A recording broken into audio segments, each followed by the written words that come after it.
Good morning, good afternoon, and good evening to wherever you are in the world. Welcome to RCI TV on both Twitch and YouTube, and we're back with the World Tour 2024.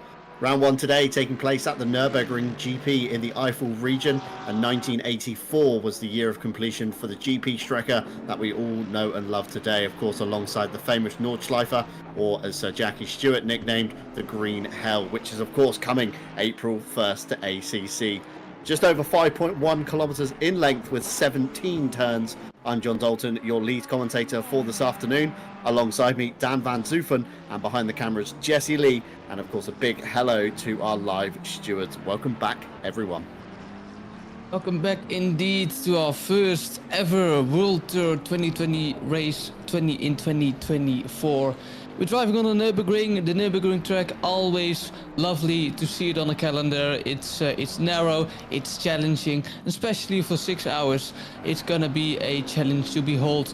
For the whole grid is 33 cars, 33 GT3s driving in the race and in qualifying. If we finish with 33 cars, that is still the question that remains. We're gonna find that all out in about 4 hours time. As we see Philipp Engman now driving in B3 in a Porsche. Of course, lots of manufacturers. We are driving with the LFM BOP. So not our own custom BOP, but the LFM BOP. See which cars do better than others. We're gonna find it out in qualifying. 9 minutes and 30 seconds remain, and the track is improving as we speak. As we see Philipp Engman outcoming for nearly on pace, qualified second in pre-qualifying. So they really have behold to their name. Philipp Engman, P1, so provisional pole for now. And we're gonna do an onboard, John. John, what do you see here on this lovely Nürburgring track? Yeah, Nürburgring GP, sorry, it's a fantastic track, isn't it? A very long downhill braking zone for turn one. Very easy to miss your marker and overshoot, but equally a very good passing place if you can make something work. And then, of course, we go through the Mercedes Arena section. Lots of slow to medium speed corners. It's important to get a good drive out of turn four before we come down the kind of tiny back straightaway, shall we say. Turn 5 is a pink on this straight as we pull over for Philipp Engman. We only get to see, unfortunately, half of the lap there, but of course Marco Badowski kind of in the same area, shall we say, so we'll take a ride on board with the Team Monkey Racing entry, the number 45. So again, out of the Mercedes Arena, crucial to get a good drive off here because it is a little bit of a drag down to the next turn of turn 6. Of course, the bank left-hander, it's important to widen the corner as much as you can on entry, tuck it down into the camber of the road, suck the car around, and equally on turn 7, the Paget Racing curve, again cambered on the inside. Swoop round there, get yourself a good drive down towards the Goodyear hairpin, the Dunlop hairpin. No matter what you're calling it, it's still a hairpin. Two very different lines here. Of course, you can take the low line all the way around the inside curve, or you can kind of divide it into two apexes, braking towards the first one, running up the banking, cutting back in, and then of course the Schumacher S, named after the legend himself. Very easy to get this wrong. Lots of gravel everywhere. Drop a wheel off the AstroTurf and the curbing, and you're soon going to know that one. Towards turn 11, again, a good passing place if you can get a run up the hill before switching back to turn 12, the Bilstein curve. And again, it's a long drag from this corner to the Advan Arc, which is, of course, the flat-out right-hander, before we get to the final chicane, of course, the Vidal chicane. Again, uphill braking zone. Don't need to brake as early as you think you do, because again the hill scrubs off a little bit of speed there. Be careful of the anti-cuts as Marco Badowski finds out. Hooks on the anti-cut, off to driver's left he goes, almost ends up in the Nordschleife section. Of course, the Hyundai N curve, for the final corner of turn 16 we didn't get to see, but Badowski, of course, invalid. Back to the pit lane he goes. Meanwhile, Christopher Streppen with the fastest lap of the session, provisional pole, a 1:52.9. Benjamin Harman up there as well in the 7:96. We got Philipp Engman in the nearly on pace entry just behind him as well, and the top 10 nearly covered by about half a second or so, Dan.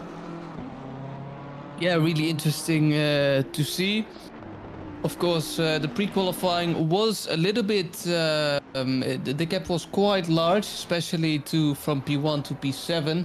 But in the midfield, it's pretty close, and we'll see that in qualifying. As you can look at the field, a second between P19 and P10. That's really close here, especially on the Nurburgring. Of course, it's a long track, 5.1 kilometers. It has 16 turns, so you could expect the gaps to be quite large, but they are not, as we can see, and they might even get closer still as qualifying is coming to a close. Time is ticking down with 5 minutes and 50 seconds remaining, with Martin Grady also coming out for RCI Esports. Doesn't improve his time for now, and so he stays P5 on the board as we go to Grim Lilith. Grim Lilith driving on a controller here, doing well in the number 46 Ferrari here. Let's see if he can improve his time as he's driving around the Nurburgring track. Of course, now coming down to the chicane, really challenging chicane, as we saw Marco Badowski already finding out the limits on it. Grim Lilith, let's see if he can improve his time. He has some cars behind him, and those cars, of course, will really make sure they improve, because they have the advantage of the slipstream. Also some dirty air coming into play there. Grim Lilith now coming out of the last corner. Let's see if he can get that Ferrari up the grid really soon. It's P31 for Grim Lilith still, and he doesn't improve. Last time was a 154.9. See if the Porsche of Steph Pascure can do anything different. Just touching the gravel there, it won't lose him a lot of time probably, and so he still has to survive that chicane. Track temperature is coming down a little bit, so it is improving. See if we can get some changes up in the field here. Yeah, of course, 3 o'clock in the afternoon here at the Nurburgring, so temperatures will be getting slightly cooler as we get towards the end of the session, where they probably won't drop too dramatically. Steph Pasquale there with a time of a 154.580, not good enough to improve their best, still a 154.332. Meanwhile, Grim Lilith still seeking that improvement. We know, Dan, from the Monday races, don't we? Grim Lilith is a very quick driver in their own right, so not really familiar territory where we see them down the bottom end here. It's only a small improvement to make another position on Jorgensen. Of course, Mikowski is 0.3 of a second up the road, so it's going to be a big ask for Grim to improve here as he comes up through the Schumacher S. We're just going to have a quick look at the Delta times on our live timing board. Is it looking good? It is looking good at the moment, Dan. Of course, just under 3.5 minutes to go, so Grim will grab themselves another lap. And of course, traffic management at the moment is going to be crucial. Just look at the gaggle of cars on the map to the right hand side, Dan. Of course, blue indicates that the car is not on a valid lap and should, in theory, in good sportsman-like behavior, yield to the car behind. Everybody with a grey dot is, of course, on a valid lap at the moment. With a faded blue dot, of course, they're sat in the pit lane, and this man here in red is seeking a good improvement, and that he does. Christopher Wolfgruber for the number 14 Austrian motorsports car, 153.945, cements himself just inside the top 20 and towards the midfield of the silver pack. It's really insane. You're only a second off P1, but you're in P20 or P19, and that shows the competitiveness here today in the RCI qualifying session. And it's good to see that. It's good to see the RCI competitions being competitive as always. Philip Engman now coming over the line. See if he can improve on his lap. P3 it is. P3 he stays. He does improve his time by a little bit, but it's not enough to gain a position. As we see the Polish driver Buczek also outcoming for RCI Esports in the number 799. See if he can improve again, coming down to that deadly chicane, and I think we'll see a lot of drivers struggle with that chicane. Of course, in the race it's 4 hours long, so we'll see a lot of drivers maybe just losing focus a little bit or getting tired, and therefore probably making a chicane on the track. We'll see. Can the Ferrari driver improve here with 1 minute and 30 seconds to go? He's P2, goes to P2. Amazing lap by the Polish driver there, and for now he sets his team up for a nice qualifying or a nice start position. But we have to remember, John, qualifying is not nearly 50% of the event. Yeah, exactly, Dan, isn't it? You know, qualifying is great. It gives you a good starting position for the beginning of the race. You might keep yourselves out of that mid-pack drama that sometimes does happen here at the Nurburgring. You could escape up the road quite cleanly, but of course you then have to keep that pace up for 4 hours. And as you said, some drivers may be fatigued towards the end of the race. They may start making a few mistakes throughout. And again, traffic management is going to be a crucial thing here today. And going side by side into some of these corners, especially the final chicane, isn't a very good move. It's, you know, 2 into 1 just doesn't go, that classic saying. As Tino Schulze, for the reigning World Tour champions, of course, SPHE Motorsport last time out, took a very commanding victory over the season, only good enough for P10 at the moment. And I did get a word officially from Tino himself just before the event began. The quoted as saying, as reigning champion of the RCI World Tour, there's a lot of pressure and focus on SPHE Motorsport. We're willing to give our best performance on track, but unfortunately the driver lineup has changed due to the fact that some drivers aren't active in ACC anymore, and the only original driver from last season is Boris Bitteralf. If you remember, his Monza stint in the wet was absolutely fantastic.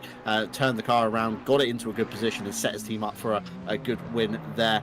For the race, it's going to be Yannick Pashtuska himself, Tino Schulze, trying to fight for the best result possible, and in the following races they're going to bring in Florian Hammer as well into the car. They're aiming for a top 5 result come the end of the season, but again, very competitive grid. He said he doesn't quite know where he's going to stand as the checkered flag comes out, Dan. We're going to start to see the last of the times being set, and this is the crucial time where you need to get that lap in because time has run out at this point.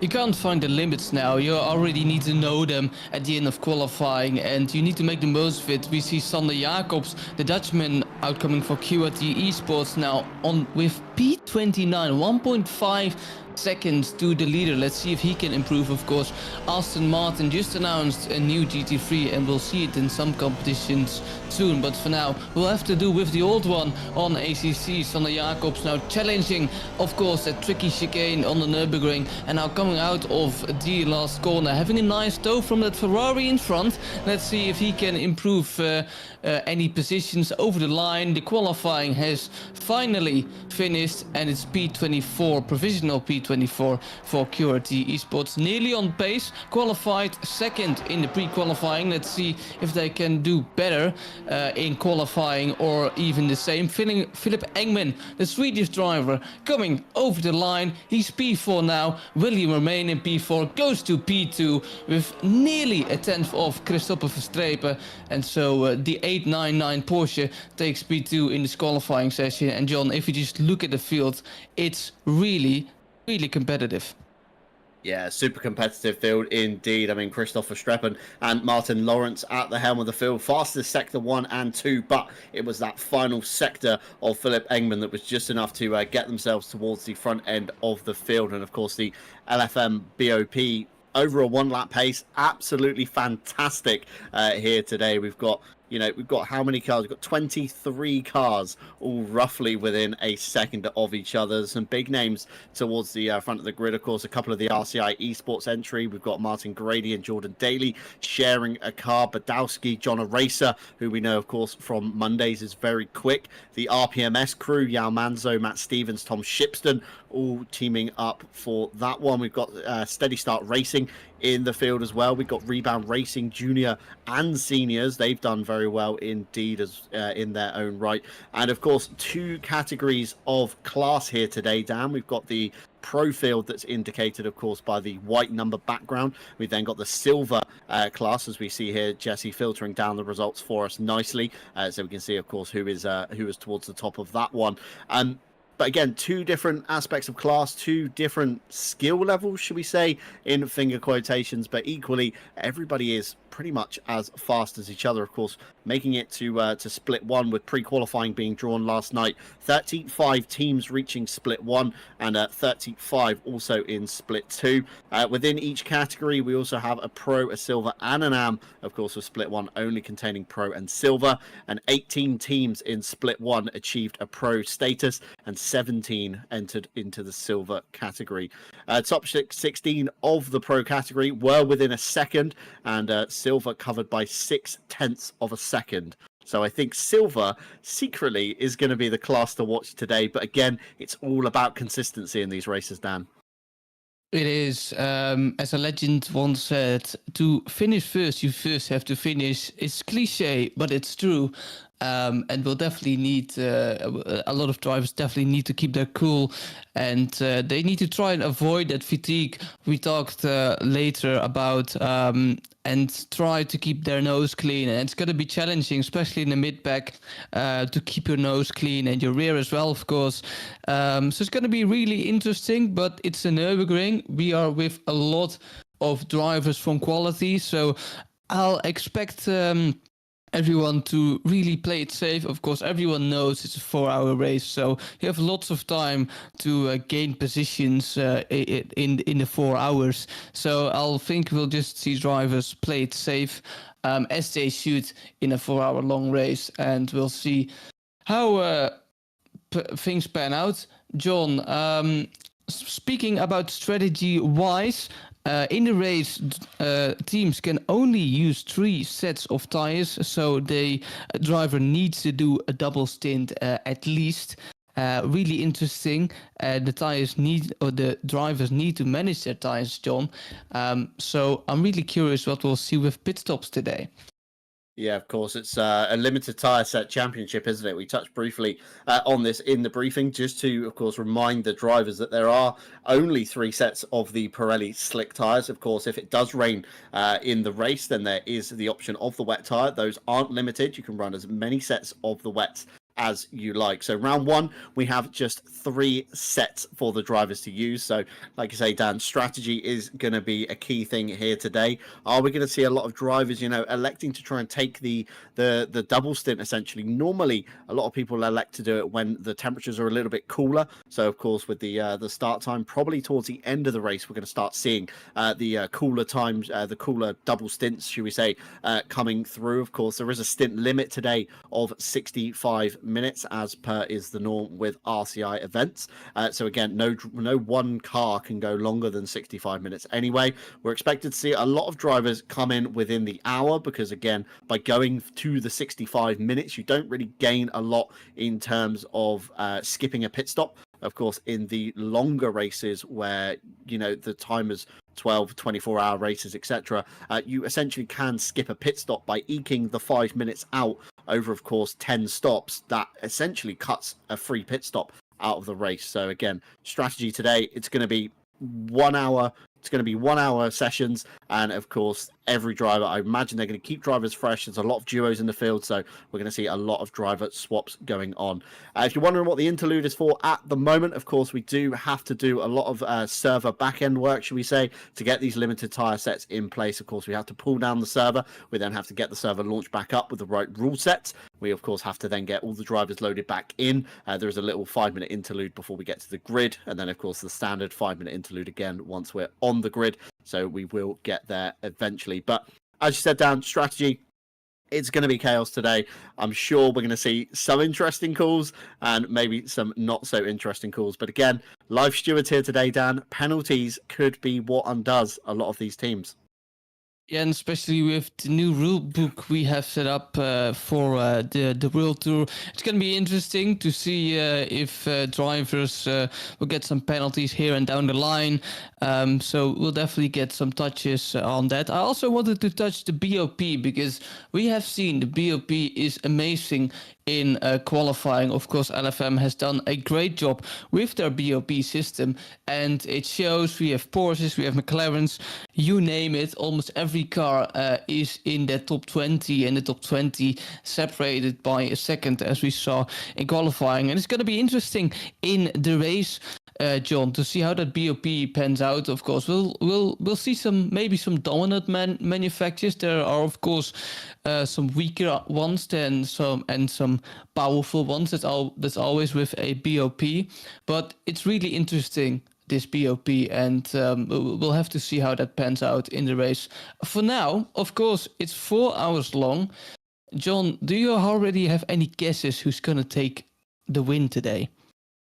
It's a tricky one to call, obviously, so early in the season. There's lots of good names, of course, towards the top of the GT3. Of course, we've got the RCI cars. They're looking pretty fast at the moment. Esports blue, pink, and yellow. You've got the nearly on pace crew, of course, the aka obviously Sim Brothers Racing. Some of you may know them under that banner. We've got Stone Cold Racing with a couple of entries as well. Forza Italia.pl. So there's plenty of competitive teams in the field, but it's going to come down to who can be the most consistent. And as you mentioned, Dan, of course, the BOP here today, we're running the LFM file, obviously provided to us from Low Fuel Motorsport. So big props to everyone that's been involved in generating that and trying to get the field in ACC a lot closer. So, of course, the more modern GT3 machinery, should we say, has received the BOP. So the Audi R8 LMS GT3 Evo 2 gains 3 kilos. The Bentley Continental drops a whopping 28 kilos. The Aston Martin gains 1 kilo. The M4 gains an additional 12. The Ferrari 296 with 8 kilos. The Honda NSX loses 18 kilos. I don't think anyone has elected for the Honda that I've seen in the sign-up so far. Lamborghini Huracan Evo 2 again gains 18 kilos. The 720S loses 5 kilos. The Mercedes-Benz AMG gains 5 kilos. The Porsche gains 5 kilos as well. And, of course, the bit of an oddball car in the field, the 488 GT3 Evo, drops 40 kilos of ballast. So, of course, lots of cars are aimed to, bring them closer, again, over a one-lap pace. Obviously, it's all measured kind of off hot laps. It's a good one-lap pace method, but again, a lot can change in a race, Dan. Different cars evolve differently over their stints. The Porsches quite famously, of course, eat the rear tires. There's a lot of weight over the rear end of the car, the engine, everything, the wing pushing it down out of corners. So they tend to chew the Pirellis on the rears quite a lot. And again, anything can kind of happen, can't it, in the stints? It's not so, clear cut with endurance races. Sprint races, you can typically, hedge your money on who's going to, lead the field come the checker flag. But endurances, there's so many factors at hand. And of course, traffic is going to be one of those things today. I'm sure we're going to have to see a lot of passes made from the back markers. And again, that can affect the leaders and the lead battle. And it can lead to some big time loss as well. I can only agree with you, John, there. Of course, we have different cars, which means different characteristics. I know the Ferrari can be horrible on the front tires, and you could name it. And as you say, there will be some traffic management to do, and especially on the Nurburgring, it will be key how you handle that. It can be decisive in your outcome of the race, and you need to play it safe as well. And do you want to play it safe, or do you want to go for a risky maneuver on a lapped car, because it could make your race, but it could also ruin your race. The lapped car might not see you in your mirrors turn in, and you have a lot of damage. And so there are a lot of scenarios that can happen here today on the Nurburgring. The Nurburgring, of course, a challenging track. We talked about it before in qualifying. It's also difficult with drive-thrus. It's a tricky track, limit track, as I like to call it, and the drivers will need to take extra care, because we're not driving a 1 hour sprint race, we're having a 4 hour endurance race. And so the drivers really need to be careful for those track limits, because if they get 4 track limits, you get a drive-through, and that may well cost you good position here in the race, John. So it'll be interesting to see if drivers can manage not only their penalties, if they get one, but also their track limits. Yeah, it's a good point to mention there, Dan, of course, about the track limits. There's lots of kind of extra tarmac areas, isn't there, at the Nürburgring? Of course, the Mercedes Arena turn 2, as you come through there's a lot of AstroTurf on the outside that drivers couldn't exploit. And again, it's going to be very easy to put 4 tyres into that zone where you don't want to. Again, turn 4 coming out of the Mercedes Arena. Of course, you've got the big runoff area on the left-hand side in front of the grandstand. Again, different series use different rules and regulations on how far left you can go in the world of the SRO. It's quite tight in the world of the NLS or the VLN or the Nürburgring 24. Of course, drivers can go way out far to the left on that one. Again, coming down the hill, you've got lots of grass and gravel, so you don't tend to get a lot of track limits in kind of Sector 2. Sector 3, again, not really a thing unless you're running wide at the chicane and you're really keeping your foot in it to try and, of course, keep that all-important track position.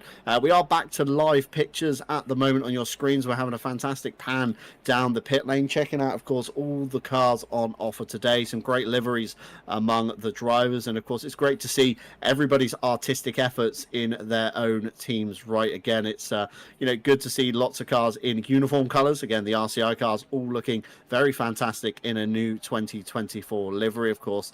The Monkey Racing entry there on the left, and lots of interesting in-game livery colours as well. So not only the custom liveries on that one, but it's a fantastic venue, the Nurburgring, of course, the BMW M Power bridge over the Stark Gantry. The Nurburgring themselves in real life have just taken delivery of new BMW course cars. So through the 2024 season, if you find yourself at the Nurburgring on any tourist sessions or, of course, watching the NLS, the VLN, you're going to see a lot more BMW safety vehicles around the venue as well. So that's a good piece of real-life news. And, of course, coming later on, just 2 weeks away, Dan, isn't it, essentially? April 1st, it's, what are we, 2 weeks and 2 days coming through. Of course, the Nürburgring Nordschleife. Although the weird thing that I have just kind of realised is that's going to be released on a Monday, and ACC typically updates in the middle of the week. So that's a little bit of a curveball as well to consider. Yeah, indeed. So we're gonna see how that pans out. But speaking about the Nürburgring Nordschleife itself, it's amazing such a great venue can get added, and it's just expanding this Nürburgring circuit in Assetto Corsa Competizione, and it's great not only for the ACC community but also for the sim racing community. This is really the latest edition of the Nürburgring to the sim racing community, and it's an awesome track. It's a challenging track, that's for sure, and I'm really curious how it's gonna feel on ACC, because ACC for me is a challenging sim in itself, so I can't wait to even try the challenging Nürburgring or Nordschleife in itself. It's definitely going to be some experience as we see our lovely broadcaster Jesse Lee now showing us the beautiful cars on the grid now. But the Nordschleife again, it's gonna be awesome. There's a lot of hype behind it. They have, of course, since the speculations begun, we have seen some leaks here and there, so it's been hyped up by the community itself, and that's really awesome to see. So the Nordschleife is going to be great. It's going to be a great experience, and definitely here at RCI we'll see and host some races as well. So be sure to tune in and to watch for the Nordschleife races as well. 4 minutes remain for the drivers to maybe adjust their setups and think about strategies, John, because they'll again be a key part. But you can adjust your setup now and see if some drivers will actually adjust something. Yeah, exactly. You can adjust everything you need to on the grid. Again, just go over those tire pressures, the fuel starting in the car. Make sure you make a note of what tire set you start on, because of course you don't want to pick that set later on if you've scrubbed them, you've damaged them in any way, or kind of spun out as the first few laps obviously go through. A few Jaguar billboards there. Again, it's fantastic to see Jaguar still represented not only in the GT3 category, but still in memory of the banners as well. Of course, weather here today looking very sunny. It's partially cloudy according to the official in-game weather statistics. 22 degrees in the air, 29 degrees down on the track. Of course, start time just after 3 o'clock in the afternoon. So we're going to see, again, temperatures dropping towards the end of the stints here as Jesse takes a little preview maybe to the Nordschleife DLC that was, of course, left over for track scenery, so the circuit doesn't just disappear into the yonder. But yeah, soon this will be a regular occurrence, I'm sure, on Assetto Corsa Competizione. And of course, here at RCI, we're going to be hosting a special one-off event, so keep your eyes peeled on the website for that one. That's racerci.com, and you can find all the links down below in the description as Jesse just goes around Sabina Schmidt's curve, of course, down to the hats and back section. It's going to be very good indeed. There's even some graffiti left over. I'm sure there's some German speakers maybe in the chat there that could potentially translate for us. Of course, big hello to everyone that has joined us for this event, whether, of course, you're driving, you're in a team, you're just camping the stream, seeing what is going on here. This is RCI TV, and it's great to have you on board. I think we've ticked over 4,500 subscribers now now on YouTube, and that's a wonderful number to hit on this long journey that we've been taking a part of through the sim racing world. Of course, not only ACC now, also dabbling into iRacing on the side of things. Of course, the Sebring 2.4 hour just last week, 2 weekends ago now, I think it was actually. That was a great event, and of course, a little preview to the official iRacing Sebring 12 hours, and of course, a pre-test for the IMSA weekly series that we were also running. But RCI calendar looking very stacked this coming week. Today we do have a double header, so of course we've got the World Tour 2024 kicking off, and then in the evening Saturday Night Owl Season 17 as we head stateside to Indianapolis. Currently Raphael Huell leading Julian Vanbrugh and Timothy Flamger, a regular name in the Saturday Night Owl. Meanwhile, Sandro Simoes leads Callum Kerrigan and Les Stevenson in silver.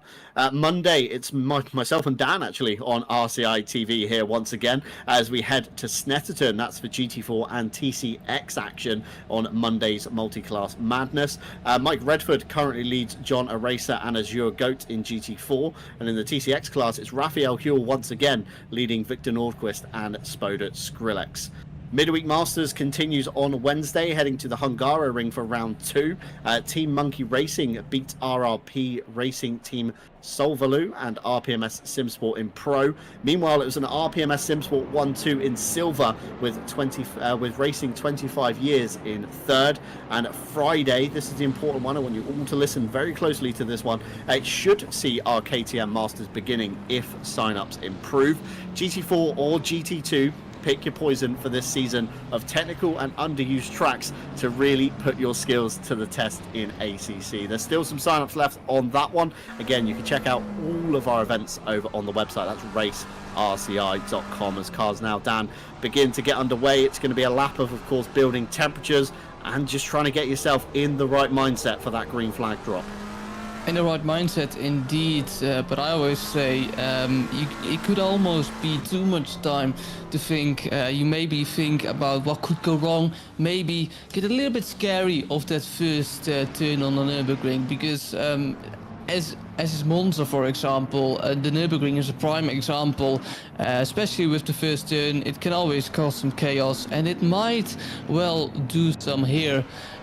So yeah, as you say, John, lots of time to think about the positives, a lot of time to think about the negative, but they sure need to be able to warm the tires, warm the brakes, get yourself in the right era and get your car in the right era, because well, the start of the race is really the time where you can send it down to your opponents. And let's go down to the predictions. Of course, it's a 4-hour long race, so almost anyone can win it. But if I need to choose, John, I'll go with nearly on pace esports. I hope they have the pace to win it. I think they will.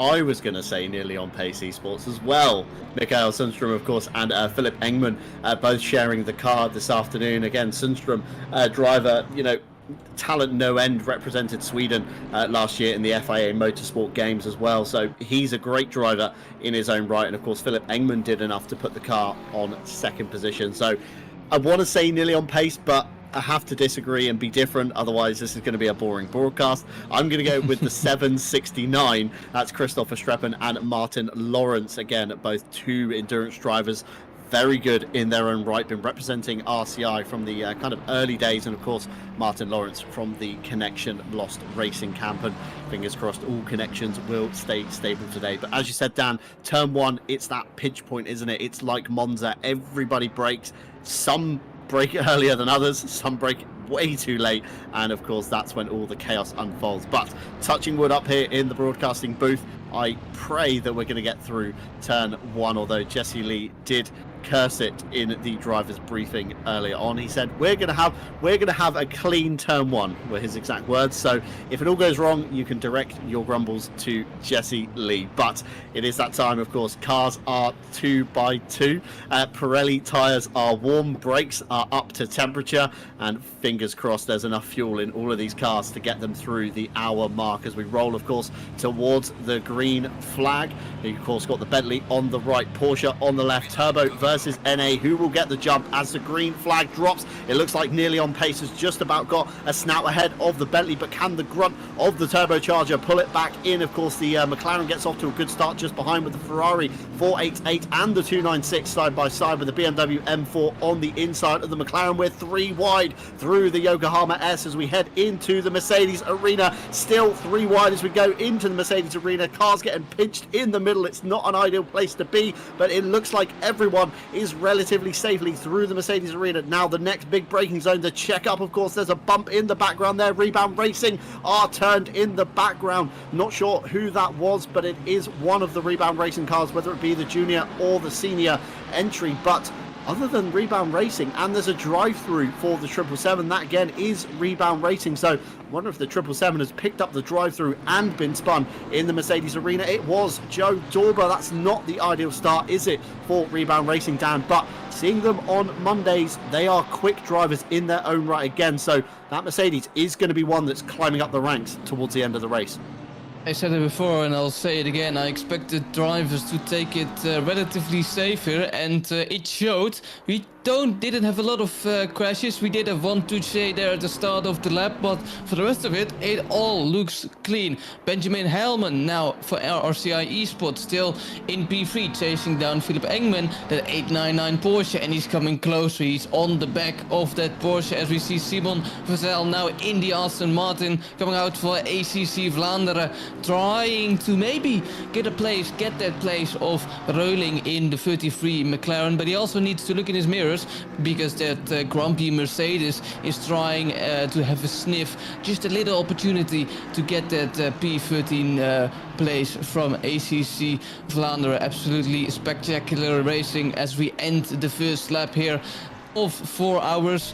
Lots of laps to go, so a lot can happen as we look at that beautiful Mercedes, but also scary at the same time. Just bumping Simon Vazel there, but could he make a move around the outside? Doesn't seem so. Just trying to stick behind it, or Simon Vazel goes wide, and that gives the opportunity for the Mercedes to indeed overtake Simon Vazel. In the back we have some fights with the Porsche and the Aston Martin, that is, so Simon Vazel really needs to watch his mirrors, trying not to lose any more position as we see almost a domino effect in the Mercedes arena. The other Dutch driver, Stan van der Koelen for DSRT Racing, now in P14. Joe Dauber just driving through the drive-through, and he has fell down to last place. Still 4 hours to go, so a lot can happen, John.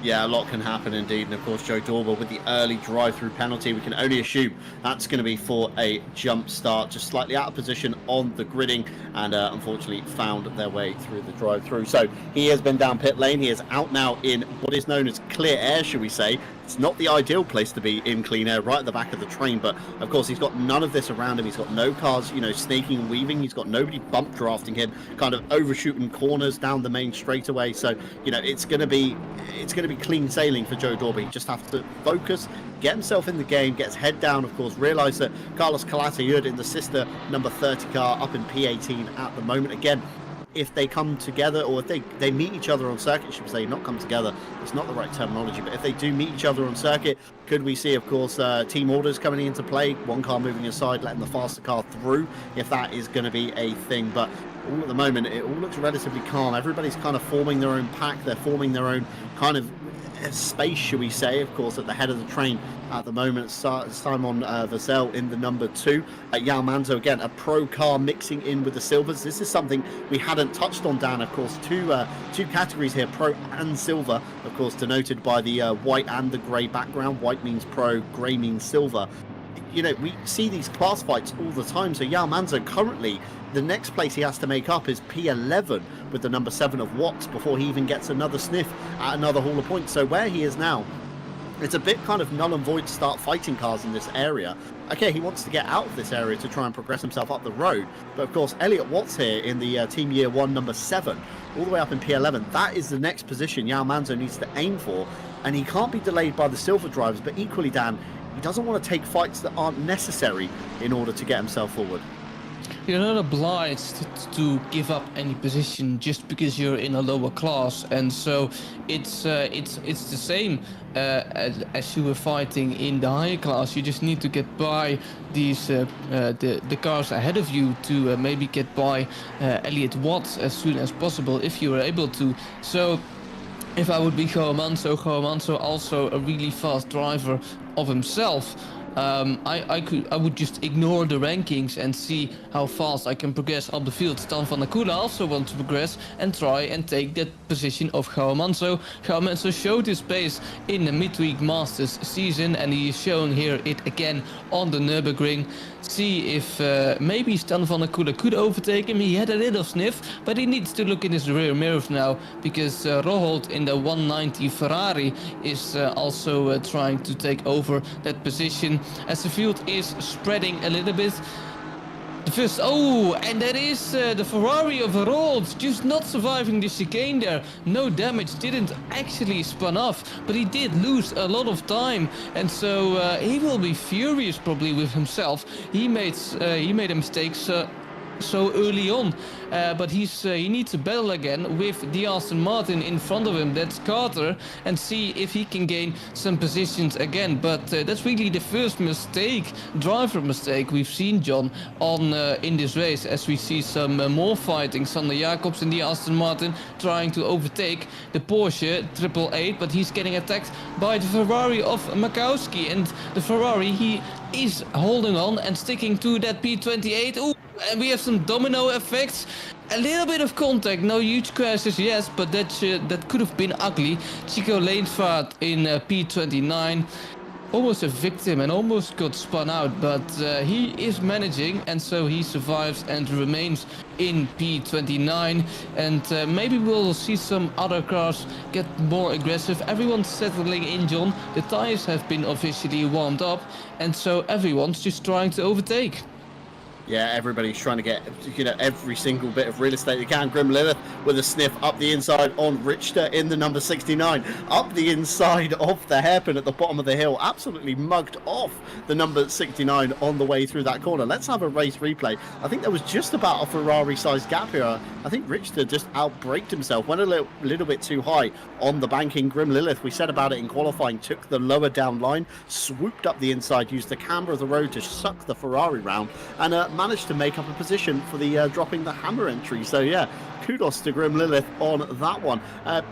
Got very tight there in the chicane between Gruning, Ruling, and Watts as well. He's at the back head of the, of course, the pro cars. The number 7 is inside the top 10, but yeah, the number 723, the 33, and that's brought in the number 14 as well of Wolf Gruber. So this is essentially the top silver guys trying to get past the lower down kind of pro guys, and it looks like Ruling's going to the inside in turn 1. The Steady Start Racing entry cars side by side into the Mercedes arena. Gruning on the inside once again. If he can hold there, he's going to have the inside line for the next couple of corners, but your own Ruling just can't make that one stick. Very unfortunate indeed, but this battle for silver is just beginning to hot up. And you mentioned earlier, of course, about João Manso being a quick driver in his own right. He's just lurking in the back of this train, waiting for it to all kick off. Of course, remember the Wednesday position finish. Remember Monday last week, of course, João Manso top 5 finish, and the RPMS Simsport guys in chat as well. So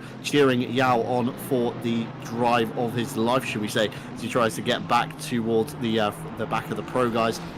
Johan Larsson coming under fire, and Roholt here trying to make up some ground after his off, of course, on the last chicane that we saw. A little bit of damage by the looks of it towards the front end of Vianello's car, the number 104, and Grim Lilith now at the back of this field. They're looking to try and capitalise as much as they can, but of course Leo Dat in the 888 just behind again. That's another pro entry slightly out of contention as we start seeing a few stewards penalties, and there's a gap. There wasn't a gap. The number 190 went for it, got shoehorned off over the curb into the grass, and that's a big momentum loss coming out of the Schumacher S, and that's allowed Grim Lilith to make up another position, Dan. That Schumacher S can be deadly if you really take it right, as we can see it here. It just lost a lot of momentum, and the Schumacher S is so tight, it really goes by millimeters. If you go a millimeter too wide, if you turn in too late, too early, everything can go wrong in the Schumacher S, and it's such a tricky turn, and we'll see it once again here at the Nurburgring, and we'll see probably some more in this race. And indeed, interesting to see Grim Lilith really charging through the field. Didn't have the greatest qualifying position, but Grim Lilith now showing his true pace in the actual race itself. 11 minutes have passed, and he's doing a good job so far. As we go to Grant Wilmot, driving for Stone Cold Racing in the BMW, in the pink BMW. So you can show him from far away. And the BMW just driving, maybe trying to overtake the RCI esports car here at the front. Be aware, we are also driving streaming on Twitch, so if you haven't already, drop a follow on our Twitch channel, and you can watch the race from there on as well. And we see the Frenchman Pierre Moulin. That BMW just looks so aggressive. A beautiful car it is, and Pierre Moulin probably wants to drive away from it as soon as possible, because that BMW isn't a friendly sight to behold in your mirrors, that's for sure. As the number 799 Ferrari is still trying to clear that gap. We've seen some nice battles here in the first 12 minutes of the race. Track temperature is still coming down a little bit. It was 24 degrees in qualifying. It's now down to 23 degrees, as we see some fights in the background as well. Ooh, Pierre Moulin didn't really have the best chicane, and so the BMW of Willemot is really showing himself in the mirrors. Hey, look, I'm still there. I'm here. Don't forget about me, otherwise I'll maybe send it down into the first chicane. Martin Grady also streaming on his own account, trying to overtake P8 there. That is the McLaren of the 969, almost touching the BMW there, maybe clearing P8, but the P8 really getting it back now on Martin Grady. But Martin Grady makes the move. He has signed and sealed that P8 and has improved one position. Also driving for RCI esports. Lovely to see if Martin Grady can move up some more positions. Some beautiful fighting throughout the field, and it's not done yet. As we see Grim Lilith again on that controller, driving with a controller once again. Some drivers have a fancy Fanatec setup, but Grim Lilith is just charging throughout the field there on a controller, and it's lovely to see. John, we've seen some great entertainment so far. What's expected more of this race? Yeah, I mean, you know, everybody's kind of settling in now, aren't they? This is where the kind of lull, should we say, begins of the endurance race, where, you know, a lot of these drivers now have found their feet for the next 40 or so minutes. Again, all the skill sets are relatively matched up where we are now. Of course, you've got groups forming like down at the back of the grid here. The race leader, Christopher Streppen, 3.6 seconds to the good on Engman. Engman's 2.5 seconds clear of Heilman, and Badowski is just behind him as well. So everybody's kind of finding their feet. They're settling into their own groove. They're finding their space on track. And then, of course, when the pit stops come through, everything's going to kick off again, isn't it? You're going to have different drivers in the car. You're going to have different, you know, a new set of tyres potentially. You could have drivers electing to take their double stint. Of course, we only give the drivers 3 sets of dry tyres for this afternoon. So again, you're going to have to do at least 1 double stint over the next 4 hours or so. This Grim Lilith looks very racy towards the back of Vianello. Contact over the curb. Vianello gets it back together somehow. Comes back on the circuit. Of course, the number 190 goes up the inside into the Hyundai curve. They'll take a position on Grim Lilith. So Grim Lilith knew when they did wrong there. They backed out of it. They gave the position back very sensibly, put themselves down a couple of positions as well. So it would probably look very favourable in the stewards' eyes on that one. Just looking towards the stewards, actually, we do have one update from them already. Lap 1, turn 3, involving the 777 and the number 3. It's a 5 seconds for the number 3. That's Jacobs in the car at the moment, and I believe we do have some race replays in the queue ready to go as Grim Lilith side by side with the Porsche. Through the Mercedes arena they go, and they all come out line of stern. So battle signed, sealed and delivered on that one.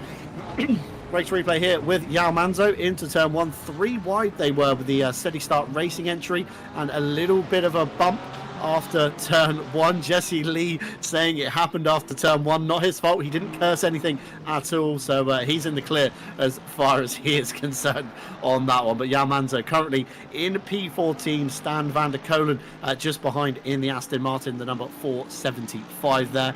And again, it's a bit of a racy battle going on here between these two.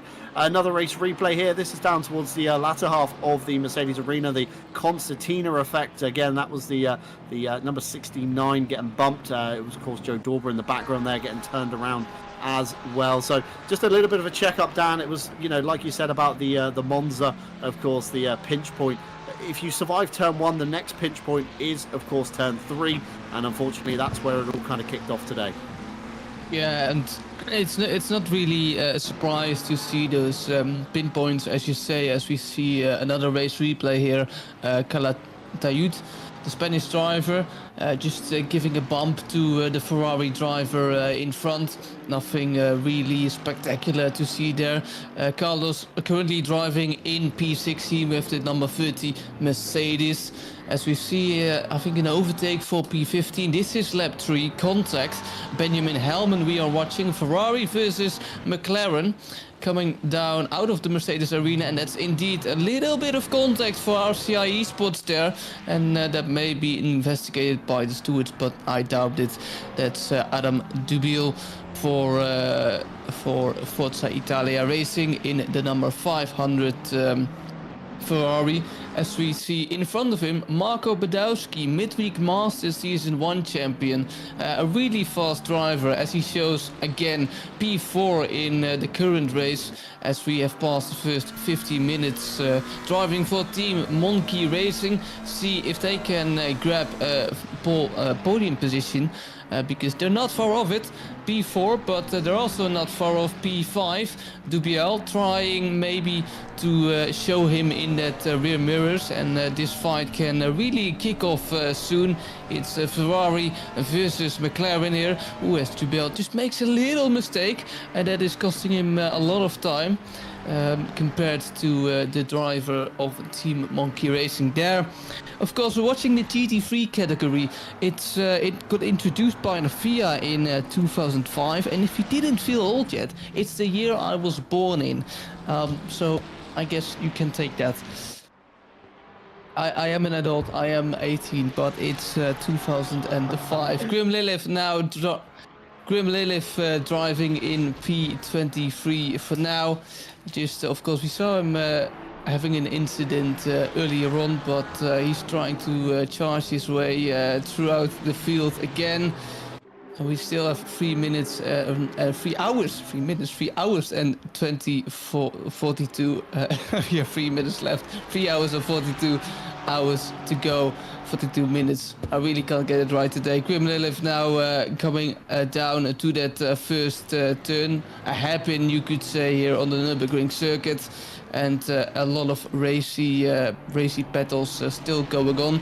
I expect the pit stops to be made in the first hour, John. I think a lot of drivers have just calculated 60 minutes of fuel. It's really what the tires can handle here on the Nürburgring. So we'll I'll be curious to see what or when the drivers will make their first pit stop. And as you say, it's going to be really interesting to see which teams will take a new tire, because if you do, compared to the others that don't, you'll of course be a little bit faster at the start of the race, but you'll be probably slower towards the end of the race, because you haven't have that fresh set of tires available to you at the end. So that's going to be really interesting, John. Yeah, it's going to be one of those strategy calls, isn't it? Do you take the double stint early on, or do you decide to wait for the track temperatures to cool down and maybe look after the last set of tyres, go into the stint with the mentality that you are going to run those all the way to the end of the 2 hours? As we kind of predicted, we're probably expecting the drivers to come in around the 1 hour mark. So when the clock at the top of the screen hits 3, give or take a few minutes either side again. depends on many factors. Are they in traffic? Are they about to get held up by traffic? Do they want to cut the stint short? Do they want to go a little bit longer? But again, running the stint timer to the maximum 65 minutes, we allow the drivers in the car. And again, all you have to do to reset that is cross the pit in line to the pit out line. What you do in between is up to you. Again, if you're serving penalties, the stint timer will not reset. However, if you're simply driving through the lane to reset the timer, it will give you another 65 minutes granted. But a lot of drivers tie the stint timer into the pit stop, the fuel stop and the tyres. So it's going to be one of those things. We're going to see, I imagine, a lot of drivers down the lane just kind of around the 1 hour mark. I reckon we're going to see tyres being taken at this stage. Again, a few instances of contact. We've seen a few cars running wide over the grass, hitting curbs maybe a little bit too hard for the early days of the race. And of course, it's going to be one of those things as we see a race replay here.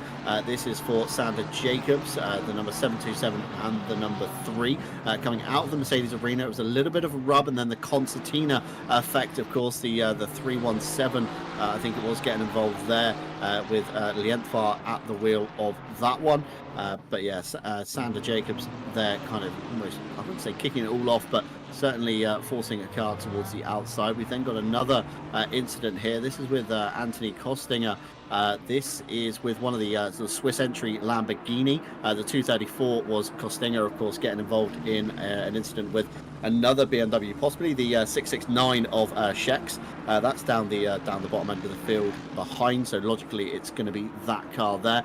Kostinger, of course, getting away with that one, remaining in P19, although coming under pressure from Larson currently. We've got one here for Dominic Huel in the number 69. As the 669 gets back underway, a little bit clumsy. Dan, you mentioned earlier, of course, drivers watching their mirrors in traffic, and I mean, after having an incident, maybe being a little bit oblivious, in a little bit of a fluster, just not quite being aware of what was coming up, and just kind of wandered back out onto the racing line, and contact was made there as well.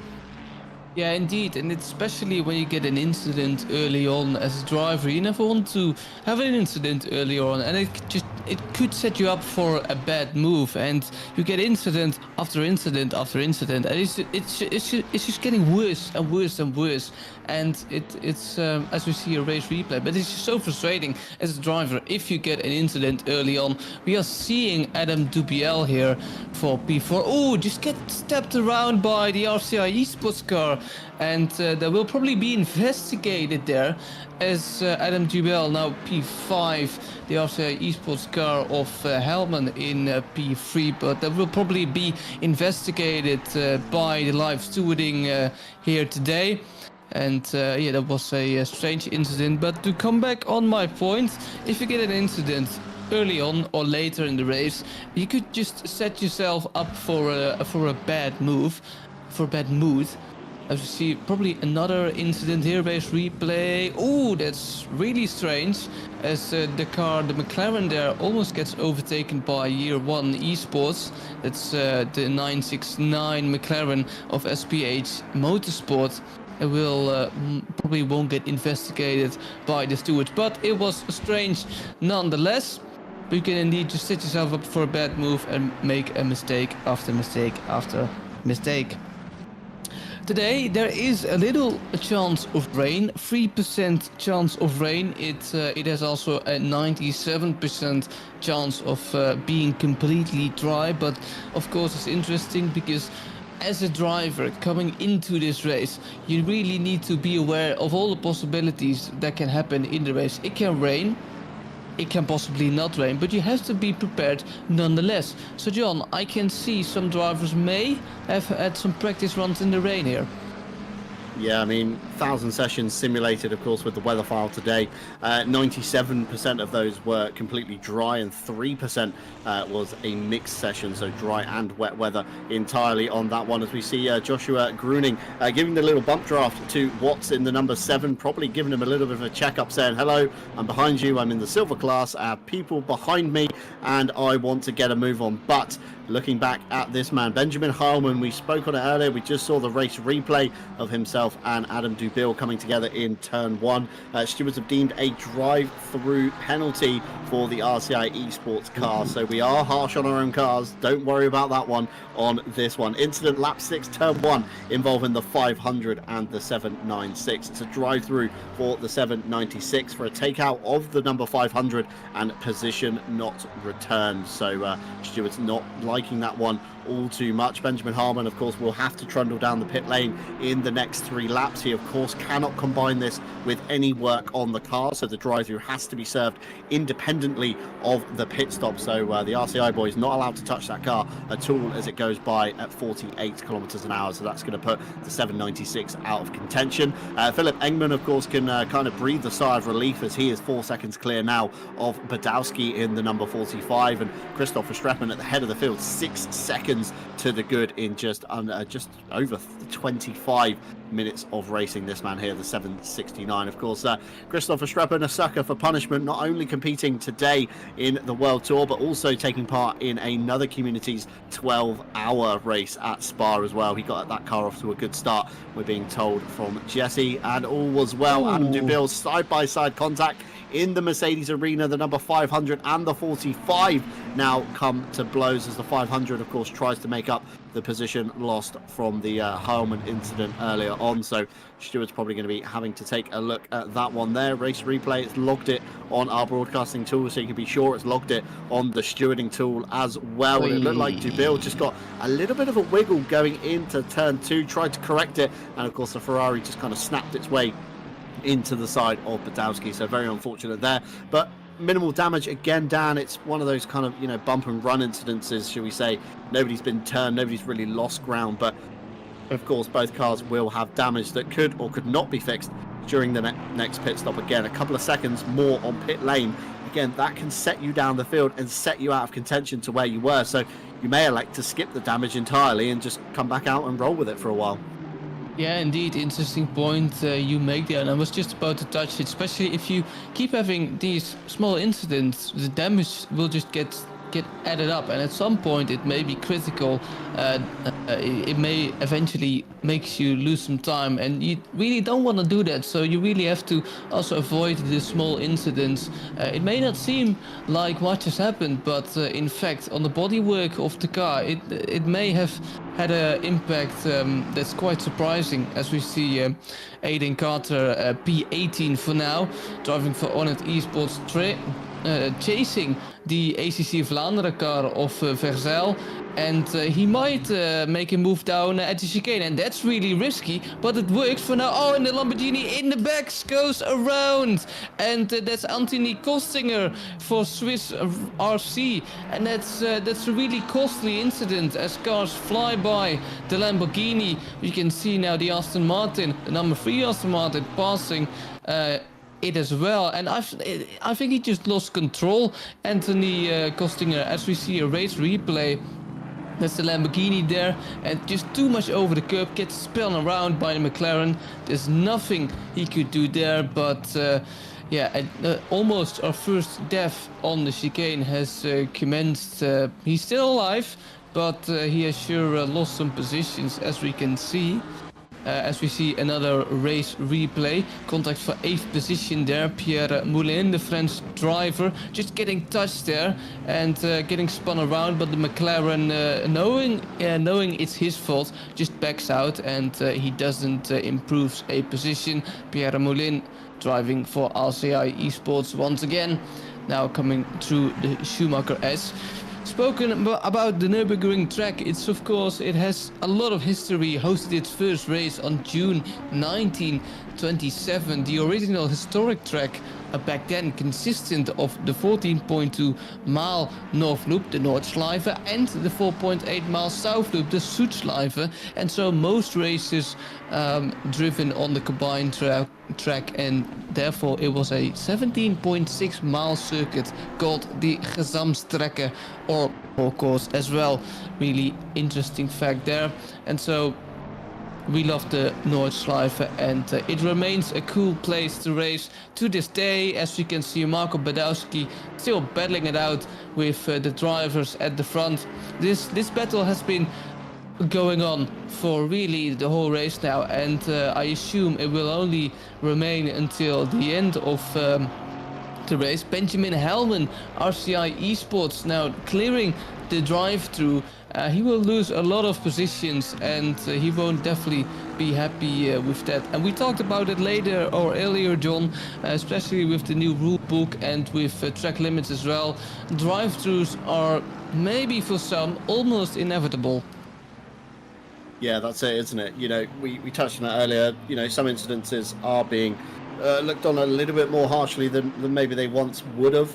Again, some incidences are, you know, the severity is being turned down a little bit. So it's just an all-round tweak, really, to the RCI rulebook on there. But yeah, Benjamin Harmon, unfortunately, getting involved in the first turn, turning another car, not waiting for the position to be returned. Again, if he had, it could have been a less serious penalty. We've got lots of fans in the chat for the number 190. This man at the moment, Hakon Roholt at the wheel. He's had a little bit of a mixed start down in P27 overall, of course, battling in the silver class. Lientvar 1.5 seconds to the good behind. He's got Jorgensen ahead, who is, of course, a pro car. The next car he's got to catch is, of course, Mikowski in the number 727. They're just up the road about 4.4 seconds or so. So it's going to be a big ask from Roholt. Of course, we've got a little bit of damage on the front end of that car as well. So probably expect a little bit of a slower pit stop, should we say, from Roholt than others, as he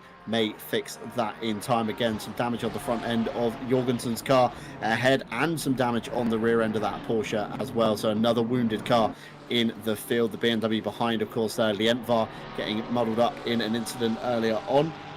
So again, he's going to have some repairs to make.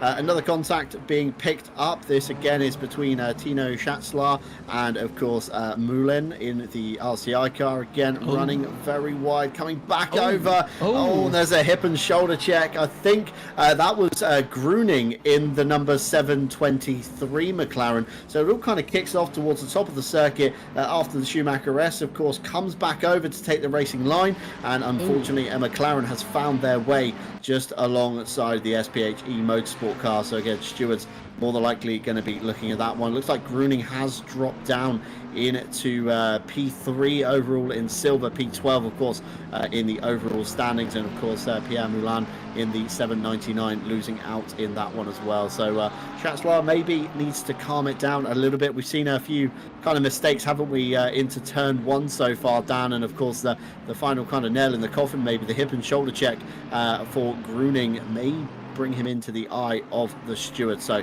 we'll keep you updated if we get any update from that one. Yeah, of course, with the new rule book, as we said earlier today, it might face a penalty, he might not. Let's see how it pans out. And we'll have a beautiful silver battle here with Reuling, Wolfgruber and Gröning. Of course, the silvers battling it out with the pros, and it's always lovely to see. And again, they aren't obliged to make room or give up a position to the pro cars. They are just driving for the overall positions as well. And so P10, 11 and 12 are mixing up with the pro drivers. Lovely to see. Stan van der Koelen as well mixing it up a little bit with the pro drivers. Has almost, for the whole race, he has seen the back of João Manso, and it must be tiring. So maybe Stan van der Koelen just trying to wait here, trying to save tires, save fuel possibly, for the better of the strategy. But he could also well attack the Portuguese in that Porsche really soon. Stan van der Koelen with a beautiful livery. Of course, drivers and teams can create themselves in custom programs, and so we get the result like this. Stan van der Koelen driving for DSCT RGB Solutions, and the livery doesn't disappoint today. João Manso is still trying to pull away from that Aston Martin. Seems though that he does have some difficulties with it. And of course, the pre-qualifying here in 2024 was pretty close. We had RCI Esports on top of the pre-qualifying, nearly on pace in P2, another RCI Esports entrance in P3, and P4 was also RCI Esports. And of course, pre-qualifying determines your class in this race, in the season. If you do well in split 1, you will probably get the pro badge, and if you maybe be at the midfield or at the back of split 1, you will get rewarded the silver class, as we can see here. P27 now fighting it out with the Porsche in front. Jorgensen seems to have a little bit of damage there on the number 86 Ferrari, so that will probably give him some complications in this race. Again, the Schumacher S, if you lose momentum there, it can be really deadly. As we can see, Peter Jorgensen did lose some momentum there. Just gives the position to Roholt, just letting him go. Why, not really clear, but maybe he doesn't want to fight the number 190 car. Maybe he has already seen, you know, Roholt is faster. I will only lose time if I keep fighting with the Ferrari, so it's better to just give the position, get into his slipstream and work from there on, which is of course a smart thing to do if you know your limits and know the limits of the other driver. Then we switch back up to the field. Anthony Kostinger, we saw him having an incident early today. As we see another race replay, is it another incident? Trying to battle it out with the number 3 Aston Martin on the grass there. Doesn't lose control, just loses a little bit of time, and the yellow Ferrari in the back gets closer and closer to the Lamborghini in front. That is Makowski in the number 727 Ferrari, and that's really interesting to see. So John, still a little bit of contact and questionable actions are being made on the circuit, but most of all, we are experiencing some great entertainment. Yeah, certainly very entertaining sitting up here in the booth. I mean, the slide from Anthony Kostinger trying to go around the outside of turn 6. I mean, very well held to get it drawn up in time for turn 7 as well, and not lose control, and of course take out the Aston Martin. So kudos to him there. But yeah, plenty of action going on. We've got a public apology in the Discord server from the car 46, from the car 190 to the car 46. Apologies for that tap. Our driver brushed the grass and slid. Sorry once again. So it's all good in fair spirit. I mean, lots of drivers, again, are quite honourable and commendable in the way they handle themselves within the RCI community. As we see a move here for Bernard van der Velde for the Tri-Wall Sim Racing entry. Looks like Lientvar got it a little bit wrong through the Schumacher S. That just about opened the door for the 127. Through he went, and he's already got the legs on the Lientvar car there of the 317. Meanwhile, Joe Dorber, remember, cast your mind back to about 37 minutes ago, and we saw him getting, of course, a drive-through penalty off the grid, and then got turned around in the Mercedes arena as well. So Joe Dorber's going to be on an absolute comeback drive for this race. Already up into P30, the 777, of course, came down pit lane almost instantly, served the penalty, and back out they went once again. So of course the stint timer for Joe Dorber will have not reset. That would still be ticking down from the get-go, so we should expect to see the Rebound racing car back down the pit lane for its kind of scheduled service stop. Being told in my ears it would have actually reset as he comes through. He doesn't actually have to stop, but I was under the impression that penalties, of course, would be the factor in not resetting the stint timer, but I could be wrong in that aspect. Of course, the number 3, if you look to the left-hand side of the timing tower, of course, the number 3 of Jacobs has a 5-second penalty. And if you're curious to know how he'll be serving that one, that will be added on to his pit stop timer at the, of course, end of the stop. He'll be held an additional 5 seconds, which will then clear that one off. Of course, if you do have a time penalty to your name and you don't have another pit stop to serve, it will then be tacked on to the end of your race results. So essentially, still putting you 5 seconds down the order. So Jacobs will be a little bit slow down pit lane. Expect to see him losing some track position.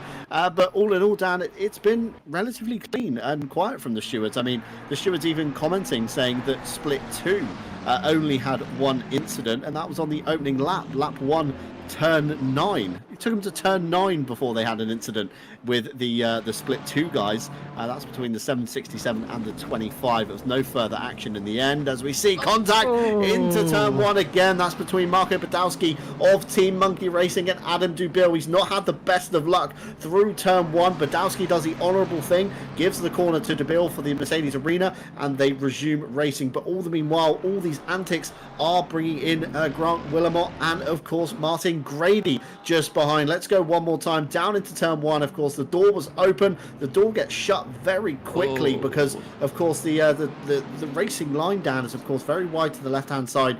Very sharp turn in over the entry curb, drop away, of course, as you go over it, and then jump on the power. And it's exactly what Adam Dubil wanted to do, but unfortunately, Badowski just had the nose of the McLaren up the inside. But, of course, Willamot and Grady are going to be joining in this battle. So we could soon have a 4-way fight for the bottom step of the podium.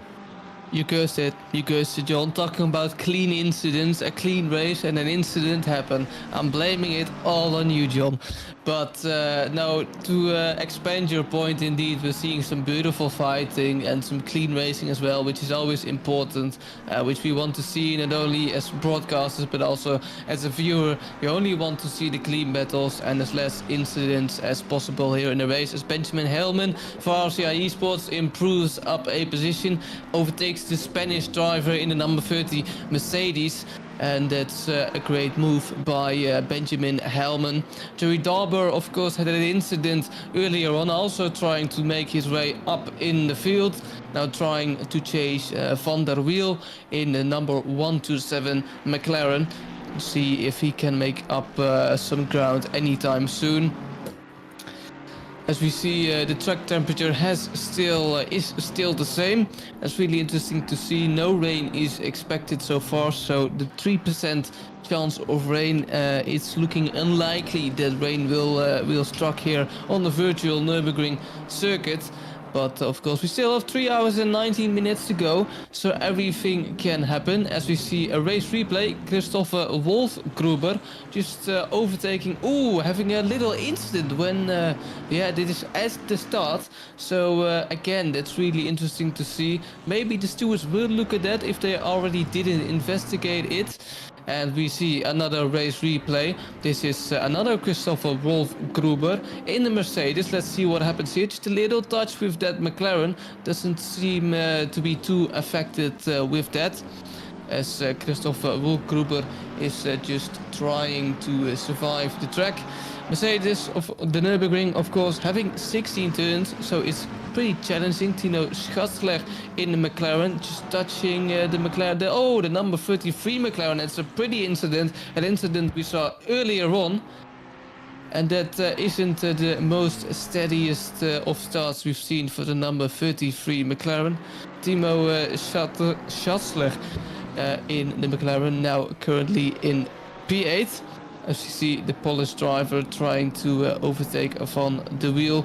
As we can see, Joey Darber has already overtaken the McLaren driver, and now Damien Czech is trying to overtake the McLaren as well. Of course, I was talking about the Nürburgring track. John, it's a difficult track, let's be honest. 16 turns, we have hairpins, we have chicanes, we have slow corners, fast corners, medium to fast corners like the Schumacher S. You can get a lot of track limits. It's a really challenging track, especially for 4 hours. But let's see how it unfolds, John.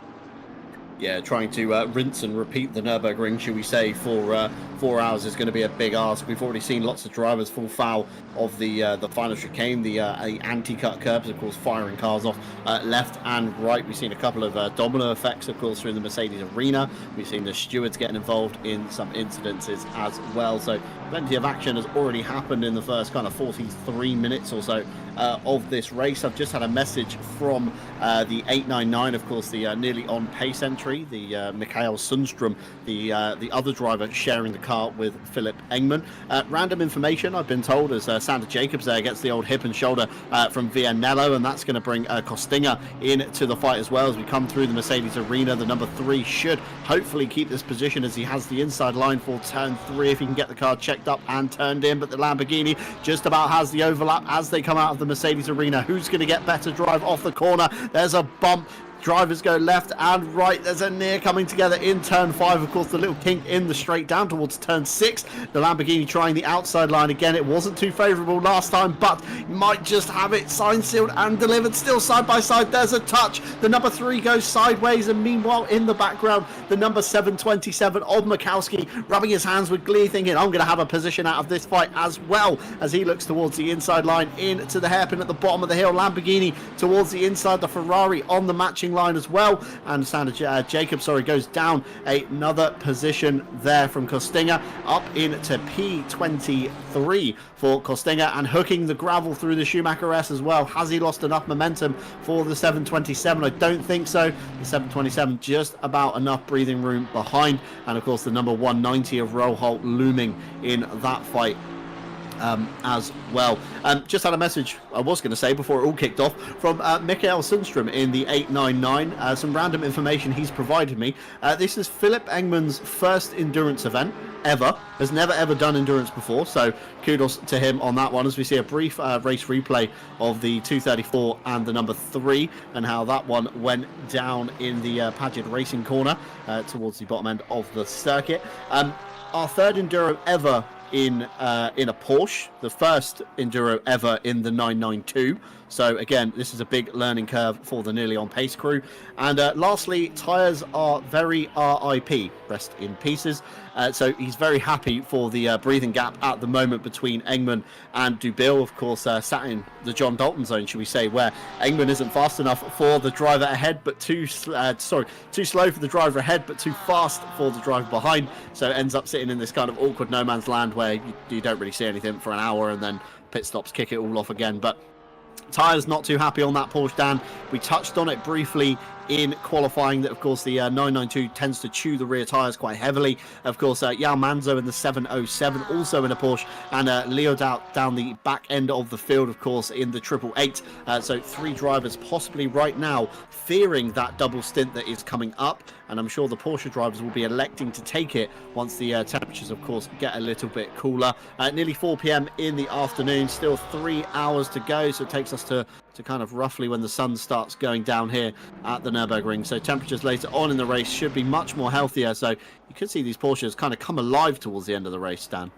Yeah, indeed it could, but we can only guess, of course. The Porsche has its advantages and disadvantages, but I'm more worried about the Ferraris, because I can speak out of experience. The Ferrari is absolutely horrible on its front tires, especially when you only got a limited set of tires available to you. Again, every team has 3 sets of tires available to them, so there's not a lot to live on, but you have to make you have to make the best of it anyway. And so we'll see some cars struggle, we'll see some cars benefit of that, but indeed, as you said, maybe in the later stages the Porsche can improve, but of course because of the rear engine they won't it won't be easy. As we see still the fight for P3 remain, and we can see in the back, just sitting in P6, Martin Grady. He has been closing and closing to this group, surely but slowly, and there he is, Martin Grady, driving for RCI Esports. He's an experienced driver, of course, having raced in the Gran Turismo Pro Series before, having raced in the Pro Series in ACC before, so he knows what to do. He doesn't have to be aggressive. We still have 3 hours and 12 minutes remaining, so he can just sit it out if he wants. He can attack as well, but he doesn't have to. He's just driving slowly but surely towards the next BMW in front of him, and see if a Bentley-sized gap can open up anytime soon. And of course, everyone almost at the front is experienced, so they surely know what to do, and it's a competitive field out there, especially at the front. Grim Lilith driving on a controller once again, trying to overtake Vazel of ACC Vlaanderen. Lilith, of course, had an incident earlier on, but he's trying to charge his way back up to the pack again.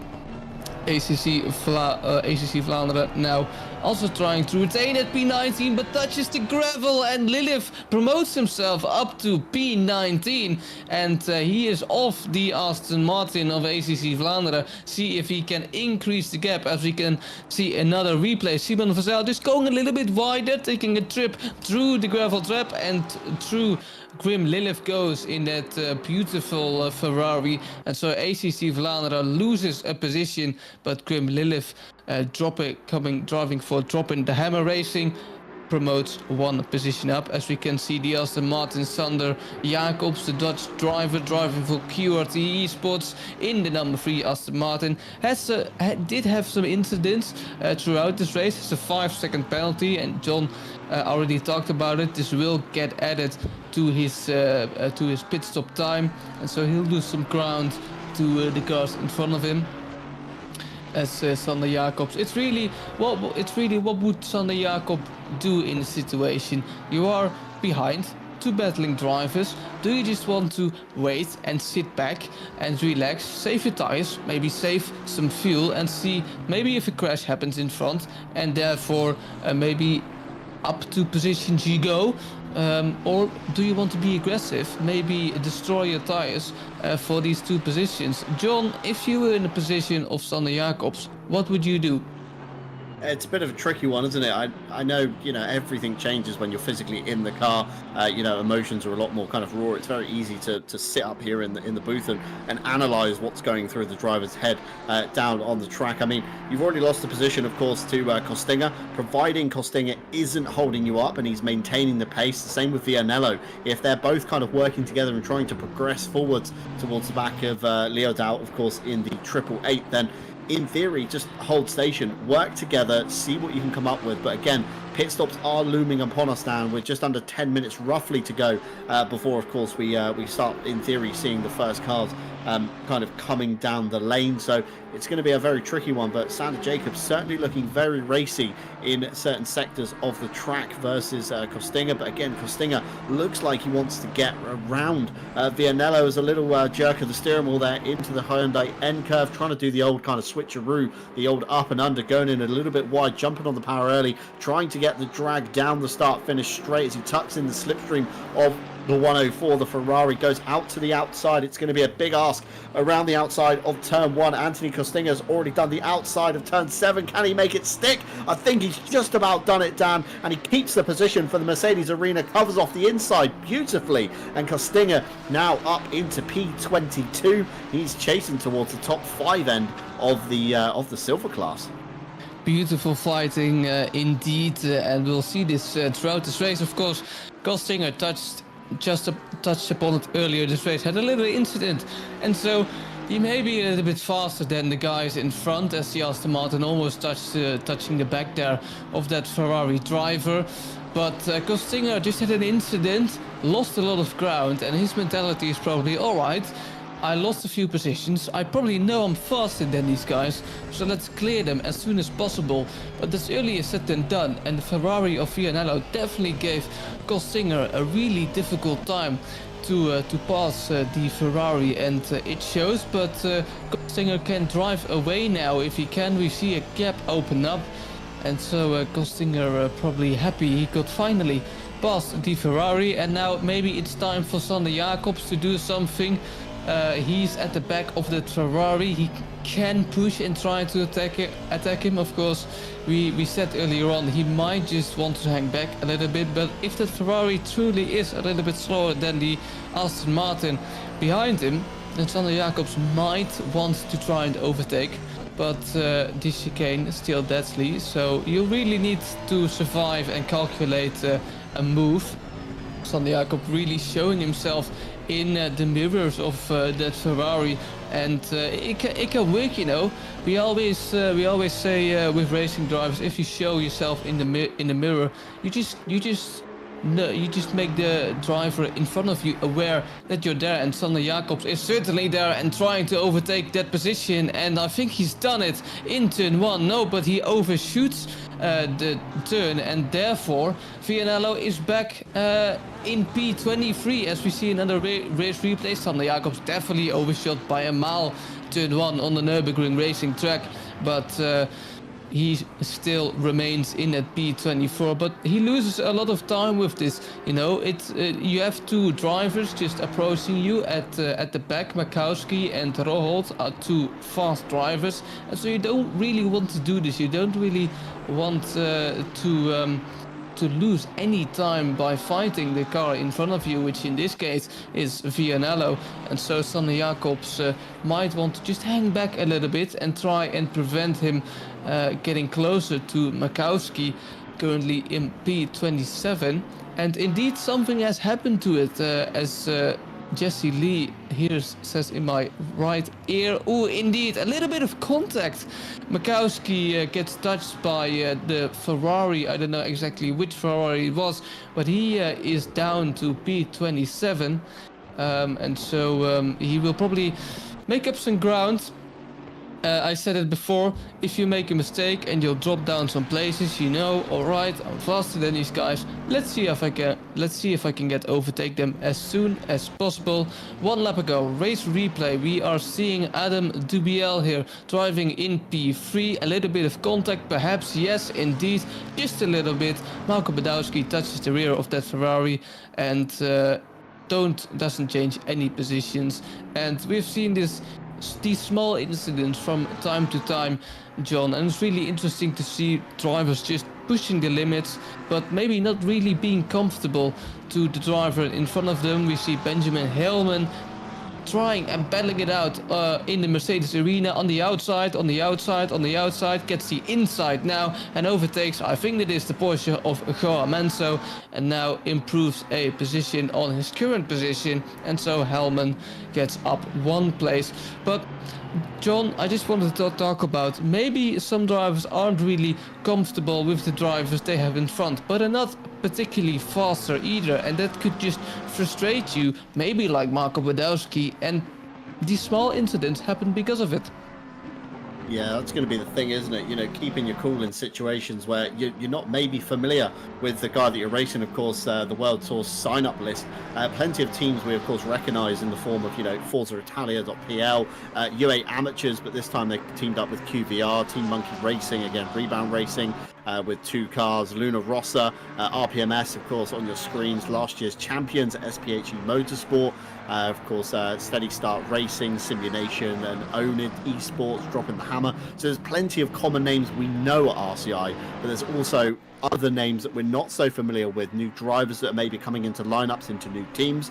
And again, Engman's first race here at the moment, and he's currently in P2, 10.5 seconds now behind the leader, but still 11 seconds clear of Adam Dubiel and the Ferrari. So equally with the 899 struggling with tyres, maybe the number 500 is also struggling with tyres at the moment, and that's why the gap is just stretching itself. Of course, Dubiel has Badowski behind him. Behind them, they've got Wilmot and Grady. So again, these guys can't afford to lose too many positions here. But I think you're right, Dan. I think it's just lots of people maybe getting frustrated. They're not making as much kind of progress as they want to. They're not catapulting themselves towards the front of the grid, maybe like they used to. Not everybody here has raced at RCI regularly. Again, drivers come from other communities over to ours, and it's one of those things, isn't it? You're never quite sure of everybody on the grid and how they're going to race. So it's just gauging the opposition, gauging how hard people are going to fight for positions. Again, we spoke about it earlier in the broadcast that all drivers have to choose their fights at the moment. If you look at, of course, Willamot and Grady here at the moment on your screens, these guys have been line of stern for best part of, half hour, 40 minutes now. Grady's not looking to try and make up a position. He's just working together with Willamot, knowing that Dubiel and Badowski are ahead, probably knowing maybe if there's spotters in the team saying, these guys have made contact, they could make contact again. This could be a very easy position gain. Just hold stern, see what happens. Don't hemorrhage too much time, of course. Pit stops are within 5 minutes or so now. So again, we should start seeing a few cars breaking off into the pit lane. So, you know, lots of things are going to happen soon. Positions are going to switch. We're going to have new drivers into the cars. Again, new drivers that aren't familiar maybe with the guys they're battling, having to gauge and feel out the opposition and just, you know, try and progress their own car forward and forget about what is going on as Willamot leaves the door open there and Martin Grady puts the Bentley up the inside. But of course, this will be the outside for turn 2. Grady, of course, no grip on the outside there. The BMW with a much more favoured line up the inside back into P5. Willamot will go. Of course, Grady remains in P6. A couple of updates from our live stewards. They've kept progressing through the laps. We're up to lap 15 on the reports and we're on lap 30 of the race, so it's been a relatively clean one so far. Lap 5 turn 2 involving the 234, the 669 and the 900. No further action. The 669 goes too wide and hits the 234 in the side. 900 unfortunately not enough time to react. We then got lap 5 turn 2 involving the 669. That's a warning for the 669 for an unsafe rejoin. Lap 14 turn 2 involving the 45 and the 500 deemed a racing incident. The 45 turns in to the 500 causing contact. The 500 unfortunately left with no room. So that was of course Dubil and Badowski. As we see the first of the pit stoppers coming down the lane, it's Joe Dorber for Rebound Racing. Of course the drive-through penalty at the start of the race near enough on the 1 hour mark, so he will come down the lane now, probably take a fresh set of Pirellis, another tank of fuel, and we'll have to keep an eye out to see which driver jumps in that car next.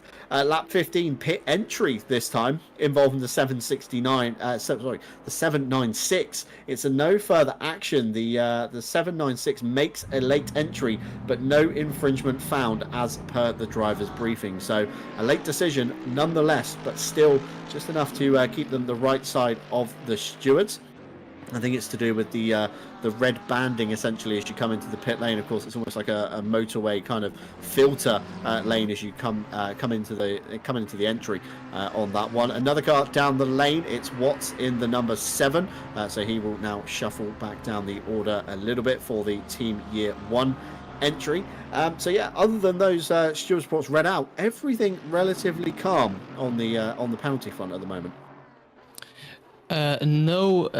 No pit restrictions. There is no mandatory pit stops. You can take a pit stop whenever you want, how much pit stop you want, and there is also no pit window, so you can really vary with your pit stop options today in this 4 hours endurance race on the Nurburgring. And as you said, we are seeing the first pit stoppers today, and I'm curious when this little group will make a pit stop. Of course, the fight for P3 still rages on. Christopher Streep has an 11.1 gap to Philip Engman. Philip Engman again having a 12.6 gap to P3. So these guys are really trying to work together and close the gap to P3 or to P2 and P1. That's really difficult. The gap is just so huge, even for a 4-hour endurance race, which has seen its first hour from now. And it's really interesting to see. But what's more interesting is again when these guys will make a pit stop. And will you change tires? That is the question. Who will change tires? Who doesn't? Who is going to make the most progress in the second phase of this race? All questions to be answered soon. As you can see, Dominic Hurl in P33 for now, making its first pit stop, and Adam Dubiel, the Polish driver for Forza Italia Racing, also making his first pit stop for now. So he is the first one of this group of 4 drivers to make a pit stop. Adam Dubiel was in P3, now dropping back throughout the field, and it's going to be really interesting, John, because you might be the first one to stop, but that maybe causes some traffic. You know, you could just catch a few cars that are slower than you, and therefore you might not get some benefication of the new tires, but because you're just getting held up. Yeah, that's it, isn't it? It's all about where you come out in the kind of realm of the traffic, should we say. You don't want to come out, of course, into somebody else's fight, should we say. You don't want to, you know, slot yourself in and amongst, say, for example, these guys. You don't want to, you know, be the 4th car in the mix, because these guys on old tyres, you're on new tyres. you're probably going to wear your tyres prematurely, trying to keep up with them. You're maybe going to be faster, trying to make desperate moves, put yourself into maybe a slightly more dangerous scenario than maybe what you're kind of used to, essentially, on that one. Just looking towards the pit stop timers, Joe Dorber with a 1 minute 8 from in to out. We've got the number 7, that's a 1 minute 18 from in to out, so that sounds like maybe 10 seconds of damage. Adam Dubil, again, a 1 minute 19, so we know that car's been in the wars quite regularly, so that again could also be for damage on that one.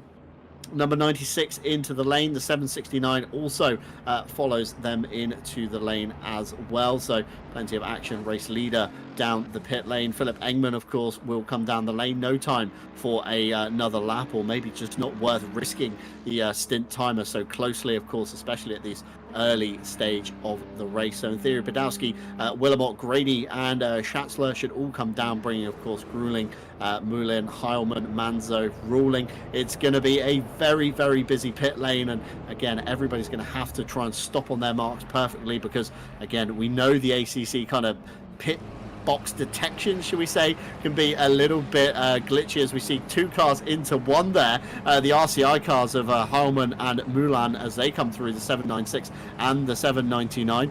As far as our broadcasters aware, not illegal to do, so very interesting in that one. It's going to be it's going to be very hell to find the pit stop as well. Again, if you're sharing a pit box with another car, of course, ACC sometimes condenses the pit boxes down, so if somebody's in your box, it could be hard to find the marker, or somebody's before your box or after your box. Again, going to be very complex, as everybody, Dan, streams down pit lane now. Everybody's really exercised the 65 there. We've got both the Swiss RC cars coming in tandem. It's a fantastic sight to see the Porsche and the Lamborghini, and they've even got pit stalls next to each other as well. So Jacobs, of course, will serve the 5-second penalty. This is absolute carnage. This is like commuter hour, Dan, in the city. Everybody is in the pit lane. You've got the 69 down at the bottom of the hairpin. The 769 race leader is out, and Joe Dorber, of course, the 777 is out. Everybody else is flurrying into the pit lane, or they're coming through Mercedes Arena. This is absolutely chaos right now.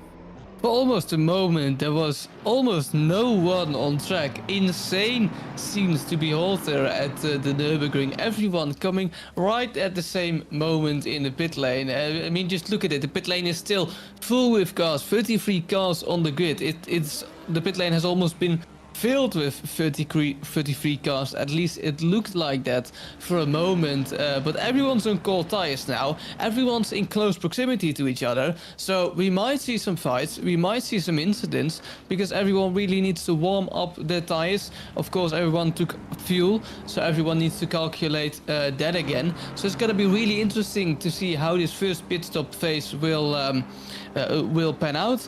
And we've seen an absolutely crazy pit stop scenery, as we can see the 127 car of Berend van der Wiel and another Dutch driver, Chico Leensvaart, probably repairing his damage. That's why he's in the pit lane for so long.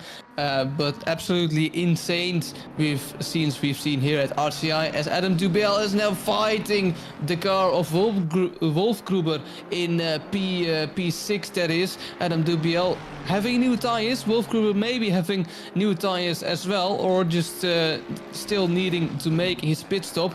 Adam Dubiel really wanting to get by that Mercedes, but he needs to be careful because his tires are still cold, and he keeps it on the track as he passes that deadly chicane on the Nurburgring, of course. But he remains in P6. He probably will improve his track position once everyone has made his pit stop. And Adam Dubiel currently diving down the inside on that first turn, and in my right ear I hear Wolfgruber didn't take tires, so Adam Dubiel wanted to get by the Mercedes driver really fast, and he did so, diving down into turn 1, and he got past. Marco Podolsky in P2 didn't take tires as well, so that's really interesting, and it will of course save you a little bit of time in the pit stop, if I'm sure. Marco Podolsky, of course, champion of Midweek Masters Season 1 again. And we'll see if he can maybe challenge the leaders. But Christopher Verstappen still 11.9 seconds is the gap between P1 and P2. So he's doing an awesome job to retain that lead. Has made no mistakes so far in that Bentley. And he's doing a great job of making no mistakes and keeping that Bentley on track. Philip Engman, as we touched on it before, he drove for Sweden at the VM Motorsport Games in 2022, if I may recall, and he is in a good position to maybe challenge the lead as well, who knows. Stan van der Koede in the Aston Martin, also challenging P14, that is Brandt in the McLaren 723. And John, we're seeing all chaos commence here. It's almost like we've started the race, the pit stop saga has ended, and now everyone is trying to make up some positions more. Yeah, that's exactly it. You know, everybody's trying to, you know, jostle out as much as they can. I mean, some drivers are electing not to take tyres, of course, to gain the track position. Again, the number 45, a successor of that one. We're going to have to keep an eye on the gap between themselves and Engman in the 899. It's not Engman, the FIA Motorsport Games representative. It's his teammate, Mikael Sundstrom, that we're going to see in the next stint. So, spoken to Mikael, and he says they're going to split it 50-50. So, Engman's doing the first 2 hours. Sundstrom is doing the latter 2 hours, and Sundstrom has drawn the short straw, and he may be taking the double stint towards the end. So a lot of drivers are going to elect to wait for the temperatures to come down. Again, it's 4:17 currently, so you're looking about 6 o'clock-ish towards the end of the race. So temperature should be a lot cooler, sun a lot lower, again more shadows on the track, etc, etc, as we see a penalty pop up there for the number 969. The stewards are busy writing down notes, passing them over our way. So what we're going to do right now is, because we've just passed the pit stops, we're going to take a quick break up here in the comms box. So we're going to leave you on board with a chosen car of Jesse Lee's fancy. So we're going to turn up the volume, we're going to listen to some onboard sounds while we grab 5 or 10 minutes. When we come back, we'll bring you all the stewards' updates on those penalties appearing on the screen, and back with more action here at the RCI World Tour 2024.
Good morning, good afternoon, and good evening to wherever you are in the world. Welcome back to RCI TV on here, YouTube and Twitch. And we're back once again with the World Tour 2024. Round 1 taking place today at the Nurburgring GP in the Eifel region, and 1984 was the year of the completion for the GP Strecker that we all know and love today, alongside, of course, the famous Nordschleife. I'm your lead commentator, John Dalton. Alongside me, just nipped out for 5 minutes, is Dan Van Zoofen. And of course, behind the cameras is Jesse Lee. And a big hello back to our live stewards as well. And of course, to you guys in chat as well. I've seen you've been posting your messages, especially when we watched Stan van der Kolen find the Armco on driver's left as he came out of the Hyundai N curve just a few laps ago. Very unfortunate indeed. Now finds himself back behind Carter in the number 900, trying to make up another position. So this is an in-class battle. Of course, we do have pro and silver drivers with us here today. Pro drivers represented, of course, by the white background on their number. Silver drivers, I say this in finger quotations because, as you can see, some of the silver drivers are actually taking it to the pro teams at the moment as well. This man here, Christopher Wolfgruber, has had a fantastic first stint and an even better beginning to his second stint, currently up in P8 overall. This is your silver in class leader. Of course, the second position is Brand, all the way down in P11, this man here. And of course, just behind him is ruling in the steady start racing number 33 entry. Again, got tangled up with Stan van der Kolen just a few moments ago. Of course, a couple of pro cars ahead of him in the form of the 799 of Mulan, and of course just ahead of him as well, RPMS Matt Stevens in the 707 Porsche. Jan Manzo, of course, handing it over to him.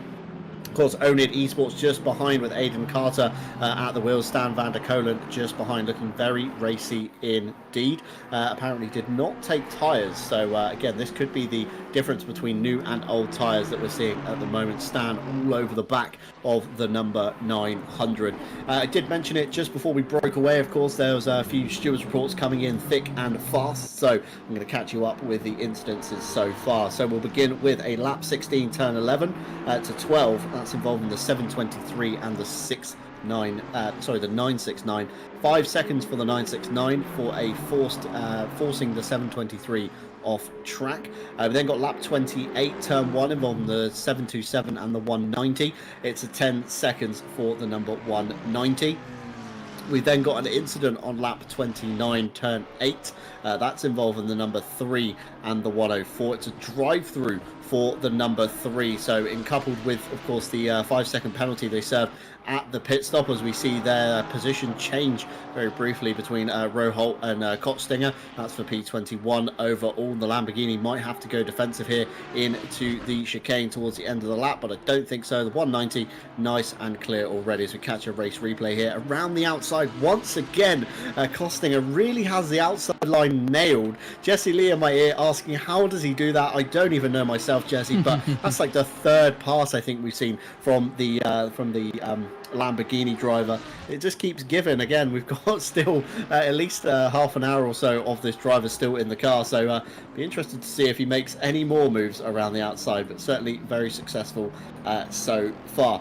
We then have a lap 21. We go backwards in the stewards reports to turn 3 to 4, involving the 969, the 33 and the 14. The 33 turns into the 969, who then understeers into the 14. No further action, deemed as a racing incident. And then we have a few pit entry infractions. We touched on this, of course, in the driver's briefing, verbally and of course written in the driver's briefing channel as well. So these are all on lap 32. Lap 32 involving the number 500. It's a warning for a late pit entry.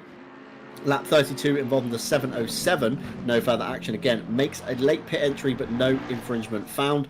And then one lap later for the number 45, it was another late pit entry with no further action, but again, no infringement found as per driver's briefing. So stewards keeping it relatively, line of stern and quite cool as well. Very consistent across the board with, of course, the rulebook changes. But this man here, Yannick Pashtushka, with the 5 seconds to his name, he'll of course be serving that in the next pit stop as the reigning champions, of course, SPHE Motorsport, come back in a new machine. Of course, last year it was the Audi R8 LMS Evo 2. This year it's the 720S and a driver lineup as well. So anything they said top 5 and above, they'd be happy with. Currently down in P9, Dan, they've got a big ask ahead of them, especially with this 5-second penalty looming over their head. Yeah, 5 seconds is almost nothing in such a short race. In such a short race, in such a long race, of course, 4 hours. The race is 4 hours long, 2 hours and 33 minutes remaining, and it's almost nothing. You drive so many laps, and you maybe gain a few seconds here, you maybe lose a few seconds there. But of course, a 5-second penalty couldn't be that great for your end result. But it might not even cost you a position, because at the end the gaps could probably be so large. It may be 10-second gap, a 15-second gap to the car behind or in front of you. So it's really how the race pans out, because drivers ahead of you could make a mistake. You could purely by luck get promoted to P5, especially on the Nurburgring. With those deadly corners, everything could happen. So a P5 could still be on the cards for SPH Motorsports. We'll just have to wait and see after the 2 hours and 32 minutes end. And maybe SPH Motorsport can be happy with their result at the end. Christopher Wolf Gruber in P8 with the number 40 Mercedes didn't change his tires. Currently don't know if the number 969 McLaren did as well. We'll just have to wait and see if I'll get that info into my ears. And the McLaren really making the Mercedes aware that he's there. Wolf Gruber definitely needing to look in his mirrors. And I can see that the track temperature has indeed there's almost contact, really close driving there by the McLaren, inches apart there, and that shows that the McLaren is really eager, hungry. He smells blood to maybe overtake him for a P8 position. We'll just have to wait and see. But it's looking likely. It's not really a question of if the McLaren can overtake the Mercedes ahead of him. It's more likely when it's going to happen. But we'll have some eyes on this battle. But as I was saying, the track temperatures have dialed down a little bit. We can see the track temperature has gone from 30 degrees to 27 degrees, and that's really a huge change in the track temperature. It gives you more grip as a driver, and so especially for the cars that are struggling with tires, it could be beneficial, like we said earlier, for the Porsche, like the Ferrari, and maybe they'll benefit a little bit of that.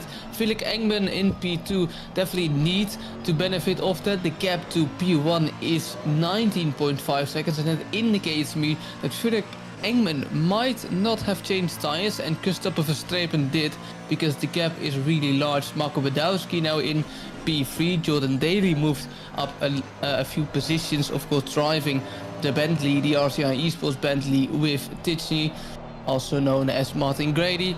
Christopher Wolfgruber now was still with him. Now we are with the McLaren of Pastu Shuka. I'm probably pronouncing that name wrong, but anyway, he's trying to maybe get a move done in turn 1, just trying to make himself aware that he is indeed still there. Oh, was it a little bit of contact? Not quite sure. On the outside, can the McLaren of SPHE Motorsport make it stick? Wants to do the switchback, but there's just not enough room. Maybe a little dive down the inside, just not contact made, and it's really battling for the inches here with the Mercedes and the McLaren. No contacts are reported, so that's really clean racing, really millimeters apart, and that's what we like to see, John. Yeah, that's like what we love to see, don't we, here at RCI? Good, fair, kind of clean racing between these two at the moment. And this isn't even for technically a position. This is just for a pro and a silver car to swap themselves around. Wolf Gruber, of course, in a completely different category. Pashtushka, of course, trying to push on for the pro car, of course, of Southcott, the number 316, just ahead there. And we did, in the driver's briefing, we did encourage drivers to come and join us in the booth. and have a chat to us, let us know how their race is going. And from the other server, we actually have Mike Redford with us. He's currently in the 999 Not Sheep Racing, paired with Matthew Malcolm, Declan Archer, and Joshua Nurhard in the Ferrari 296. Welcome on in, Mike. RCI regular, seen you many a time on various streams, various guises, under various banners, etc. Basic question, how's it all going over in Split 2? Hi guys, great to be here. We're doing alright. We've only got myself and Declan today doing this 4-hour race. The other two aren't available. They're cheering us on the sidelines. We're doing alright actually. We're running P4 at the moment. Probably in the John Dalton zone, as you would say. We are. We were actually thinking about it earlier. We came out of the pits and we've lost out to a couple of cars, but we've gained on 2 cars back that were ahead of us, so it's kind of all evened out. Similar case to Split 1, where there is a Bentley that is about a mile up the road from everyone else. So it's the same story in Split 2 as well, in that regard.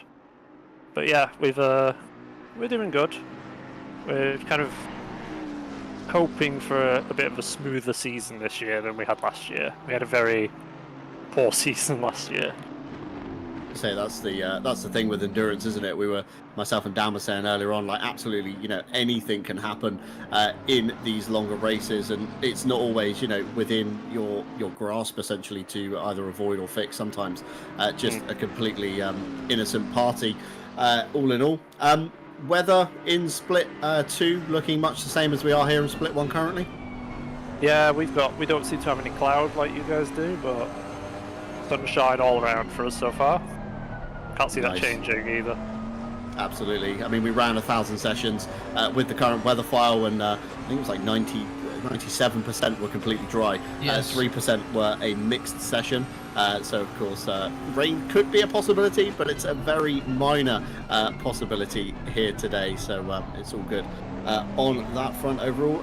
Dan, any questions you have for Mike Redford? Mike, you wanted a better season this season, but what were your goals going into this race?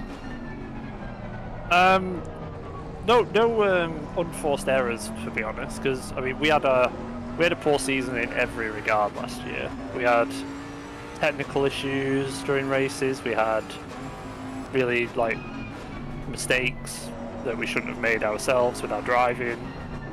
I think we've chosen a better platform this year in the Ferrari. We were in the McLaren last season, which is pace was good in the McLaren, but it was a bit trickier for some of our, lesser experienced drivers. So like myself and Malcolm tend to do quite a bit of racing. The others don't do it as much on the regular, so having a car that's a bit easier for everyone to get a grasp of quickly. That's our thinking behind picking the Ferrari this season. Alright, and of course, Mike Redford, you are a known guy here at RCI, and you're doing a lot of races here. How have you prepared for this one? Is it any different compared to other races? Not necessarily for myself, because I mean I've done a race or two just in the leagues recently in the Ferrari at this track. I think the Midweek Masters Season 1. That was the most recent I could think of, and so I had a pretty good idea of the setup we wanted to use and so on. So mainly just trying to get everyone else up to speed really at the same time. Alright, well, good luck to you this season, Mike Redford. Thank you for interviewing, for this interview, and keeping us up to pace with Split 2 as well. I wish you good luck this race. Thank you guys.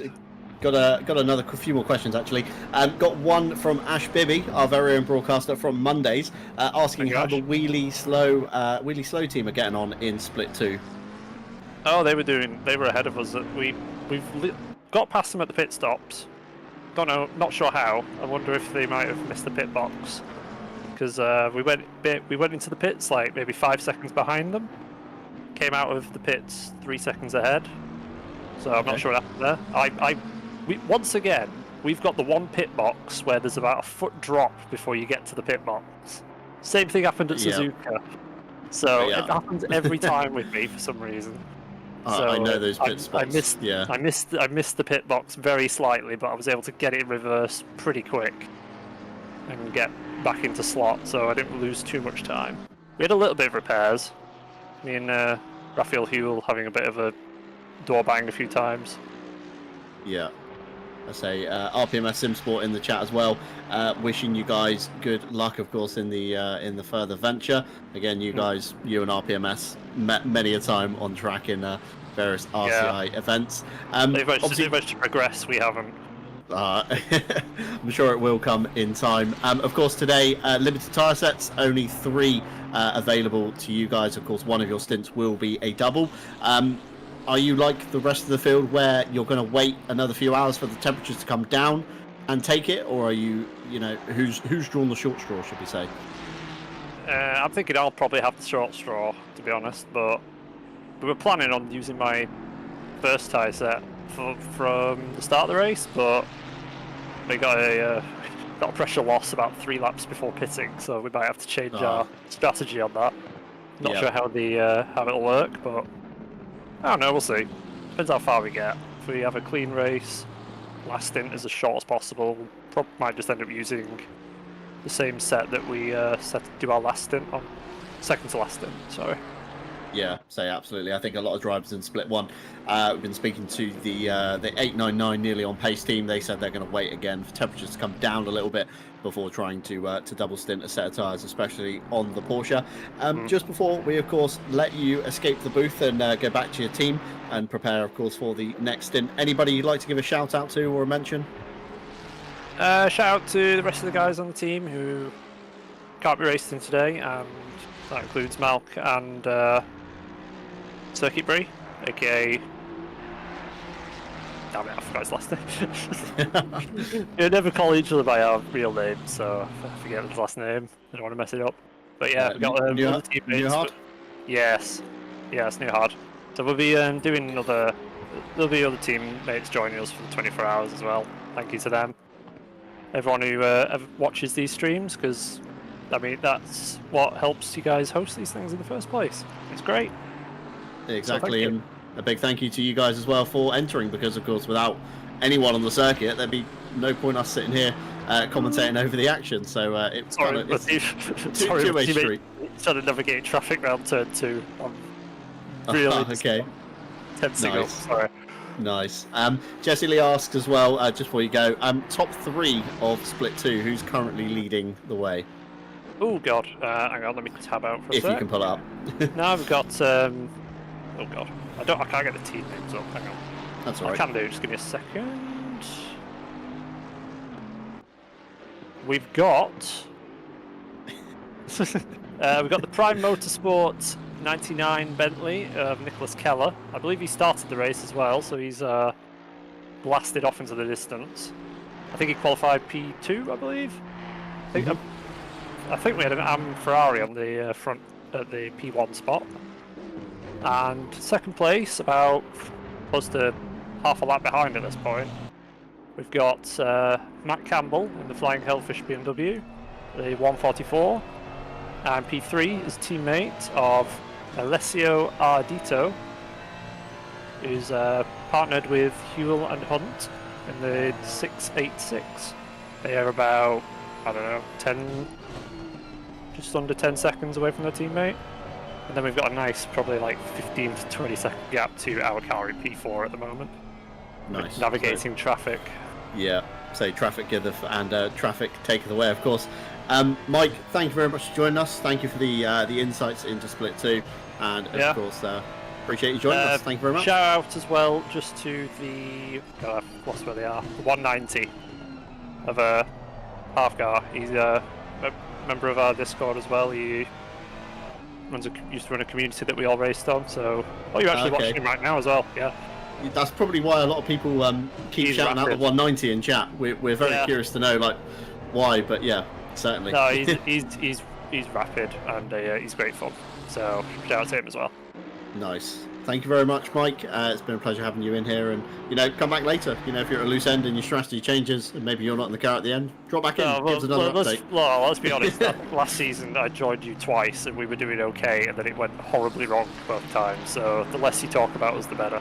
I think we were running P5 in Monza. I think for 12 hours, and we had 2 disconnects and a pit strategy go wrong. So let's just stop talking about the 999 right now. 999, I don't know who they are. Who are they? We've got the demon on the side of our car this year to get rid of the take all the bad energy away. Nice. Well, fingers crossed everything stays good for you guys, and hopefully you see the checkered flag in a strong position. But yeah, thank you once again for joining us. No, thank you guys. See ya. See you later, Mike. Mike Redford, everybody, of the 999 Not Sheep Racing, racing in Split 2, giving us an update there. Meanwhile, in our current split, the man we're riding on board with at the moment, Hakon Roholt, again getting a shout out from Mike there. Currently 10 seconds to his name, so he's going to be serving that during the pit stop. That was for a takeout, but position was returned, as we see. A big mistake there from Mikowski behind in the 727. Dropped a little bit too much curb. Let's have a race replay here. Going through the chicane, a little bit of a wiggle, caught the curb and then caught the car before it slid over into pit lane. Very good car control there from the 727. But again, Dan, that's exactly what we said at the beginning of the broadcast. Anything can happen, and that could have been a whole lot worse for the 727. Well, the track is getting cooler, but it's not freezing, so it's definitely not getting any slippery. But that was a great save by the 727. Indeed, we also, if I recall, saw a change for P3. P2, Marco Badowski moved up a position, or in fact it's Jordan Daly who got the P3 from Marco Badowski, possibly because of tires. Maybe Marco Badowski chose not to change tires, and the team of Jordan Daly did. So it is correct. So Jordan Daly, they have a set of new tires on that Bentley, and Marco Badowski in that 45 McLaren, they do not. So they will get their advantage later on in the race, of course. And it's an interesting point.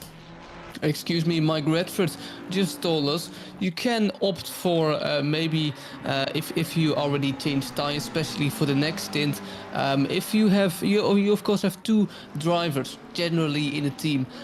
So as we see, RCI East was making a contact there with, that is Brandt in the McLaren, and Pierre Moulin definitely needing to defend of Reuling, but that was incident, a race replay we have as well. That was a strange incident. So that we have a battle of a McLaren in front, and Pierre Moulin just touching the McLaren in front, and he did lose a little bit of time, maybe a little bit of damage as well. But Pierre Moulin definitely touched the rear of the 723 McLaren, and it doesn't hurt him position-wise, but it will definitely hurt him with the time lost to the car in front. But what I was talking about, of course, you have 2 drivers. Some may be aggressive than others, so you can opt to maybe, if you want to use a used set of tires, you can of course have a choice in those used tires. Which tire has more wear, which tire has less wear. Alright, let's opt for the tire that hasn't wear as much as, let's say, the tire at the start. So that's really interesting, and you can take some advantage in that to drivers who might not have seen that or do that in any case. As we can see, Thomas Pikowski in the number 727 Ferrari, he had an awesome save earlier on, and he's now trying to gain a position. A fellow Ferrari driver in the 119, Roholt, everybody almost cheering him on there. But Roholt now in P23, Pikowski in P24. You could almost say they're fighting for a wooden spoon, but that's not true. Almost everyone's getting point in this field, and it's just for the overall class. Simon Vazel, they had a great qualifying. As we see another race replay, this is almost for the last positions. Thomas. That's a really strange incident. This is several laps ago. The stewards will definitely look at that. That's the number 96 Ferrari, and that's a really strange incident. So the stewards will definitely have a look at that. Live stewarding in split 1 and in split 2, and of course my commentator and John Dalton will keep you all up to date with the steward decisions that are being made today in this 4-hour race. Simon Vazel, that's Roholt in the grass, and that's almost every Ferrari just losing it here at the Nurburgring circuit, at least in this little group. But Simon Vazel for ACC Vlaanderen just lost a little bit of control with that Ferrari. Roholt lost the position, Makowski gained a position, and I'd love to see a race replay of that, because it looked like this whole group of Ferrari and one Aston Martin, as we see indeed another race replay. We saw 2 Ferraris and 1 Aston Martin touching the grass there, but the Ferrari in front, even though he went on the grass, he did move up a position. That's the Ferrari of Makowski. Simon Vazel, I can hear there's a big replay now coming. ACC Vlaanderen in, I think it is P25 indeed, as we see another race replay. This is the replay of that incident earlier ago. The other Ferrari goes to the grass, other Ferrari needs to go to the grass to avoid the Ferrari in front, and Simon Vazel just loses it by himself, maybe a little bit distracted by the action going on in front of him. And I wanted to touch about ACC Vlaanderen. Simon Vazel had a great qualifying, but it seems like he just doesn't have the race pace at the current moment. Back in P25, if I can recall, he qualified inside the top 20, but Simon Vazel really dropping down the pack. Maybe having to manage some tire wear. It could be a factor, of course. We've seen it a lot in this race.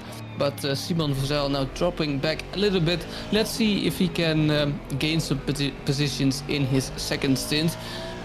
We've seen some action, we've seen some drama, some incidents, some overtakes. John, this second phase in the race has been entertaining.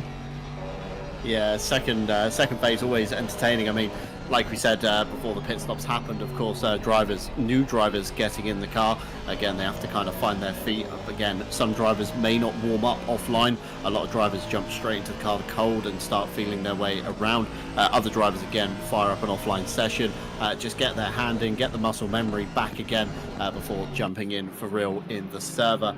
Matt Stevens for RPMS SimSport, we saw them a few laps ago, tied with Stan van der Kolen just behind there. He's managed to dispatch of the number 900 of Carter. Again, a few laps ago, we saw the Onid car battling with the 475, and now next on his sights will be, of course, Matt Stevens. RPMS SimSport, a formidable name in the RCI realm, always put on a good show with always a good turnout of people as well. And in that car today, we do have Matt Stevens, Yao Manzo and Tom Shipston coming over from Ground Zero Racing, as we get a £10 super chat from Ash Bibby asking for an uwu. So uwu to you, Ash Bibby.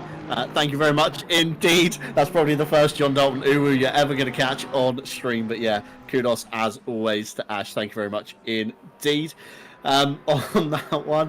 But yeah, back to the action, of course. We've got Pierre Moulin here making a move up the inside of Brand. Again, that's pro on silver, so that's not really going to affect Pierre for the RCI esports car. However, it does put Brand back into the clutches of Ruling in the Steady Start Racing blue entry. Again, this is going to be for P2 in silver. Of course, it's for P12 overall, but count the number of grey cars ahead. Of course, Wolf Gruber is your silver class leader, and then next, of course, it's Brand and Ruling. So this is going to be a battle for second and third. Just behind, of course, Matt Stevens, 6.7 seconds to the good, bringing with him Stan van der Kolen. So they've got a little bit of breathing space, Stan. Again, they can have a few fights, a few tussles, but again, will they work together, just run line of stern and just try and keep that gap built up? Of course, pit stops are on the horizon, maybe 15 minutes away or so. A lot of drivers, again, will be taking a fresh set of tyres, I can imagine, and then, of course, electing to do the double stint at the end, although we know Badowski at the head of the field has already got that single stint, the double stint out of the way.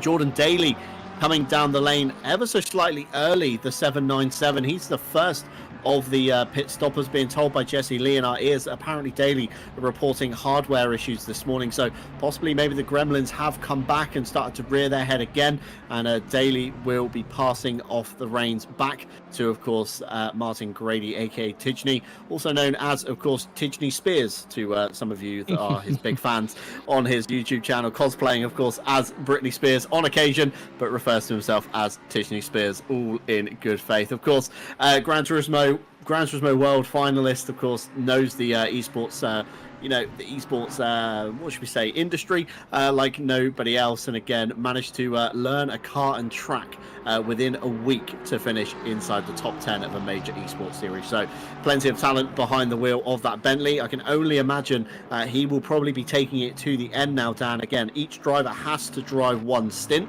but it may be Daly still in the car, although I know ACC doesn't update until the first timing gate, so if we have a look when we get nearer the end of the first sector, possibly that could flick over, but Jesse Lee confident that it's still Daly, so that makes it an early pit stop, which begs a question, Dan, why?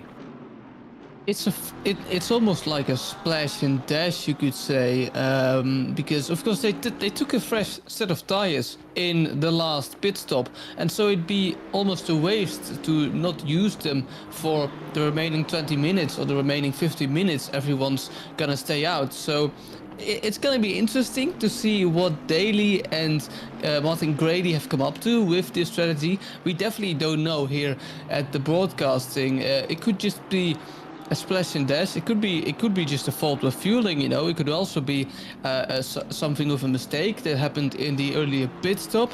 But I think, and I have to agree with my broadcaster here, Jesse thinks it's a strategy, and I think it's a strategy option as well. We'll just need to wait and see how it pans out. And John, I can almost only agree with Daly and Martin Grady, because the leader is 20 seconds up the road, 13 seconds maybe for them before this pit stop, and so you have to try something different to maybe get an edge upon your opponents. And so it's going to be really interesting. One of the first pit stops in the second stage here in this race we've seen. It's going to be interesting, John, and I can't really figure out how and what they've changed, but we'll just have to wait and see. And that's the beauty of an endurance race. You can do so much with strategy. You can do an early pit stop, do a late pit stop, change tires, don't change tires. Every other option with fuel is also available. So it's really gonna crack your mind open, especially with this interesting strategy option from the RCI Esports gentlemen. Yeah, just looking to Daly's pit stop timer, it was a 1 minute 1:04 from pit in to pit out, so 10 seconds shy of their first stop. So I can only imagine they brought the Bentley down, they've chucked a load more fuel in it, and they're going to go for another stint, possibly taking them up to, of course, it'll be just about an hour 6 roughly to go before we'll see them down the lane once again. So I imagine they're going to prolong their final stint, of course, try and get the most out of the double stint that they can do, and then prolong the last stint right up to the stint timer to see if they can really push the limits of that car and what it can do. The Onid esports car, sorry, the number 900 at the moment, also on a used set of tires, we believe 1:06 last time down the lane from pit in to pit out. So again, they'll be probably cutting their double stint ever so slightly short to try and get off those tires, get on some fresher Pirellis, and see if they can make their way back up the field. Marco Badowski back down the lane again for Team Monkey Racing. We know this man is on a double stint on his tires as well. 1:08 last time by from pit in to pit out. So again, that was their double stint done. So in theory, the 45 now has fresh tires towards the end. We know last time by, of course, Adam DeBille 1:19, Benjamin Harmon 1:13. So they should be on fresh tires in theory. Christopher Streppen again at 1:13, fresh tyres, and of course the nearly on pace car, the 899, again they will be on the fresher set of tyres again.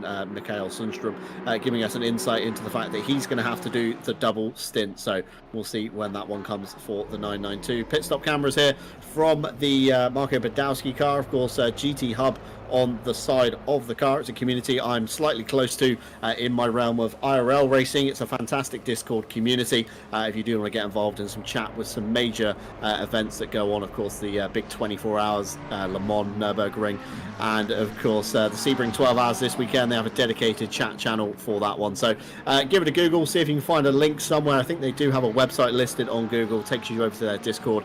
Join in all the fun and games there, including bingo in the 24-hour races. So that's a real fun one to get involved in as well. But yeah, Team Monkey Racing there, swapped to John Eraser, now in the car there again, a man that we know, Dan, from the Mondays. Very quick driver in his own right. Again, Wednesdays, I'm sure he's entered there as well. So John Eraser, aggressive driver, very good at defense as well. So again, if he's the man that can, John Eraser's the guy you want in the car for the final 2 hours. Yeah, definitely. As you say, we know him of a lot of races, and the Swiss driver is a really good candidate to maybe move up some positions. About that bingo, it isn't a bad idea for a 24-hour race we host. So maybe, just maybe, we'll keep that in mind, John. Now back to the action. The Aston Martin of Aiden Carter is trying to chase down the teammate of João Manso. João Manso, the Portuguese. Gave the wheel to Stevens in the 707 Porsche, and let's see if Stevens can hold off the Aston Martin, the so really charging Aston Martin of Own It Esports. See if that Porsche can defend. Likewise, they've got an Aston Martin ahead of him. Stan van der Koele is still in the car. He is driving on P12, the number 475. Aston Martin is still doing a good job. It's really consistent. This race hasn't really done anything wrong. Is almost in the John Dalton zone, you could say, for most of the race. But is of course also battling that 707 Porsche of Stevens. We saw João Manso in front of that Aston Martin driven by Van der Koelen, but it's now behind the Aston Martin of Van der Koelen. So we did see a position change there. I think they're on the same tire strategy because they aren't really walking away from each other. So this is going to be a really interesting battle to behold. The battle for P12. Let's see how this will unfold. And with 2 hours and 2 minutes remaining, we are getting close to that next pit stop phase. Of course, we saw the first pit stop phase really literally erupt at the 3 hour and 54 or the 2 hour and 54 minute mark. So it's going to be really interesting. I expect the pit window or everyone to pit in about 15 to 10 minutes probably. So we're gonna see if the pit lane is full with those 31 cars. 2 cars have already pitted.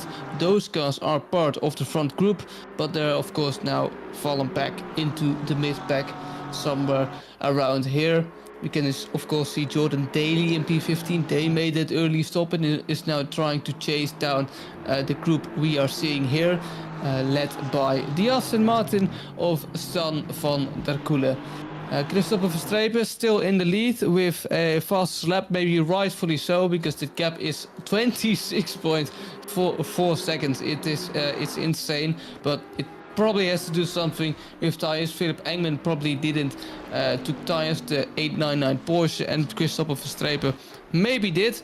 Verstappen doing the double stint here at RCI for this Nurburgring 4-hour race, and I touched on it later, and I'm doing it again.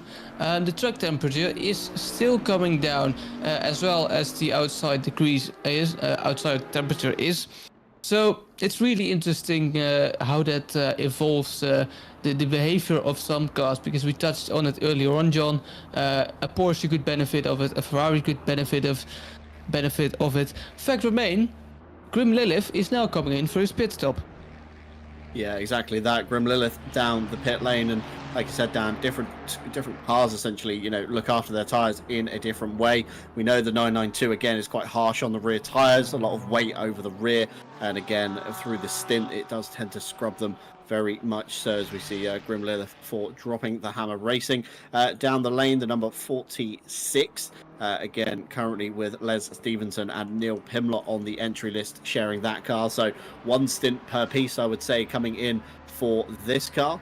Again, Neil Pimlott and Les Stevenson both have to drive the car at some point, otherwise of course they will incur a time penalty at the end of the race if all drivers aren't driven even a lap. It doesn't even have to be a full stint, as Neil Pimlott now gets underway in that car, crossing the pit exit line. Again, be very careful not to cross the white line this time, as we see Wolfgruber coming down the lane. This is your silver leader. Again, Wolfgruber has been in this car since the beginning, so I'm sure he's going to hand over the reins currently on that one as well. Again, it's going to be a very big ask for a third stint, I would say, out of the Austrian motorsport entry on that one, as the Mercedes of course comes to a stop.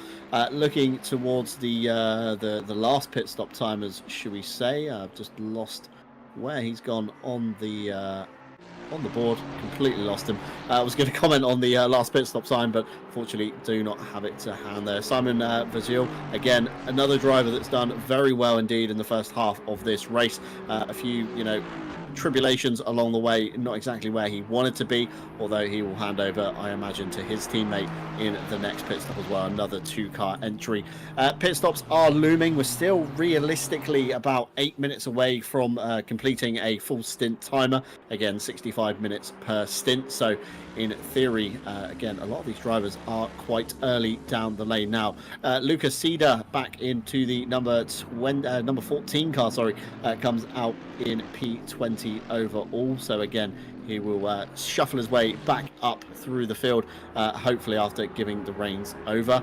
And then we've got the Sim Racing team, the number 104. They're next down the lane as well for their stop. Axel Bernardinis currently at the helm of that one.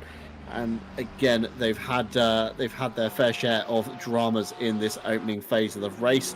Just inside, I think, somewhere just inside the top 10 of the silver category, if the quick maths is correct on there. But still, these two are locked bumper to bumper. Thought there was going to be a collision there almost into turn 7, but it was not to be. Maybe these drivers just getting a little bit kind of lackluster, losing a little bit of focus, as we now see the number 7 coming down the pit lane. So this is the kind of flurry that we saw before, Dan. It was 1 or 2 cars every lap coming down the lane. Then all of a sudden, the whole field descended on the pit lane, and it was absolute chaos. So I think we're still a few minutes away from that one. But again, drivers electing to take a slightly earlier stop, possibly for strategy reasons.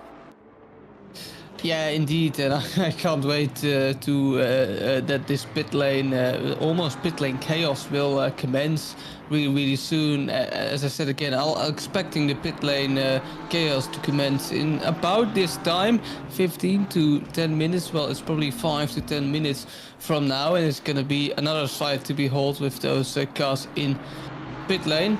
As you say, and it's going to be interesting because we're going to see drivers who didn't take their fresh set of tires on the first pit stop. They will probably take them now, and so we'll see another charges to the field from various cars, I expect. It's gonna bring some new action to this race, as if we haven't seen enough currently. And let's see how it pans out. Maybe, of course, Jordan Daly will drop down a little bit more in the field, because they've of course taken another fresh set already, and now the other cars around of them have fresh sets and they haven't. So it's gonna be really interesting. John Eraser catching some traffic, and this is crucial for John Eraser. He needs to clear the traffic as soon as possible. He has a really big gap to Jordan Daly. They pitted early as well.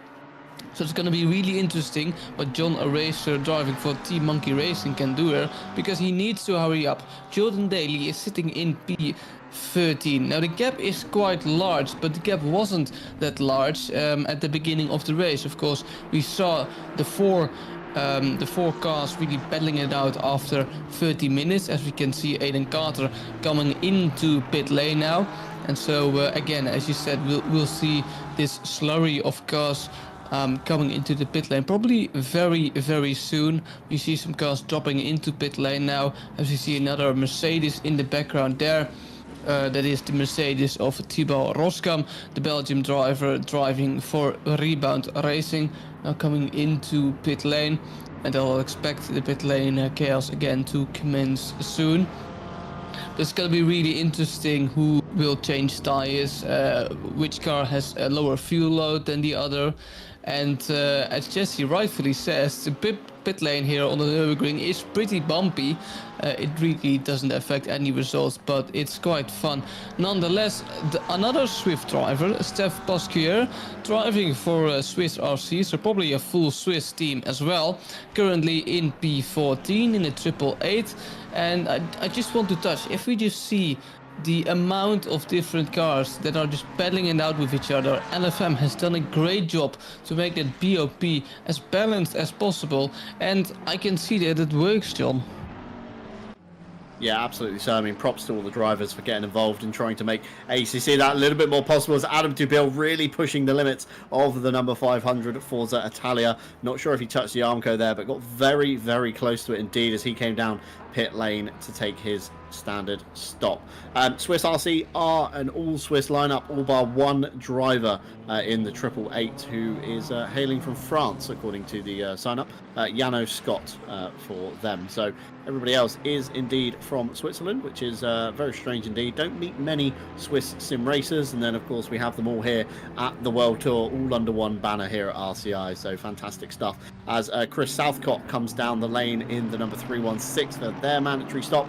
Meanwhile, Thibaut Roskam is out of the lane into clean air, so he should be all good for his next stint. Again, probably handing off to Carlos Calatayud at the end of the race, who will take it home to the checkered flag.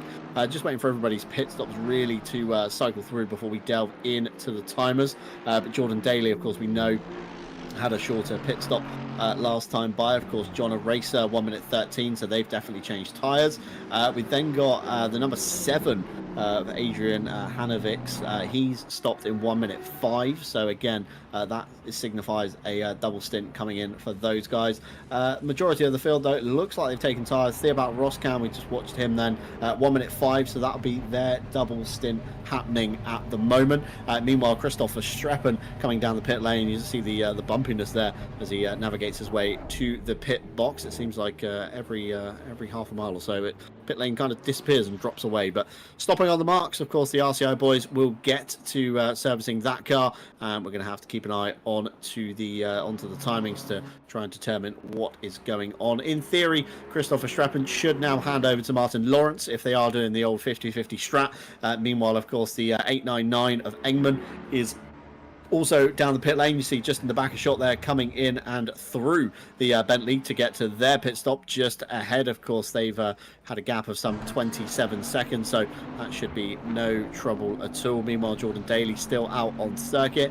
He is propelling his way up through the field. Yannick Pastushka, back in the lane for the SPHE Motorsport entry, the number 969. He'll have a further 5 seconds to serve at this stop, so the car will remain stationary for an extra 5 seconds. So in theory, Pierre Moulin behind may get the jump on them as well, as the flurry of cars comes down the lane. Of course, the silver leader brand, followed by Ruling as well. But remember, the number 14 of Cedar, he pitted earlier than these guys, so in theory you should see the number 14 climb back up the ranks once again. Stan van der Kolen, another car down the lane. Of course, Jordan Daly will stay out. He took his pit stop earlier on, and Matt Stevens down the lane for RPMS as well. So he'll probably hand off to the third driver of that entry, possibly Tom Shipston for a double towards the end. Chris Bourne for the Wolfpack, the number 196 there into the lane, and with them bring the dual Swiss cars that we just spoke about. Of course, Steph Pasquier in the 888 at the moment. And the man that loves to make the move around the outside, it's Anthony Kostinger in the number 234. Fantastic liveries on those cars. Meanwhile, Thomas Makowski Also down the lane, he's had a few hairy moments with Simon Vigil behind in the number 2, so I can imagine those two are going to be swapping drivers out as well. But yeah, the traffic jam is coming. Of course, a lot of drivers electing to take an early stop. Could it have been a tactical move, Dan, in order to obviously not get caught up in the manics of the pit lane, and again coming out into relatively clean air, should we say, and again allowing an extra few laps to build up the tyres, so when these guys all are released, in theory you're out on the track on hot tyres ready to go and should make some passing very easy indeed. It could be well the strategy indeed. We're gonna find out anyway really soon. It's as we see Tim van Vechel now coming into the pit lane in the number 86 Porsche, but it's gonna be really interesting. Of course, Martin Grady and Jordan Daly did the same as Team Monkey Racing. It's really the other way around, but it's gonna be really interesting if they can make some profits here of this pit stop phase. And what you say, John, could be absolutely right. We're just gonna have to find out in a few laps time. 149 minutes hours remain on this in this race. As we can see, the number 727 Ferrari exit the pits ahead of that is the RCI Esports Bentley. Which one it is, I am not sure. Could be Jordan Daly driving that Bentley, and being on the hotter tires, as you say, John, they might get an advantage to win some time. Simon Vazel again for ACC Vlaanderen. He is driving really long, although it could be, of course, that ACC is a little bit slow with updating the drivers in this race. Davy Hill currently in P30. The Scottish driver hasn't driven a single meter currently in this race, but he is driving his first meters right now. And that's the pit stop phase almost done. Everyone's again on track. And again, as the pit stop phase has ended, we as commentators will take a small break, and we'll let you hear the roar of these beautiful GT3s. We're gonna be back with you in a bit here on the RCI World Tour 2024. See you in a little bit.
Good morning, good afternoon, and good evening to wherever you are in the world. Welcome back to RCI TV on both Twitch and YouTube, and we're back with the World Tour 2024.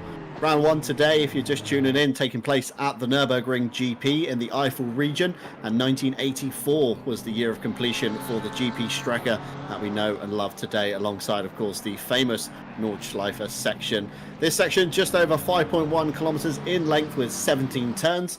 I'm John Dalton, your lead commentator. Alongside me, Dan Van Zoofen. Behind the cameras, Jesse Lee. And of course, our live stewards sitting just opposite us. We come right back into the action of it with a race replay straight away here. This is Grant Willamot trying to get past the one of the silver cars. I think this is the battle essentially for the silver lead. So that's Brand and Olivier Curtin nearly coming to blows after Willamot managed to find his way through. Eagle-eyed viewer at home has noticed the provisional silver leader, the number 14, I think it was, with Wolfgruber and Cedar, has unfortunately disappeared from the entry list. There's no official word on where they have gone, but we have dropped from 33 cars down to 32. So the first mechanical failure, shall we say, of the day. Very unfortunate indeed. I'm not sure they'll come back with the time loss that has happened since they've gone. But with us at the moment, we do have Les Stevenson in the booth with us. Of course, Dropping the Hammer racing driver, an RCI regular, and even an RCI staff member as well. Welcome on in, Les. You're in the number 46, currently down in P21. Grim Lilith, of course, qualifying and starting the car. Rain's been passed over to Neil Pimlott, so I can only assume you're next in the car when the pit stop timer reaches. I certainly am, and thank you, gents, for having me. It's been a great start so far. I mean, the legend of Grim Lilith has made his debut for Dropping the Hammer Racing, and he's done a great cut of first stints. I allowed him to have the two new sets of tyres, so I will be using a used set of tyres when I go out eventually on my stint. But yeah, you're quite right. Neil's in the car now, and we're having a blast. Yeah, absolutely. So I mean, it's fantastic running so far for you guys. Just kind of down the bottom of the midfield, should we say, in the silver class, of course. Much preparation gone into today, or have we just kind of arrived and drived? We've done it in our own style, like we always do. We've had some preparation, coming into the weekend, but it's probably been the least we've done for a long time. We tried to get set aside time, but unfortunately it wasn't meant to be. And we didn't even get around to setting a livery up, which is a bit of a shame. But there will be a livery ready for the next race. And but yeah, we're doing all right. Like you said, down the bottom of the midfield. But we're aiming for a top 5 at the end of the championship. So that's the aim. Today, we're not quite there yet, but it's a new car for us. And Grin's been teaching us quite a bit, because he's used the car quite a bit. So, but like I said, new to us. The next race we'll have Tom Watts back with us as well. So yeah, so it's we're looking forward to what the season brings. Yeah, I was going to say a new kind of car platform to yourselves. Dan commented earlier when we were discussing the tyres and the tyre wear. Porsche notoriously hard on the rear tyres. Any issues so far in the Ferrari? Mainly front graining in practice sessions, of course, but not entirely certain what this is going to bring us for the race. So a little bit in the dark. But I did my homework anyway, and well, I'm hoping it's going to pay off, and I'm hoping Grim left me some rubber left. He was definitely pushing hard, so I hope there's enough black stuff left for me to be able to get to the end. But yeah, we'll wait and see. But yeah, generally speaking, I think the Ferrari's pretty good on its tyres, so that's what we're banking on. Yeah, of course, the custom BOP being a thing as well from the LFM guys. So keeping everything kind of nice and close. Currently 1.4 seconds off the back of Nico Kumpu. Of course, again, a driver that's not really affecting your championship hopes. The next car you've got to catch is the 234, some 6 seconds up the road. Have you guys been choosing your fights wisely? Just been trying to keep out of trouble, or are you really determined to get stuck into stuff when it does arise? Well, no, thank you for bringing that up, John. That's exactly what we've done. That's why we qualified way down in the field. It was nothing to do with the fact we had no pace. So I'm glad you brought that up, just to clear Grim out of the trouble there. And that was our strategy. We've gone for the back of the field start, and I like to think it's paid off so far, but it's still an hour and a half to go, and also I've got to get in the car. So, but no, it's I don't know. Let's see what happens. But yeah, we just went for the clean start, and like we always do, and Grim had a great first stint. Had a little bit of contact, but thankfully nothing that ruined our race. So. It's great to see so many cars still involved. I know this is probably I think it is actually the shortest race of the calendar, but it's always great to see so many cars still involved. And yeah, it's a shame to see one car. Well, I'm assuming they've disconnected, but yeah, it's just good to see that. Yeah, still missing, unfortunately, from the server. At the moment, of course, the World Tour, as the name suggests, is a bit of a whistle-stop tour around the world of ACC. Next up, of course, Paul Ricard for 12 hours. We then go to the Circuit of the Americas for 8 hours. Red Bull Ring, of course, the 24-hour before we head to Imola for the final round on July 1st. That's for 6 hours. So, yeah, absolutely. Today is the shortest calendar race. Any rounds you're particularly looking forward to coming up? All of them. No, I mean, to be fair, I'm really interested to see what the Red Bull Ring's going to give us with the 24-hour race there. But no, I mean, I love Imola. I absolutely, that's my favourite track. I tend to do well there. I don't want to jinx it, but unfortunately, RCI have put the date on a time when I'm not in the country to be able to participate. So I'm going to have to miss that one, which is a real shame. But no, to be honest, all the races I think are a good pick. I particularly like Nurburgring as well. So, but yeah, it's there's not one really that I can really pick out and say is going to be our best or our worst. But yeah, like I said, it's a new car to us, so let's see how we go, and we're going to learn as we go, and hopefully we do really well. Yeah, absolutely indeed. Just briefly, Jordan Daly has come down the pit lane and given over to Martin Grady. Again, that's another very off-sequence pit stop we were kind of analysing earlier on, but potentially going to be a strategy call. So currently down in P13, of course, they've got some ground to make up once everybody else pits again. So keep an eye on the 797 and see how it plays out. Les, anyone you'd like to shout out, give special thanks to before we let you go today? Well, the whole team. Drop and Hammer Racing there's not just the three of us today. We've got Tom Watts, we've got Rudy Filmwalter, and we've got some people in the background like Callum Kerrigan and Tim Ireland pops in every now and then, and it's just a great atmosphere. We've got Richard Hutchins as well, can't forget Richard, and Gareth as well, Gareth Kent, who does a lot of our setting up of the car and stuff like that. So, I've got to give a shout out to Go Setups. Go Setups, the be all and end all as far as we're concerned. And if anyone is thinking of looking for somewhere to get your setups, you've got to go to Go Setups and give them a try, because they're pretty much hitting the nail on the head every time. So but before I go, I will just say as well, because I'm gonna have to go because it's going to be my turn to get in the car soon. I am shocked at the Bentley pace around here. I didn't expect it to be as good around here as it is, so hands up for that one. And but anyway, great races it's been so far, and long may it continue. Yeah, absolutely. So thank you very much for dropping in, Les. We'll let you get off now, back to your team and prepare for your stint. Best of luck towards the end, and fingers crossed you guys see the checker. Yeah, thanks guys, and might see you at the end.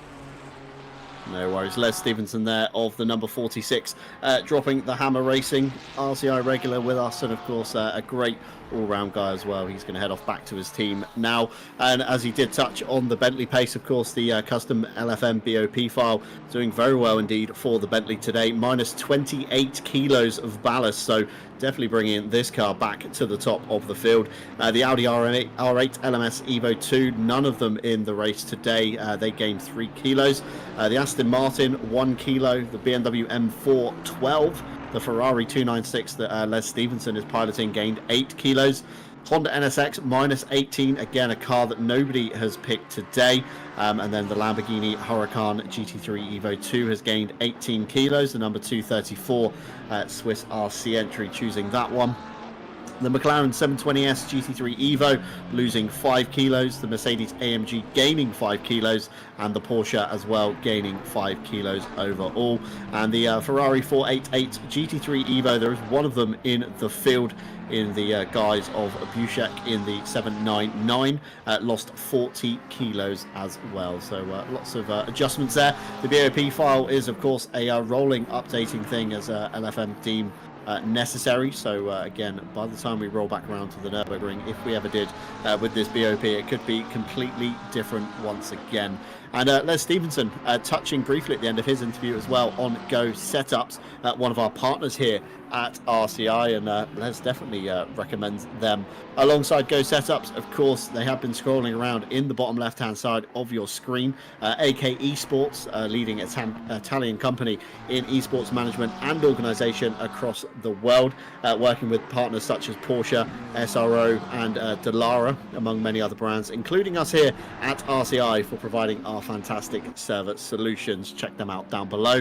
Driver61.com, where you can of course get 25% off your driver coaching by using our discount code and heading on over to the website with a link down below once again.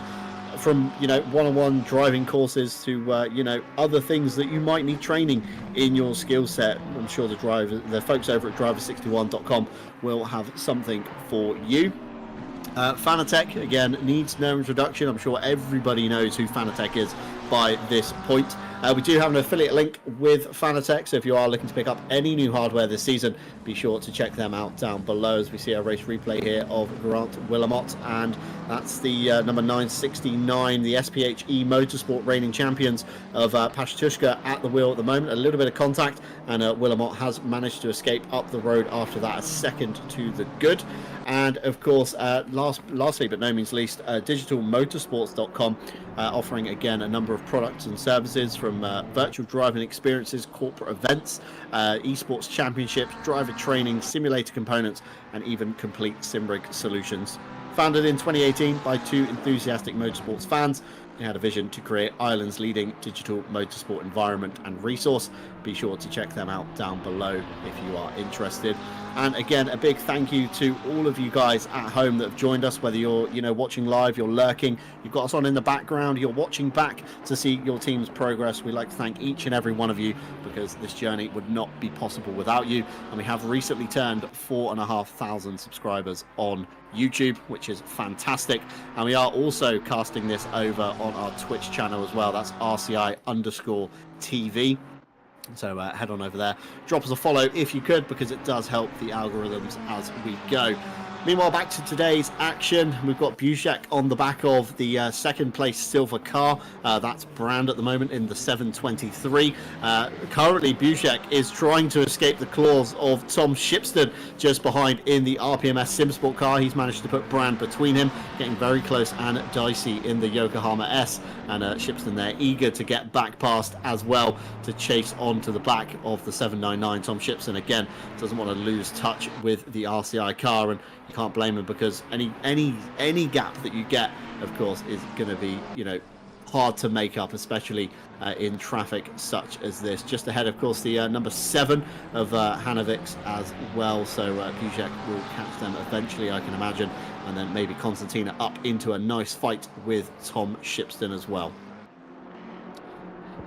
These the track temperatures are falling down still. We started with a track that was 30 degrees at the start of the race. It's now 24 degrees with 1 hour and 20 minutes remaining. So that's really interesting, and this could affect the end result of the race, because well, some cars might benefit of that, especially with the tire struggle. Of course, 3 sets of tires you only have as a team, so you really need to manage, and the cooler temperatures might just help to manage those tires a little bit more.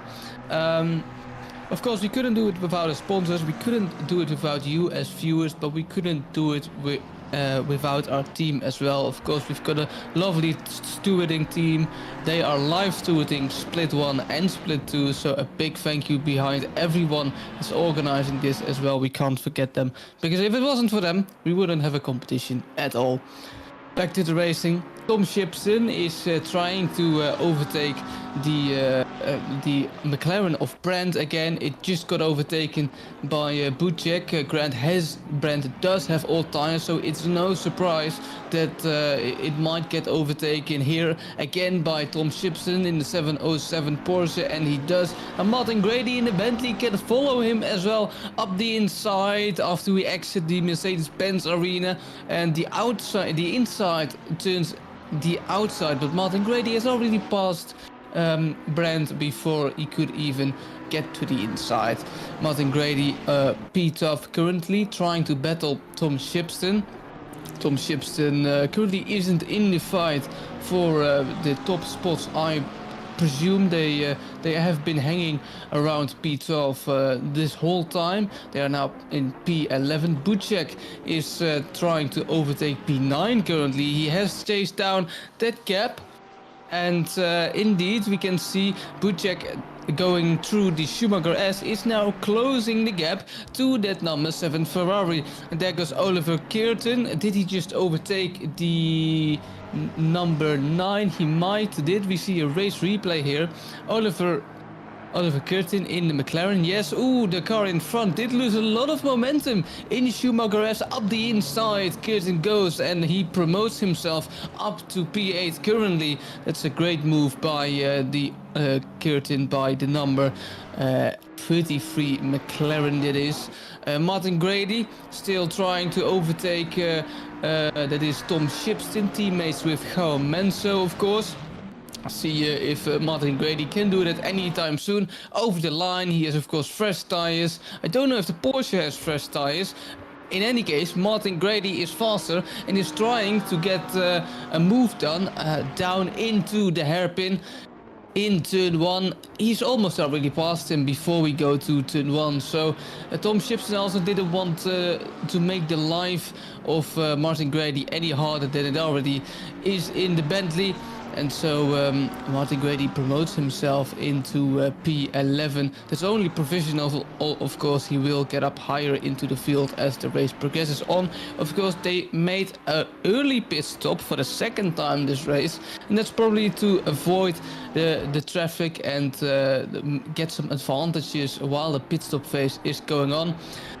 Bucek is now trying to overtake Honeywick in the number 7 Ferrari.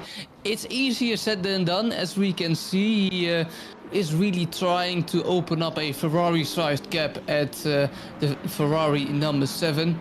And we can see he is almost struggling to overtake the number 7 Ferrari. And he also needs to look into his view mirror, because there's Martin Grady again. He is trying to make up some ground really fast, and it looks like he could be a well threat to Bucek there in the RCI Bentley.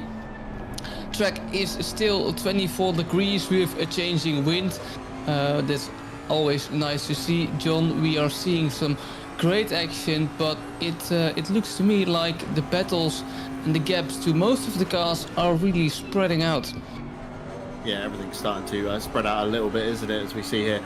Grady navigating the chicane with a face full of 2 Ferraris. The number 7, I believe, is on an old set of tyres. In theory, Bucek and Grady should be on a new set. So again, this should be a kind of very easy move. And again, Grady with the kind of double toe down the straight. It looks like maybe team orders here. Again, Bucek not going to go defensive on the sister car. To the inside goes Grady, and they just about make it through the Yokohama S. And the number 7, he's got good drive. Could he go around the outside in the Mercedes arena? I don't think so. Be very careful, boys. We don't want any friendly fire here at RCI as Grady makes the move, signed, sealed and delivered on Bucek. This is for P10, of course, overall at the moment. Again, Grady, big sideways moment out of the Mercedes arena. Very well held. It's going to compromise Bucek, though, and again, he's might have to act as a rear gunner towards Tom Shipson if he gets involved in this mess again. Tom Shipson, Ground Zero racing driver, usually has recently found form with the RPMS car. I think he's been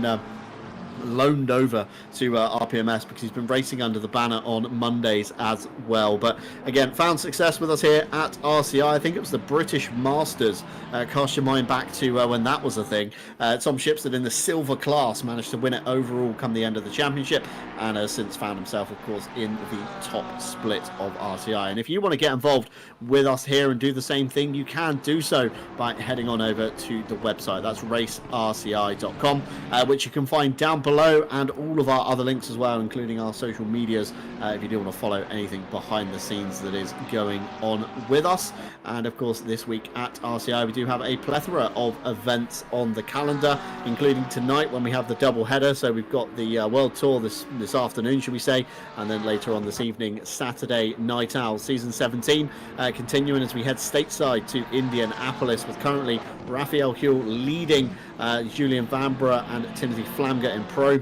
Meanwhile, Sandro Simoes leads Callum Kerrigan and Les Stevenson in silver, as the RCI boys are getting very close indeed. Jesse Lee's probably wincing, watching behind split fingers in case something does happen, but I'm sure they're very sensible, and fingers crossed nothing will. But the number 7, definitely a bit of a cork in the bottle at the moment, with these 3 drivers beginning now to stack up behind.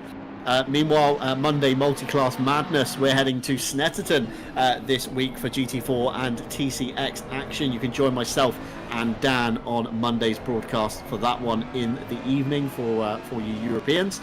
Mike Redford leading John Aracer and Azure Goat in GT4, and meanwhile in TCX it's Raphael Huell leading Victor Nordquist and Spoda Skrillex.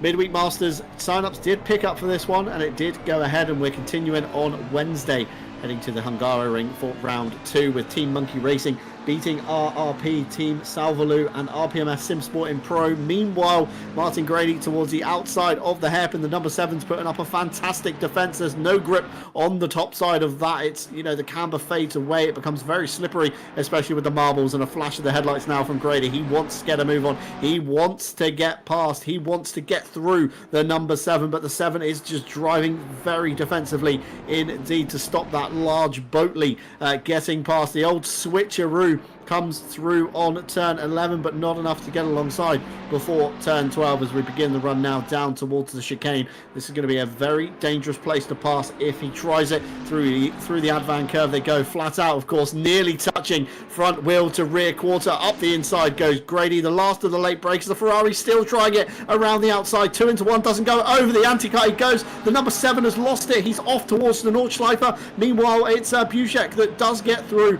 and the RCI boys switch again, and Tom Shipstead says thank you very much, I will have one more position from you guys. And Grady now has to get past his teammate all over again, and I think this time down into turn 1. Much like last time, it's going to be on. No defence from Buszek in the 799. Grady to the inside. He will go. It's very tight from the helicam. And Tom Shipstead now could be coming into the mix as well. These RCI boys really have to sort it out because they are just hemorrhaging time towards the RPMS crew behind. Tom Shipstead's probably rubbing his hands with glee, thinking he's going to make up a position here if it all goes wrong between the two. But Grady around the outside in the Mercedes arena gets a clean exit this time. No slide. Buszek down to 10th. Grady up to 9th, and Tom Shipstead profits into P11 as well. And I was saying about Midweek Masters, of course, RPMS SimSport took a 1-2 in silver with Racing 25 years in 3rd. And Friday, this is the important one, folks. Listen closely. Should see the beginning of the KTM Masters. However, sign-up numbers looking a little bit low on this one as well. So get yourselves involved in that one. GT4 or GT2, pick your poison for some technical and underused tracks to really put your skills to the test. And in the background, while all this has gone on, Dan, Martin Lawrence has finally found his way towards this pack as well. 1 hour and 10 minutes remaining, but ladies and gentlemen, we are still racing, as you can see. Look at this awesome group of cars. We saw the awesome defense of the number 7 Ferrari. He didn't have to. He wasn't really in the fight with the Bentley of Martin Grady, but he chose to fight, and as a result, now this group has really closed together. But the number 7 Ferrari of Honeywich is now choosing to let the other Bentley by. That's, I think, the Bentley of Brown. The number, no, that's the Bentley of Lawrence. Isn't quite here. Oh, it's the leader, of course. I was looking at P11, etc. But the leader in the race, Lawrence, indeed, he is getting some. He's getting some back markers he needs to lap now, and of course those back markers will gladly get out of the way, or gladly, not so gladly. The number 7 Ferrari did it anyway. Tom Shipson needs to get out of the way soon as well, and Martin Grady, he really needs to push now, because I think he's trying to avoid being and getting lapped by P1, because that's not really what you want, of course. But it makes me wonder, John, has the strategy call of Martin Grady and Jordan Daly worked, or did they lose time because of it? Because the leader is coming up to possibly lap them if Martin Grady isn't fast enough, and it just cracks my mind open. Have they gained time because of this, or have they lost time because of this? Because it's really hard to tell. Of course, they will pit later than the leaders, therefore close the gap to the leader a little bit more. But have they lost? But have they won time anyway with the exotic strategy? I should say it's really difficult. I have no idea what to make of this, John.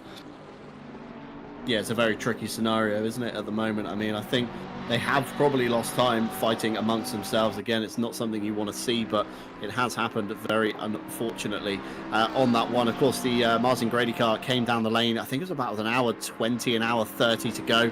So by logic, they're going to have to do a splash and dash towards the end to get themselves towards the end, at least on fuel and stint timer alone. Of course, the stint timer will reset itself once they come down pit lane and cross the entry and the exit lines. Meanwhile, Tom Shipston still line of stern with the RCI cars. Again, he's allowed Martin Lawrence through in the Bentley, so he will now come on to the back of Buszek, and I can't imagine he is going to put up much of a fight either on the turn 1 as they come into the Yokohama S. Although Tom Shipston's looking, he sees a Porsche side gap, he's gone for it. Although around the outside of turn 2, he's going to have to do it, but unfortunately, just not the grip there. Tom Shipston drops back in line of stern behind Buszek in the 799, but this will be for position and it will be for championship points at this state. Of course, both cars are of the pro category.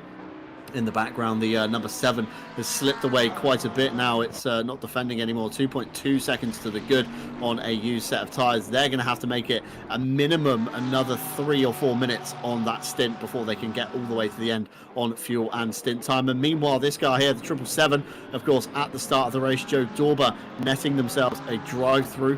Of course, tumbling all the way down to the back of the field, and they've been on a comeback drive ever since. But Nico Kumpu, certainly the man you want in the car. Again, another man we've seen on Mondays plenty of times. Dan, again, a Ginetta champion in his not a Ginetta champion, sorry, a Ferrari Challenge champion in his own right here at RCI, taking overall honours on Monday just last season, and he finds himself on the back of the Swiss racing team, the 888 Porsche, just ahead. Again, that will be for position overall. And then to make any more positions, he's going to have to dispatch of 4 silver cars in just over an hour. And I think that's going to be a very big ask, even for a man of Nico Kumpu's caliber. And again, I'm not sure if they've got a double stint left to do or not. But temperature's falling, so it's going to be the ideal window to start thinking about that double stint if you haven't already. And as Les Stevenson said earlier, what tyre set do you choose at this point if you are coming into it? You're going to have made a note of any mishaps on the tyre sets and pick the best of the worst, essentially, to see yourself to the end. But we are getting into the pit window now. It's going to be another 50 seconds or so before you can realistically make it all the way to the end. So time will tell who's going to be the bigger loser and the winner. It's all going to come down to strategy at this stage, Dan. as you say, pick the best tire, pick the best worst tire. Lovely quote there as the Mercedes of Nico Kumpu is trying to attack the Porsche. It's almost contact, but it just gets avoided by beautiful awareness of Nico Kumpu, must be said there. But that's some spicy fighting that's going on here at the Nurburgring. Lovely to see. You have a race replay of that incident. Nico Kumpu just backs out in time, but it's only just, and maybe the Porsche also almost shocked by the rear end of that big Mercedes. And yeah, interesting to see, lovely to see. And Nico Kumpu definitely isn't done with battling the 888 Porsche. Nico Kumpu in the pro class, currently in P18 overall. And it's interesting to know, of course, there are a lot of these guys, as we see the number 669 BMW making a move on the Aston Martin, on number 3 Aston Martin, and promotes himself up to P24. Emil Sinkowski does. But it's really interesting to see. We have a lot of RCI regulars here in this World Tour event, and it's interesting to see, and also great to see the names such as Nico Kumpu. They know how everyone races. They know a lot of names, and that's really beneficial to your probably end result, because you know how people will react, you know how people will fight, etc, etc, and that will make your anticipating levels a little bit higher by possible newcomers incoming this World Tour. So names like Nico Kumpu could benefit of racing at RCI here. It could well be a factor in this race, as we just saw a beautiful overtake by Emil Sinkowski in the last turn for P24. It's not literally the wooden spoon, as we switch over to Tom Shipston here, driving for RPMS Sim Sport. Is still trying to overtake that car, the 799 RCI eSports car. Martin Grady has already opened a gap, a fairly sized gap, 6.1 seconds the Bentley has on on the sister car in the Ferrari. He needs to chase down the 969 McLaren, and he probably will do so anytime soon. Nico Kumpu now finally overtaking the Porsche, the 888 Porsche of Swiss Sim Racing, and Nico Kumpu will be delighted and trying to open that gap and to maybe fight some guys at the front. And as you can see, Nico Kumpu absolutely sends it down T1. Beautiful overtake, signed, sealed and delivered. On you go, Nico Kumpu, on the charge for some better position. Although the gap to the 30 Mercedes is almost 15 seconds, so it's quite a large gap, but you still have an hour to go. Anything is possible, and as I can see in the top right, the temperatures are still declining. Track temperature a few laps ago was 24, it's now 23 degrees. As we see the first pit stops being made, the 969 Ferrari, we just talked about it. Martin Grady was approaching that in the angry Bentley, but before he can have an opportunity to overtake the McLaren, he has already made a pit stop. So we can see a lot of cars now coming into the pit lane, and like we saw in the second stages of this race, we saw a lot of cars just dropping into pit lane. Alright, one car this lap, 3 cars the other lap, and then suddenly everyone came into the pit lane. But I think it's more diverse now. We see some around 8, maybe 7 cars into the pit lane, John, and so everyone's just following his own program, to say.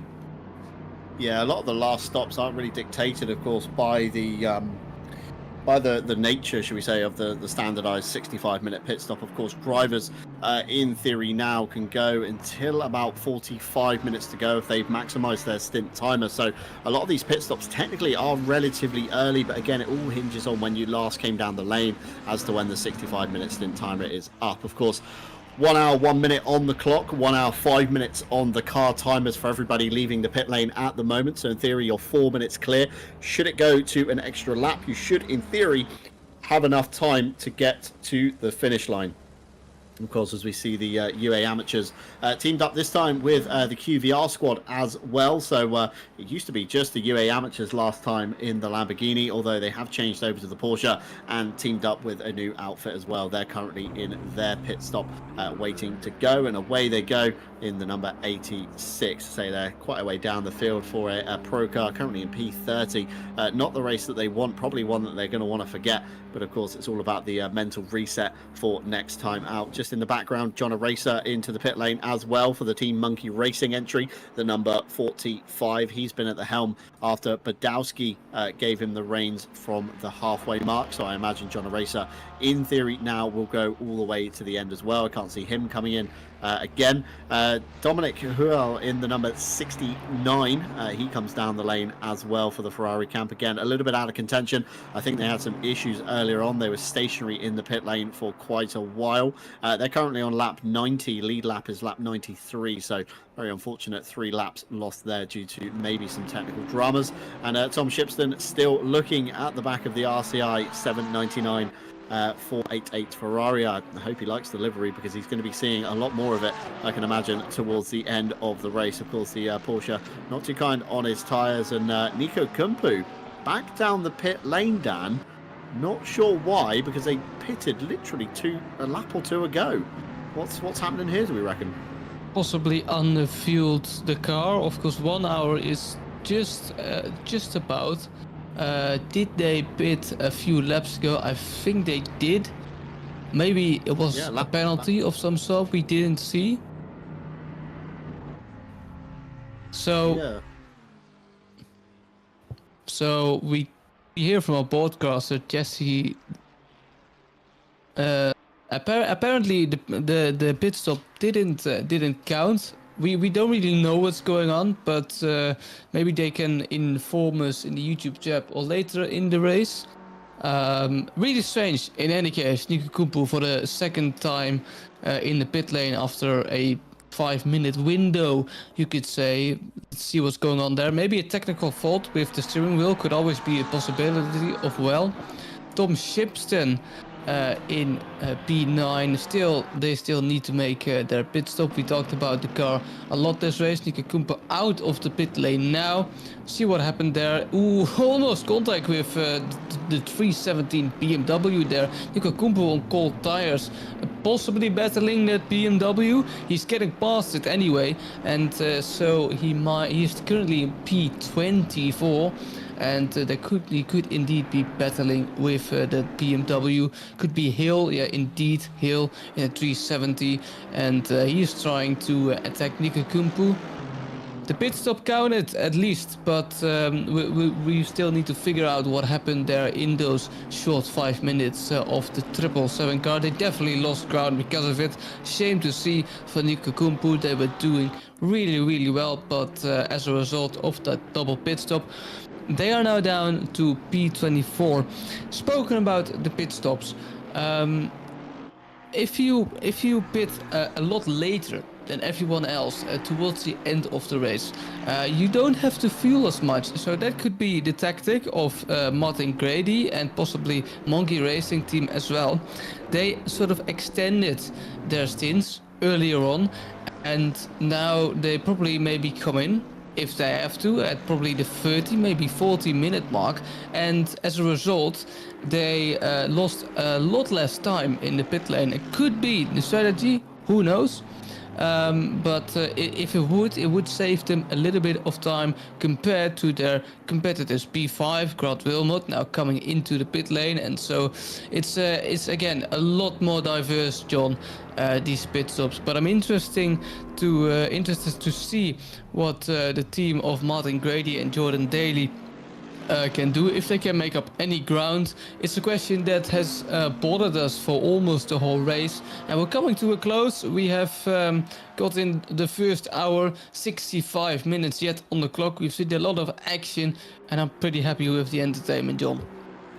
Yeah, it's been a fantastic, entertaining hour once again. Of course, still a few more pit stops to get through as Grant Willamot comes off the jacks, a spin of the wheels, and off he goes in the number 316 BMW M4. Just going back over the rebound racing pit stop scenario there with Nico Kumpu, I think what we actually saw the first time out was the number 30 coming down the pit lane. They pitted on lap 90, and then when Nico Kumpu came down the lane, it was lap 91, which was the null and void time that Jesse was seeing. However, it has since updated to 1 minute 14 from lane start to lane end. So I think what we've seen in our tired state of 3.5, 4 hours of broadcasting is two different cars coming down the lane, a lap apart for the same team, and we've just kind of put two and two together and thought Nico Kumpu had pitted twice. So very strange there. But this is why we need unique liveries. You know, put a green mirror, put something on the roof, change the banner above the windscreen, anything that makes us differentiate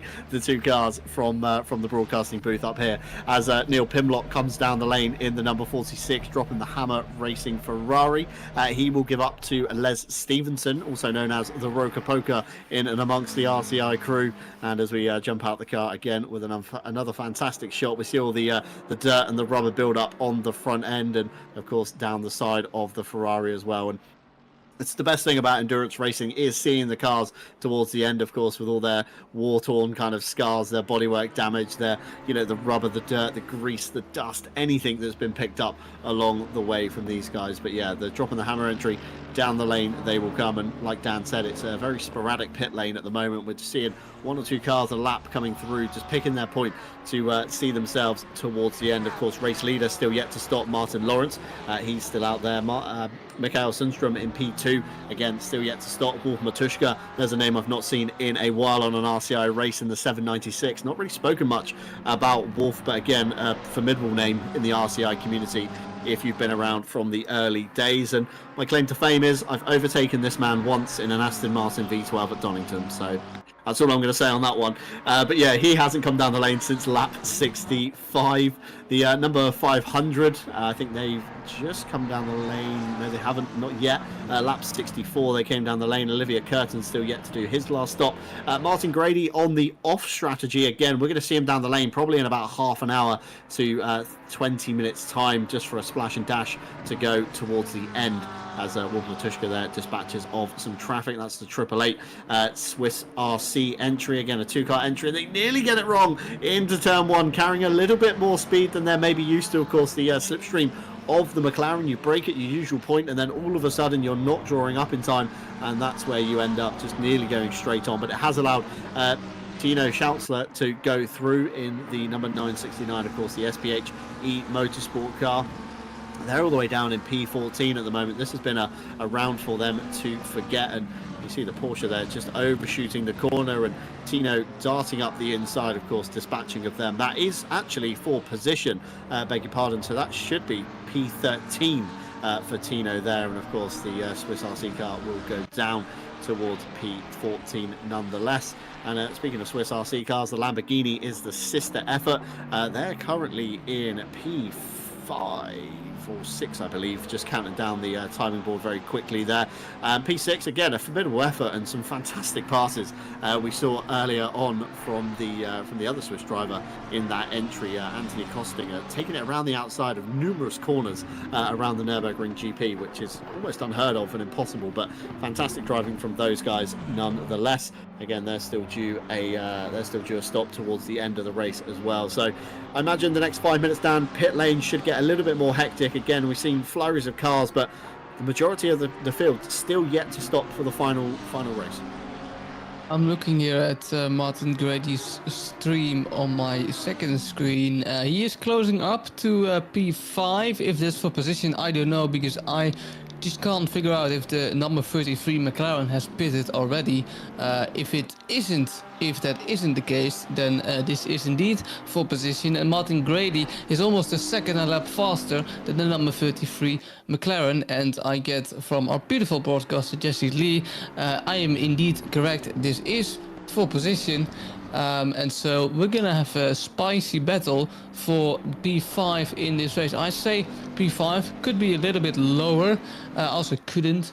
It depends on the whole pit strategy. It's you could say for our commentators, it's all been a mess. We have seen cars that pit stop really early, pit stop on average and go really late on the pit stop. So it's really trying to figure out if what's going on there.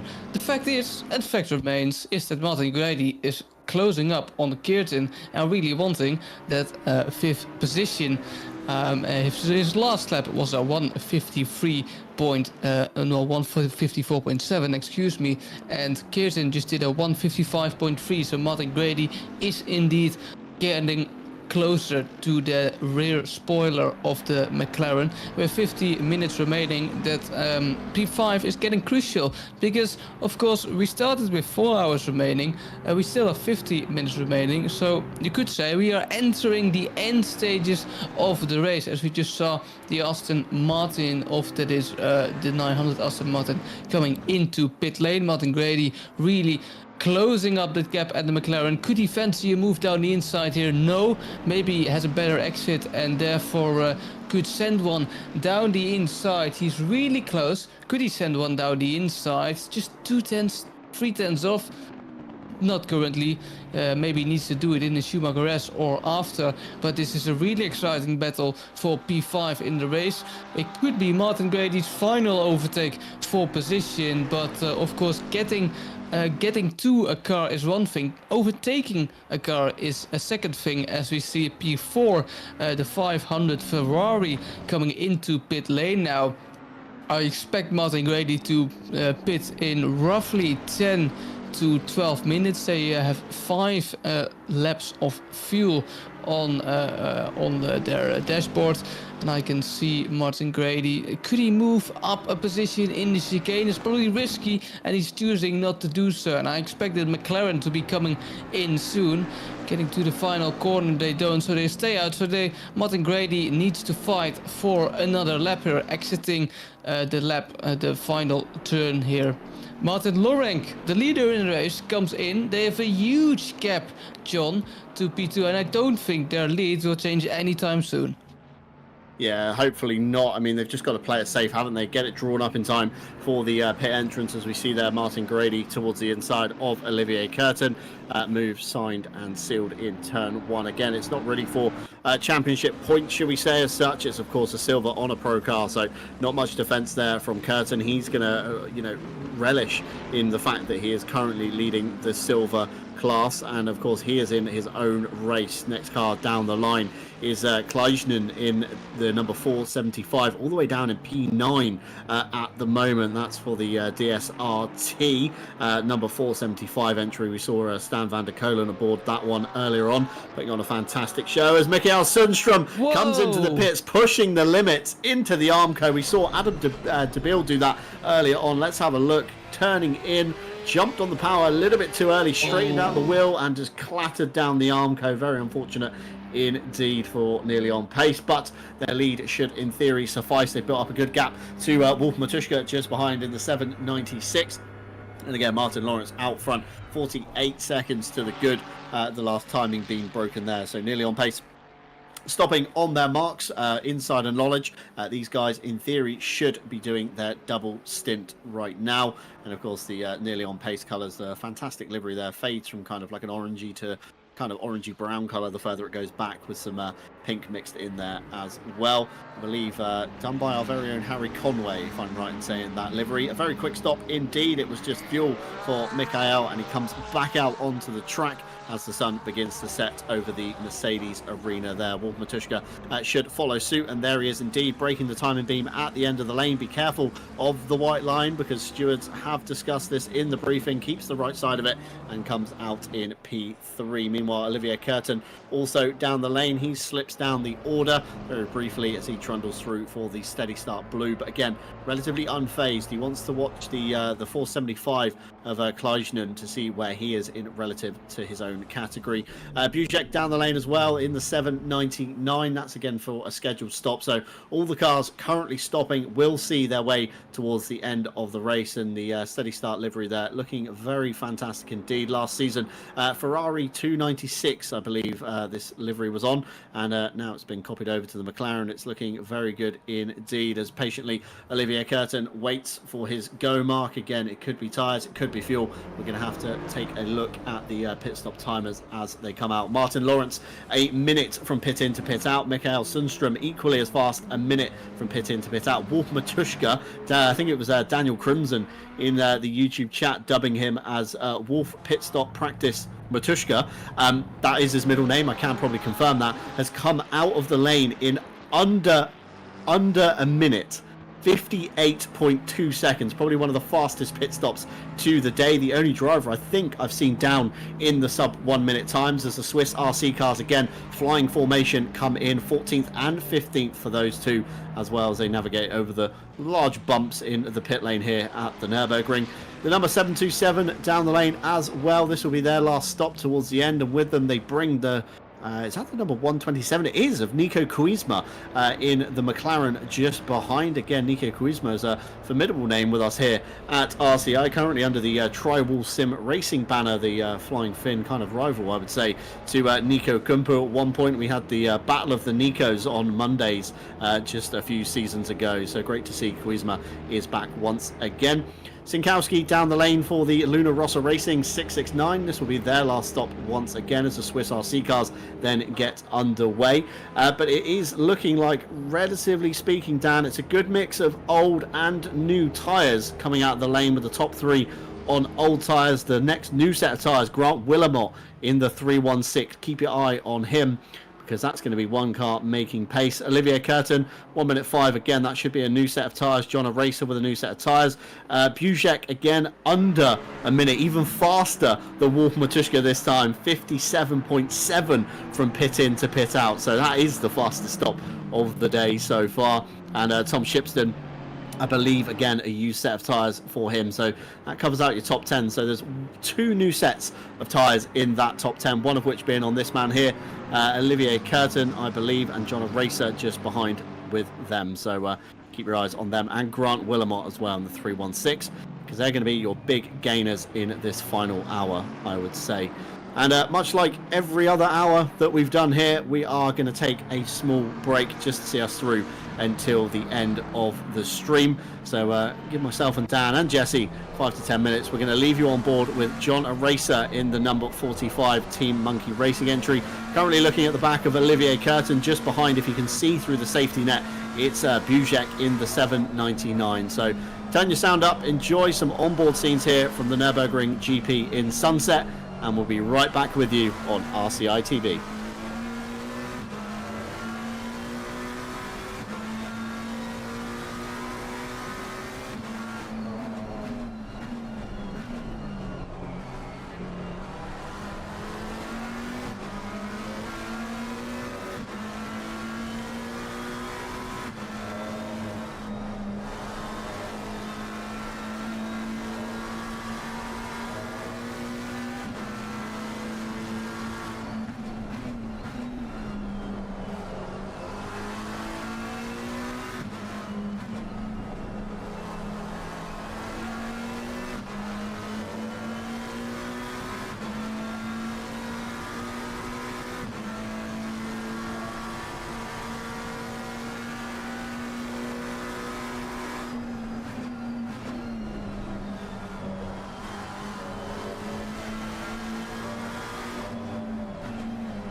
Good morning, good afternoon, and good evening to wherever you are in the world. Welcome back to RCI TV, and of course, we're bringing you the final half an hour of the World Tour 2024. Round one, as you can see, taking place today at the Nurburgring GP in the Eifel region, and 1984 was the year of completion for the GP Strecke that we all know and love today, alongside, of course, the famous Nordschleife. Just over 5.1 kilometers in length with 17 turns. I'm John Dalton, your lead commentator. Alongside me, Dan Van Zoofen. Behind the cameras, bringing you all of the race replays, Jesse Lee with the number 7 there, nearly making a full spin. And of course, a big hello to all of our live stewards. Welcome back, everyone. Indeed, welcome back. Oh, as we see in the immediate race replay, there's Elliot Watts battling it out with the number 7 Ferrari, and there was some contact. There was some pretty nasty contact there. It might get reviewed by the stewards here, and with 28 minutes to go, it probably will. We have some drivers in the box here today. We had Mike Redford and Lee Stephenson earlier today. We currently have the driver that is currently driving in P4, or the teammate of the driver currently in P4, Adam Dobson. Welcome. I shall ask the cliche. How is your race going so far? I would say smooth, nice and smooth. Except 2 punts in T1 actually when I spun, but except that it goes really nice. The strategy seemed to work okay because of some ununderstandable strategy from our opponents. So looking at the amount of time, or not the amount of time we spent on preparing, I think this race is going really good, better than I could expect. We've just talked with you behind the scenes. You've taken a year away from racing. How is it to be back in the car here at RCI again? Yeah, it's great feeling to take part in endurance racing again. I was really missing that throughout the whole year.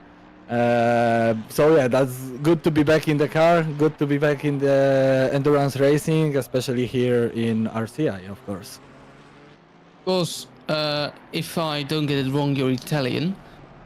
You're a bit far away from home, down in Germany. How do you well fare at the Nürburgring?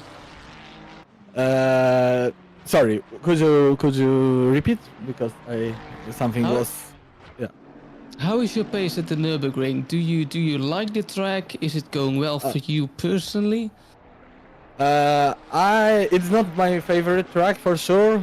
Not even one of the most favorites, but it is also not the one I hate. It's just decent track for me. I don't like especially one turn here, which is the right-hander in first sector in those S's, let's say, in first sector. I really don't like this turn. I don't know why, but I have problems there. But yeah, it's not my favorite track, but I like it, I would say. All right, it's very clear. John Dalton, do you have any questions for our current 4th place? Yeah, so Adam, obviously you said you took a year out of sim racing. Of course, within the year we have had quite a few ACC updates. How does it compare to the game you left to what obviously we're playing now on 1.9.8? Obviously, plenty of changes with dampers, tires, suspension. Is it a very different game to what you remember? To be honest, I expected the difference to be bigger than it is actually.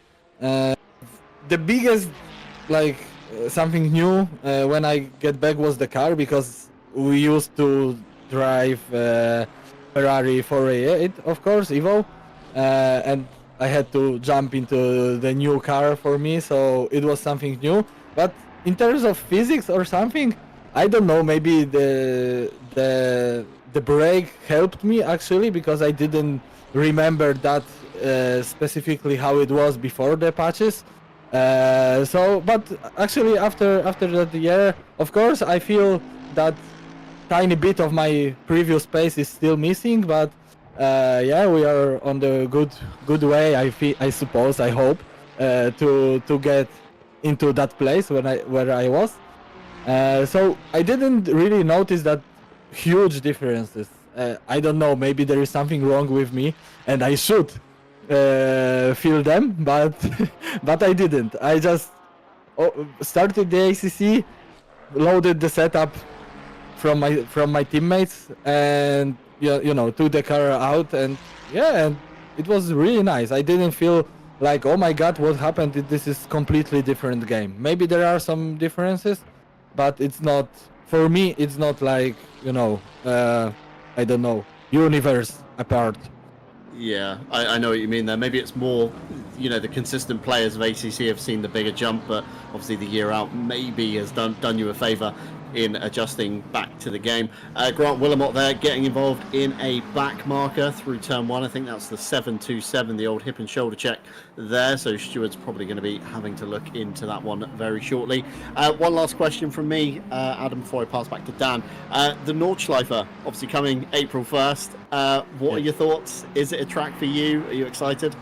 Yeah, I can't wait, to be honest. I really like this track, even if I sometimes can't get the full lap without crashing. I mean, you know, in AC or something. No, but I'm waiting, of course. Like, I suppose everyone from ACC community is waiting for the Nordschleife. Yeah, so we will see how it will be, because, you know, there were some thoughts or conversations if the ACC suspension can get that and can, you know, manage to drive around the Nordschleife, but I hope it will be all right and it will be another great track to race on. Yeah, fingers crossed. It's going to be one of those multi-class circuits that's probably going to prolong the life of ACC. Yeah. I would say it will be something. Yeah, absolutely so.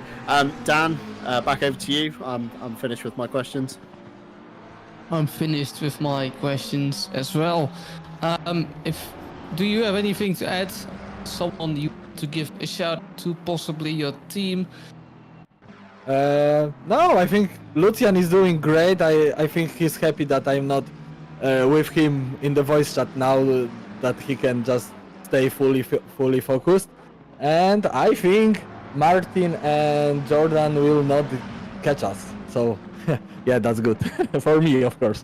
I know you guys probably wanted something different, but I don't really understand their strategy. I have to ask them how they get that idea it will work. Well, we'll probably find out soon after the stream. Adam, thank you for joining and giving us some insight about your race. We'll all wish you good luck with the remaining 21 minutes and good luck with the remaining season. Thank you very much. See you guys. Goodbye.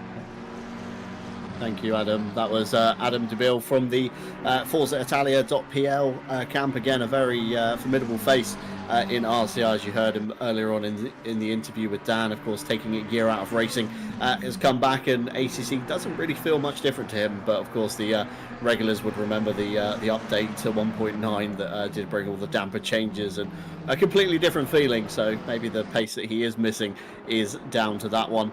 Back to the action today. We do have a fight still on our hands for position here. This is a three-way fight between John Aracer at the helm and the number 45 Team Monkey Racing.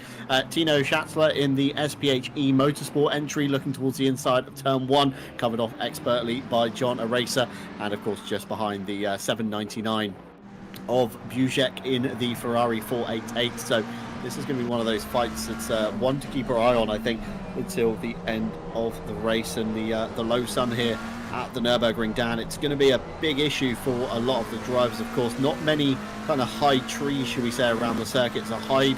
Again, the lines of sight here at the Nurburgring GP are very clear and kind of almost, you know, you can see the sun from one end of the circuit to the other, so no matter what turn you're in, you're going to be blinded by it somewhat. But again, it's another factor we don't really talk about as you come down here towards turn 8. Of course, the sun in the top right hand side of the screen, somewhere under the banner of the McLaren. But that's going to be another factor for drivers, isn't it, to you know, not get distracted by it as they come in and out of these shaded areas. This is a virtual issue, or a virtual luxury, you could say. Every driver has the possibility to adjust their camera positions inside the cockpits and outside the cockpits. You have people who are driving inside the cockpits, like roughly we are seeing with the number 69969 here. But you could also just view the car in the bonnet, like for example Martin Grady has. He doesn't have a lot of sun in his eyes, so it really depends on what camera you use. As we see the battle for P8 evolve, I can just see that Monkey Racing P8, they have fallen down the order a little bit, John. They qualified roughly in the top 5, if I'm correct. Actually, that's wrong. They did qualify P8, so they're back at the qualifying position. But I can remember them battling with Martin Grady for that P5, P6, but they haven't really been able to really get inside that gap where Martin Grady is, P6, maybe even P4. So they really lost time compared to those guys. So they're back in P8, 2.2 seconds to P7, to the number 33 McLaren. So P7 could still be on the table for John Aracer in Team Monkey Racing. But back to your point, John. The sun is indeed getting brighter and brighter. I can see it on the broadcast as well. So I can only presume some drivers maybe do have some issues with that. But we'll maybe find out after the ending of the race. And the ending is getting closer. 18 minutes remaining. We have had a spectacular race so far. We have had crashes, we had pit stop dramas, you name it. We've had it here on RCI, and we're not done yet. Especially because the field is closing in. Of course, at the latter stages of the race, the field is closing in, and we'll probably have some battles, some great battles, anytime soon. Track temperature has at the start of the race it was 30 degrees. It's now down to 20 degrees, so it's really been downgrading a lot throughout the race, and that's good for the track grip, as John Aracer really needs to fend off that angry McLaren that's going up the inside at the chicane. It's a brave move, but the 969 McLaren makes it stick. John Aracer possibly not that happy with the move, flashing his lights, maybe telling him that was a bit risky for my taste, but it works out for Curtin in the number 33 McLaren. So John Aracer loses a position now, down to P9. Here we see the move, or the outcome of that move once again. The Ferrari in P10 trying to also overtake John Aracer, having a little sniff there, but it just wasn't enough. And that's an amazing battle, and as I said before, John, the battles are going to keep coming because the field is closing in again. Yeah, the field is certainly closing in, isn't it? You know, these guys here, three-way fight essentially for what is P7 when you take out, of course, Olivier Curtin from the standings of silver. Of course, he is the silver race leader at the moment, followed again closely, not closely, sorry, separated quite widely to the 723, all the way down in P13 at the moment. With us in the booth at the moment, we've let Adam Dubil out, and of course, as the door swung open, Ted Edwards walked in. So Ted Edwards has joined us from Split 2. He's currently in the HWT Motorsport number 244, chosen the Lexus RCF GT3, so an interesting car choice there. Ted, welcome into the booth, again, one of the staff members here at RCI, so you're familiar with the surroundings in here. Basic question we ask everybody that joins, how's your race going? Painful. Very simple and to the point. It's not too bad. I enjoyed my first two stints, but I got to put the tyres on the floor, like Tom Bryan, who has a double stint now, and he's struggling Don't know if it's the car or the car on the track, but we noticed in pre-Q at Barcelona that they die off pretty quickly. We were losing pressures, but we think that's the anti-cut curbs on the chicane might be hindering them, but Tom hasn't really touched them, and his pressures are still going low, so it's a little bit annoying, but it's not going too bad. We started 24th overall. I made it up to, I think, about 8th or 9th overall. Got a drive through because I took someone out, which is fair enough. I knew I did wrong, and I was waiting for it to come in. It did. And at the minute, Tom is sitting in P13. He dropped a lot of time. He's struggling with these tyres, but he's doing a really good job.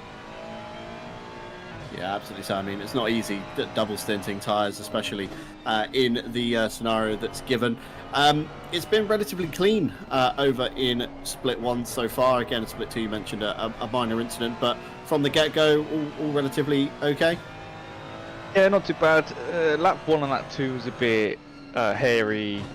Being 24th out of 35 cars, you're sort of near the back, so you're trying to dodge what's happening in front, and I made up, I think, 8 places in lap 1 due to people having incidents spinning out.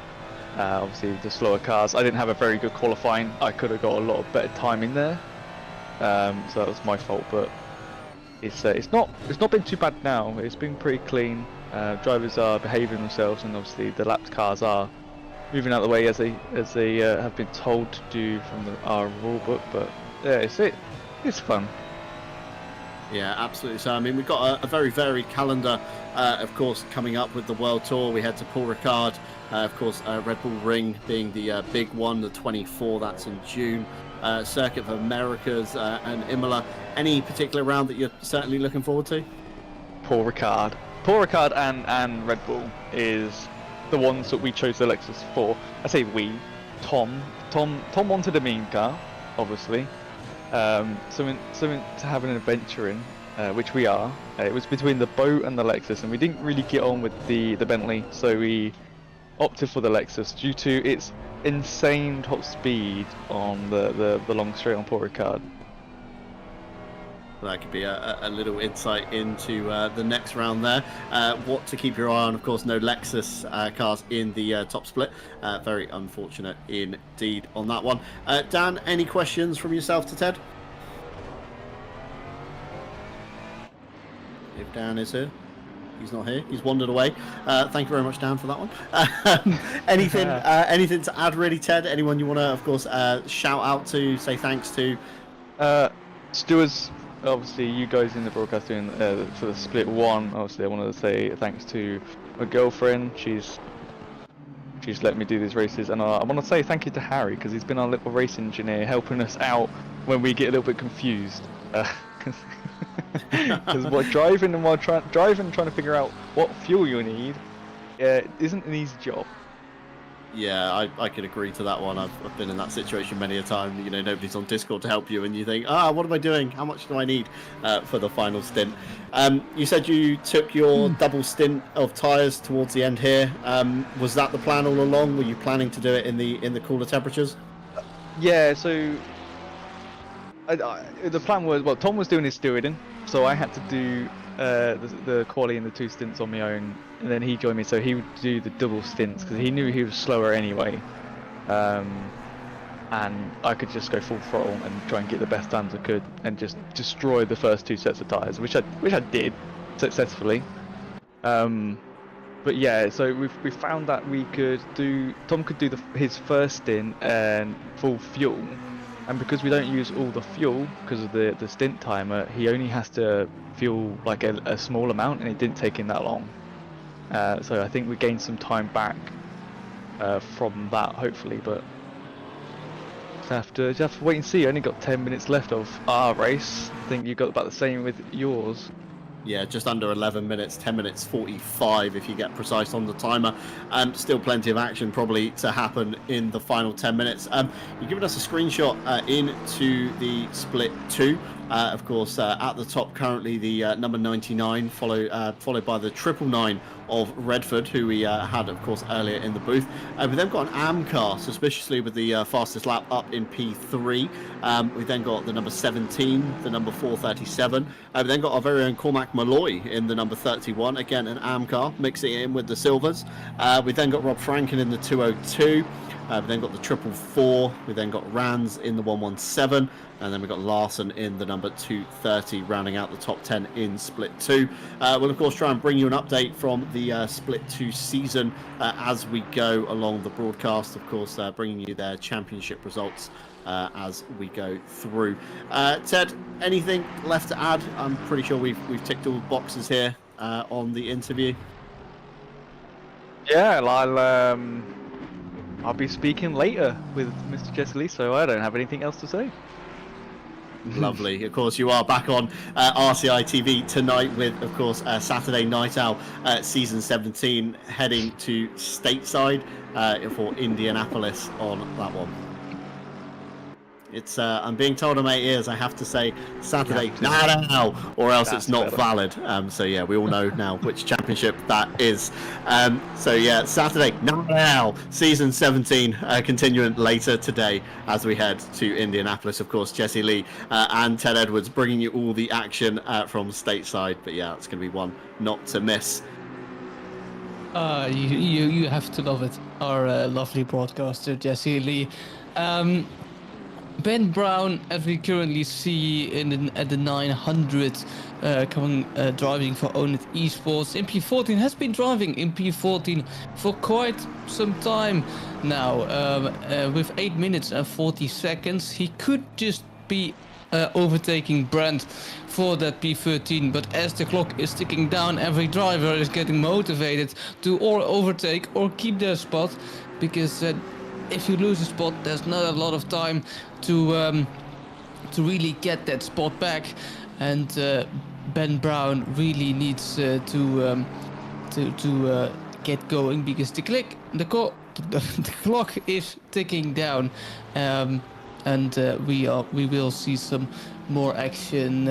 We see a silver driver. I just want to point out Kirsten in the number 33 McLaren, P1 in silver class, P7 overall.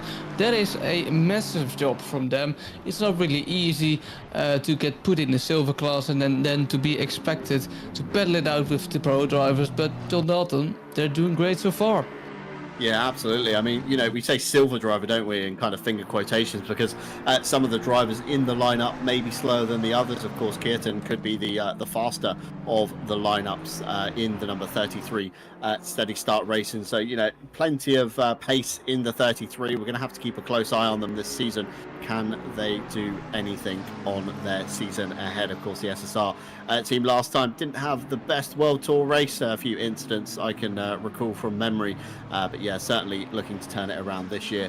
As Ted Edwards leaves, another driver joins us here for an interview. Once again from Split 2, we have Peter Varga from the 508 Team Monkey Racing. Of course, we do have another Team Monkey Racing car in the split, this time in the form of the number 45 of John of Racer. And again, Peter Varga, who I know more as Racer Soul from the GT Hub community. Welcome on in. Cliche question we ask everybody.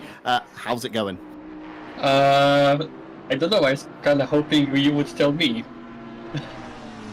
As I had to leave my teammates to do the race, as I had some family commitments, which were kind of unexpected last time, like told to me last second, so we had to adjust our entire strategy so that I could do first 2 stints and then leave. So I come back. I was hoping you guys could tell me how are my cars doing.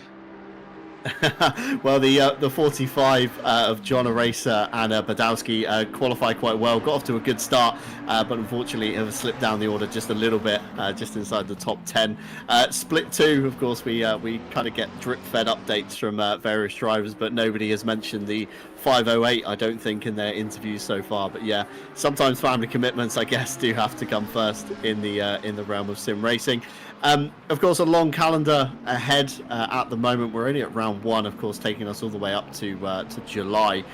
Any particular round that you're most looking forward to? Of course, we've got Paul Ricard on the calendar alongside Circuit of the Americas, Red Bull Ring, and Imola, just to name a few. Wait, let me see the calendar. I was actually looking forward to Bathurst, but that kind of went off the calendar. So right now, probably one that I'm looking forward the most, I guess Imola. I'm not too sure about Red Bull Ring, as I'm yet to decide whether we commit to the 24-hour or not. My teammate in the 5-way really wants to do it, but I do not feel like waking up at 3 AM to do double stints, so I guess we'll have to figure that between the two cars. But Yeah, of course. definitely Imola, even though we chose Ferrari, so I'm not sure how that is gonna handle the curbs of Imola, but hey, we'll make it work. Yeah, so you never know. There might be another ACC update with dampers or suspension in the pipeline that could change all that. By the time we get to July, of course, we asked earlier, Adam Dubil, the Nurburgring Nordschleife on the horizon, coming on April 1st. Supposedly, of course, coincides with April Fool's Day. Falls on a Monday, which isn't usually an ACC update day, so I'm a bit skeptical. But nonetheless, are you looking forward to the Nordschleife? Funny enough, not as much as others. I like the circuit. I did drive around it a couple of times, and it's a great circuit, but it really does not fall into like my circuits I really want to drive the most. Even though like some people definitely will be going onto it, but not really, let's say. Absolutely. Just before we let you go, of course, the Split 1 race is getting very close to the end. Anybody that you want to say thank you to, give a shout out to while you're on the broadcast? Thank you for you guys for actually putting this up.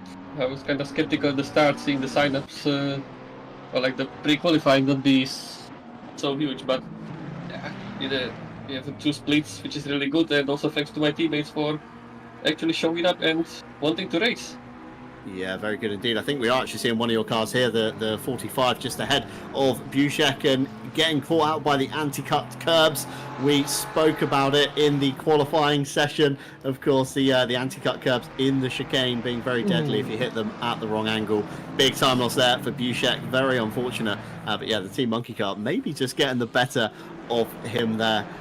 Peter, thank you very much for dropping in, albeit very briefly indeed. Of course, I know you more as Racer Soul from GT Hub, but yeah, it's great to see you guys here, and of course, best of luck for the season. Yeah, we'll see you in the next race, definitely.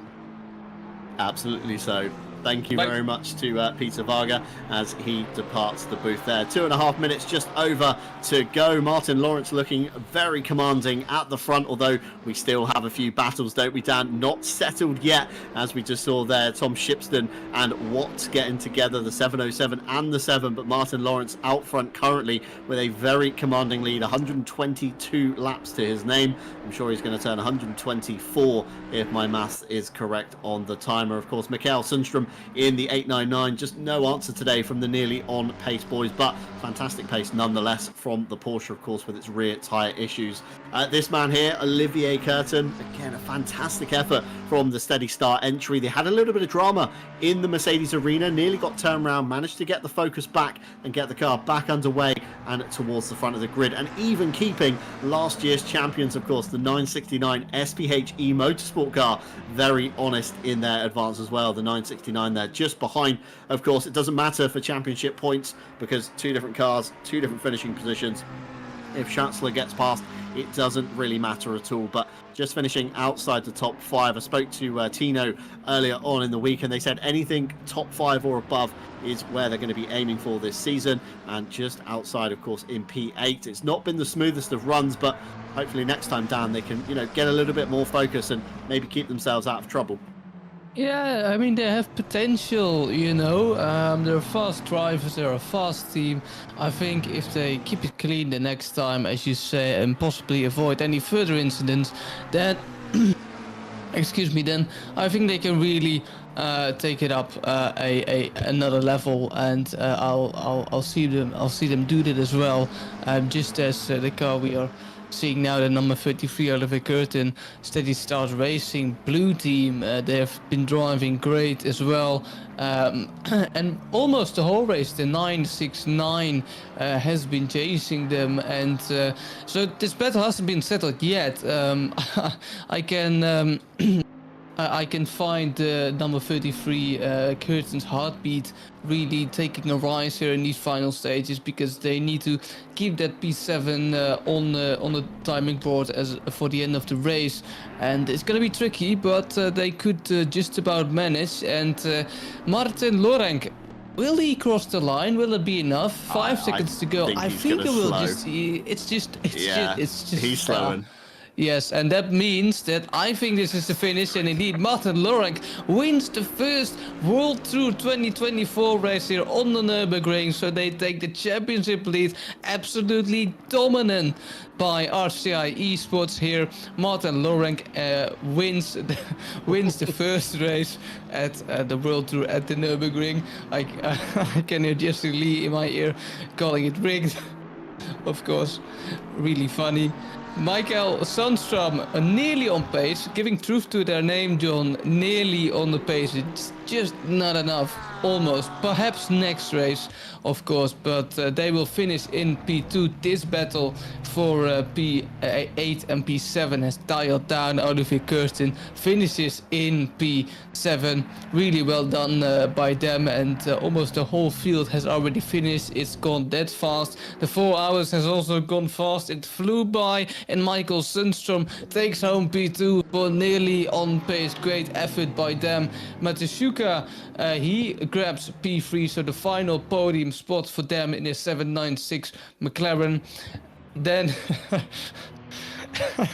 it's the number 4, it's the P4 car 500 Ferrari of I can't pronounce the name, but the Polish driver takes home P4, and then it's Martin Grady, the last finisher, John. He takes home P5. Yeah, say Martin Grady with a bit of the weird off stint there. Didn't pay off in the end. Couldn't quite catch the number 500, but an honourable kind of race nonetheless. Of course, Martin Grady and Jordan Daly, two names that we're very familiar with here at RCI. He will come across the line and be the final car to finish off the World Tour 2024 round 1. And what a fantastic race it was from the get-go. The qualifying was looking very strong indeed. Nearly on pace, of course, living up to their name, as you said there, Dan. Nearly had the race win, 58 seconds to the good on the 769. However, you've got to remember that Philip Engman's first time doing an endurance race, along with, of course, Mikael Sundstrom, a name that we know very well here. The third endurance ever in a Porsche, and it's their first endurance in the 992. So a commendable effort nonetheless for the 899, and like you say, the RCI Esports team of Wolf Matuszka and Benjamin Heilmann come through in P3 in the 796, despite of course that earlier on drive-through penalty. Managed to cut back through the field and take the bottom step of the podium. So strong starts for everybody in Pro. Of course, Olivier Curtin and Jeroen Ruling in the number 33, they'll take the silver honours away, and of course it was the 723 of Brand to take the second step of the podium, and of course the number 900 on it Motorsports effort to of course take away P3 in silver. And you know, very competitive up and down the field. We've only lost 2 cars along the way. It looks like a small entry list desync towards the bottom there between Cedar and Wolf Gruber. I guess one of them left, and the lead driver wasn't here to rejoin back, and that's why we have the overlap of 2 cars. And of course they couldn't continue because they were treated essentially as a new entry, should we say. So basically started on lap 0, so there's no point continuing by that point. Very unfortunate indeed, but sometimes these connection issues do manage to get us in the realm of sim racing again. It's something we akin to, of course, mechanical failure almost by that point on that one, as we have drivers leaving and joining the booth. I'm not sure what's going on, who's here for an interview and who isn't. Wolf Matuszka's walked in and out about 3 or 4 times. Benjamin Heilmann waiting in the wings as well. I'd like to get them both in here together if we could. For an interview. But the Nurburgring GP, Dan, probably a fantastic venue for round 1. The shortest round, of course, on the calendar, but 4 hours this afternoon. That's been some fantastic racing we've seen so far. fantastic venue, gives a fantastic race, and as you say, it's been fantastic overall. We've seen everything. We've seen crashes, incidents, Glory on the racetrack, and Glory P1 took an absolutely dominant display there by RCI Esports to win the first round of the World Tour 2024 season, as we see some highlights in the back, but we almost couldn't be happier with how this race went. Entertaining size, we've almost seen everything, and it's been a kickoff indeed, John. And I can't wait to get to see more of this endurance racing. Yeah, it's going to be a fantastic calendar ahead, isn't it? I mean, you know, we start here at the Nurburgring. Once a month, essentially, we will see a round of the World Tour here on RCI TV. Of course, the next round, April 13th, we head to Paul Ricard in France for 12 hours of action. May 11th, we then head stateside to the Circuit of Americas. That's going to be one that we want to watch track limits on. Plenty of drive-throughs to come for that one for an 8-hour race. The Red Bull Ring in June 8th, we touched on it earlier, of course, the big one, the 24 hours round of the World Tour. Again, Peter Varga saying he's not too sure if he's going to enter, whether they can get enough drivers together to cover the whole 24. That's on June 8th, before finally rounding off in Imola on July 1st. For the final 6-hour round. And of course the championship's going to look very different to I imagine how it is today. Joining us here at the moment, we have P3 from Split 1 in the form of the RCI Esports camp. Of course, Benjamin Harman, who we know him as, Wolf Matushka as well alongside him, managed to take the car all the way back to P3. Guys, how was the race for you? Of course, we saw the earlier drive-through penalty, but it didn't set you back. You managed to fight your way all the way back up to P3. Yeah, I mean, the start was good. We immediately gained a position, and then unfortunately lost it to the 500 again. And then, yeah, I haven't had time to look at the incident yet where we got the DT for. I felt like he just kind of stopped on the apex, but since we got the DT for it, I guess he didn't. So, yeah, had a good comeback drive, and Wolf in the end now just absolutely smashing the lap times. Bit unfortunate for us that Mikael got pulled a bit by the Merc, otherwise I think he might have gotten them, so yeah, was good. Yeah, say Wolf, anything to add on what Stewie said? I mean, not much. I was just having a lot of fun at the end. Really consistent lap times. The car was getting better and better with the fuel coming down. And overall, I'm just really happy to be, you know, in the endurance racing again after a really long break. I think my last race, proper endurance race, was sometime early last year. So I'm just glad to be back and looking forward to the next one. Yeah, so I remember casting a Monday series that you were in quite a while ago and then kind of disappeared off the radar. So definitely great to have you back. And Adam DeBille earlier in the box saying that he's taken a year off ACC as well. But yeah, great to see some names coming back indeed. You know, any rounds you're looking forward to, any you're not so much looking forward to on the calendar so far? Definitely not looking forward to Kota. And apart from that, it's fine, I guess. I'd say you probably speak for the majority there, Stewie. I'm personally not a fan either of Kota. Wolf, anything? No, honestly, I'm just, you know, looking forward to getting back into the rhythm on any track. After all, you know, the reason why I'm, you know, preparing now is to drive the Nordschleife coming in April. So I take everything else as prep for that. Yeah, that's been a question I've been asking everybody. Everybody seems relatively hyped. Peter Varga, the only driver I think that said he wasn't so hyped on it. So yeah, a bit of a mixed bag, but going to be very, very interesting come April 1st on that one. Dan, anything to add to the P3 of Pro Split 1? My questions has been answered. I just want to say congratulations to you guys. It's been an absolute pleasure to see you on the racetrack, and I can't wait to see you again for next round. Awesome, thank you guys. Thanks. Welcome, thank you very much indeed. We still have some highlights playing in the background for you guys, so hopefully it's enough to see us through to the end. We do have as well one of the race winners, Martin Lawrence, joining us as well. Martin, fantastic race, congratulations first off. Of course, driving to the end with Christoph Verstappen. Cliche answer, cliche question as always. How did it go for you? Hello. Yeah,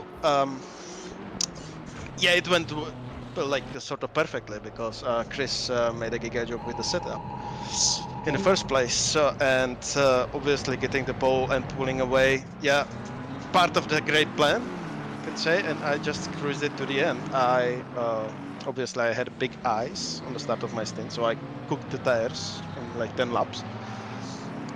But it was great. I mean, we are both happy that Bentley is competitive again. So we are, and we are enjoying the car both as much as we can. So, yeah, well, today this race was sort of a perfect race. We got everything. So, yeah, perfect. Yeah, so it was a pretty faultless race from the get-go. Christoph, we know, again, massive Bentley driver, OVRC days. I remember, getting absolutely wiped with him in the Bentley. So, yeah, you've probably got the best teammate you could wish for in such a car.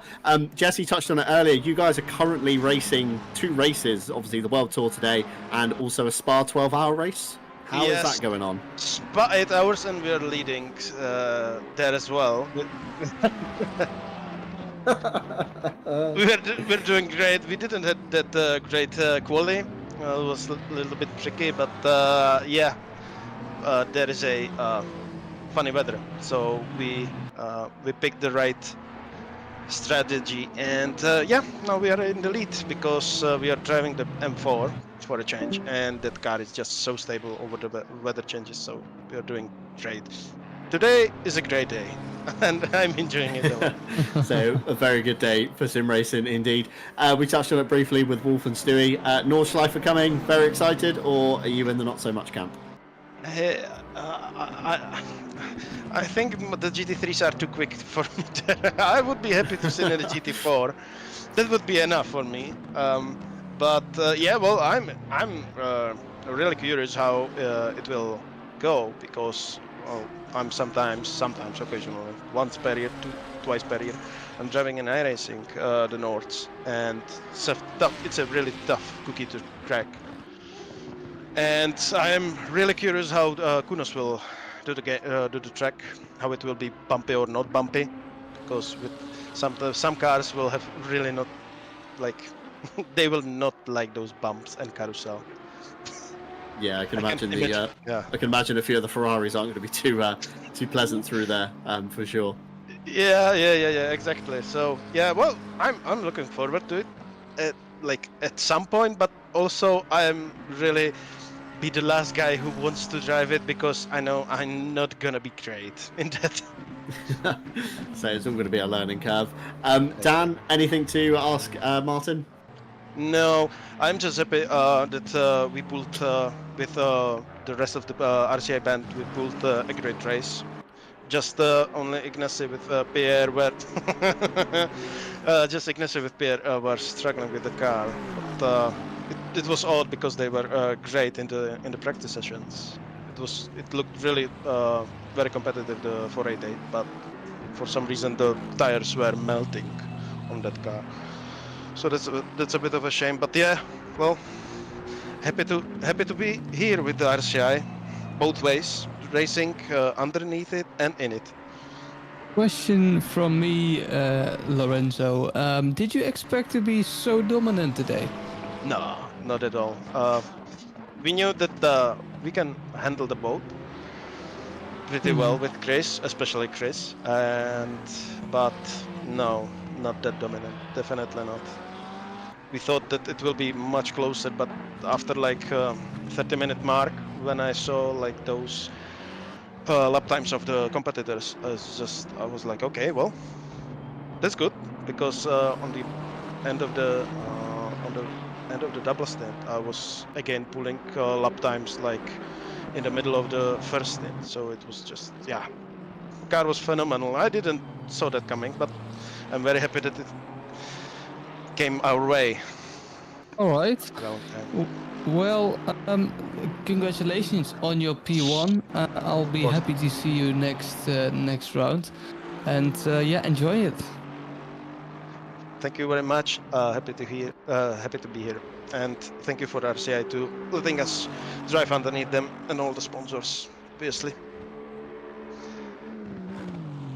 Say Martin Lawrence there. Big thank you to him, and congratulations once again to himself and Christoph Verstappen. Another interview coming in as well. This time it's from the Wheelie Slow Racing team in the number 31. They're down in Split 2 of AM. Guys, welcome to the broadcast. Again, to you guys, how did your race go? Better than it should have been. Considering I think combined we had about 5 hours of practice. Yeah, something like that. Yeah, so choosing the Audi R8 LMS Evo 2, not a single one in Split 1. Are you the only one in Split 2? That's Yes. correct, yeah. Say, what was the reason behind the pick? Just fancied something different like Ted Edwards, or? No, We spun a wheel. we literally spun a wheel. I love how much how serious some teams take this. It's all just a bit of fun to everyone, which is great to hear. You got the serious teams and maybe the not so serious teams, but having fun is what it's all about in the end. Guys, excited for the Nordschleife coming in a couple of weeks' time? I guess I will go first. Mixed feelings. Okay. I like it as a track for hot lapping, but not so much for racing. Yeah, I've seen a few people say that. Yeah, we'll have to see, I guess. I'm fine to race it, although I'm new, so I'll race wherever. Yeah, quite kind of the same. I want to race and I like the track. I might not particularly be good at it, but we will see how it goes.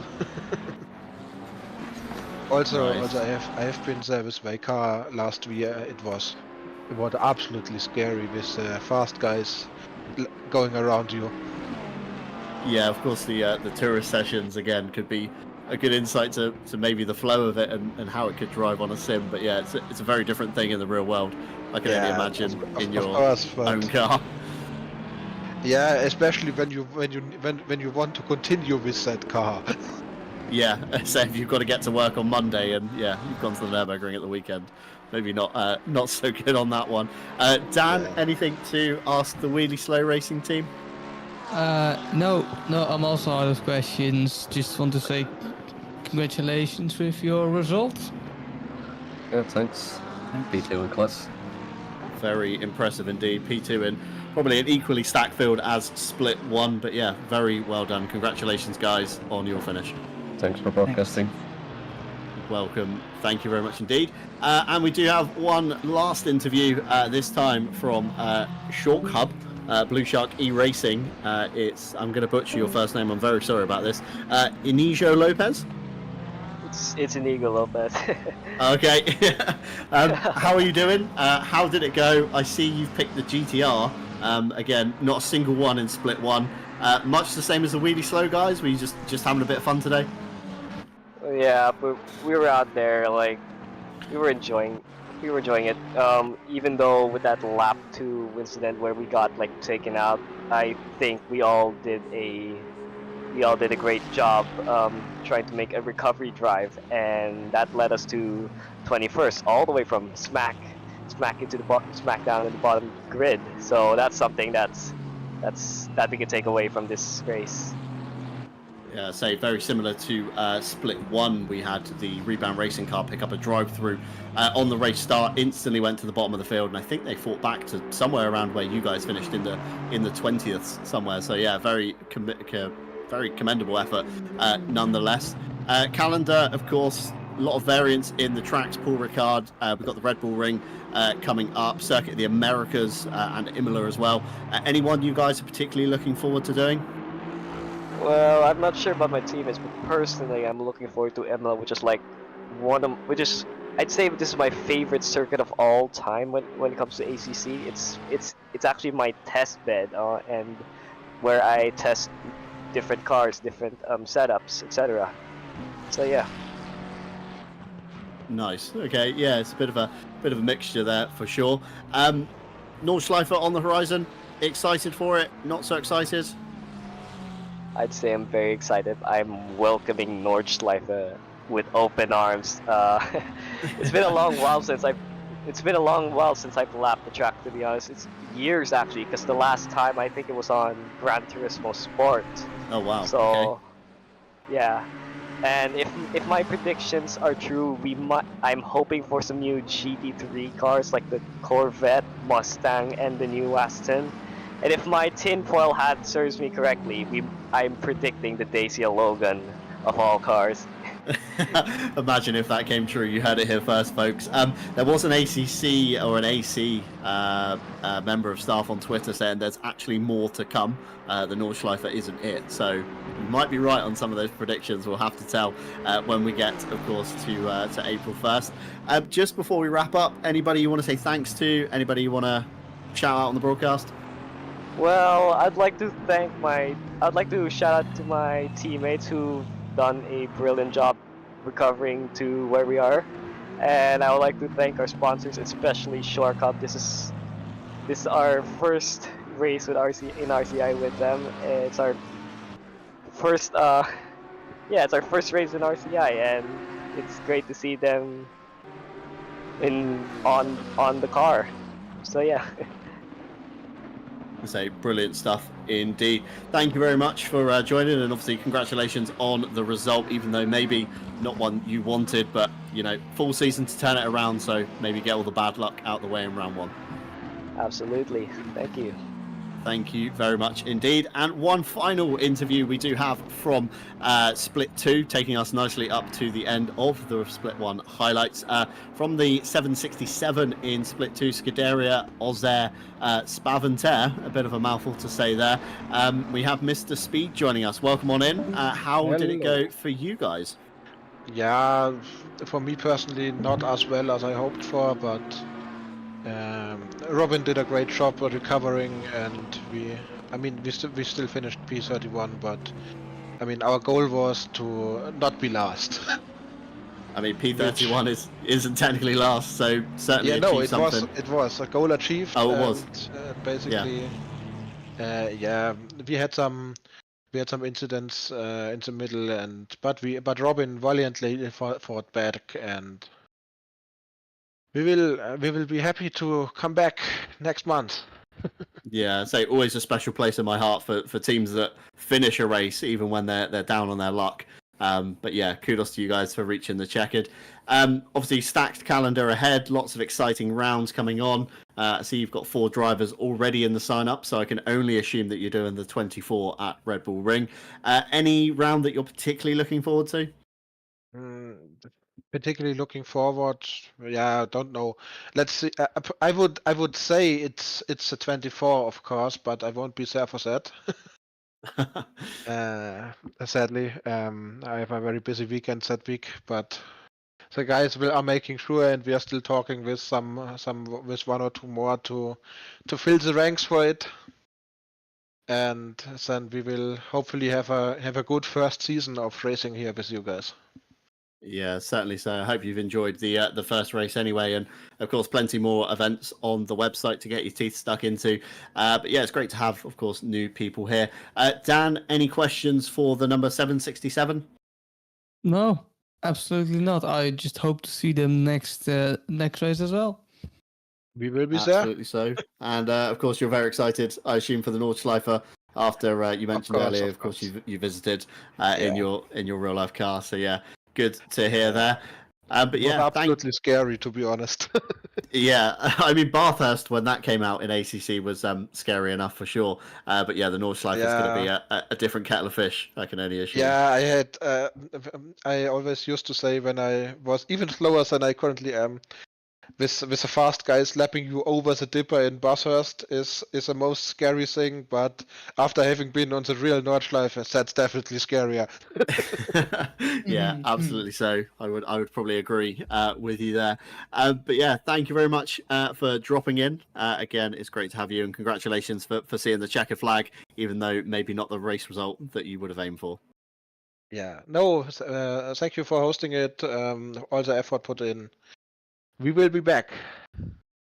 Fingers crossed indeed, and best of luck to you in your next event, whether it be with us here at RCI or another community.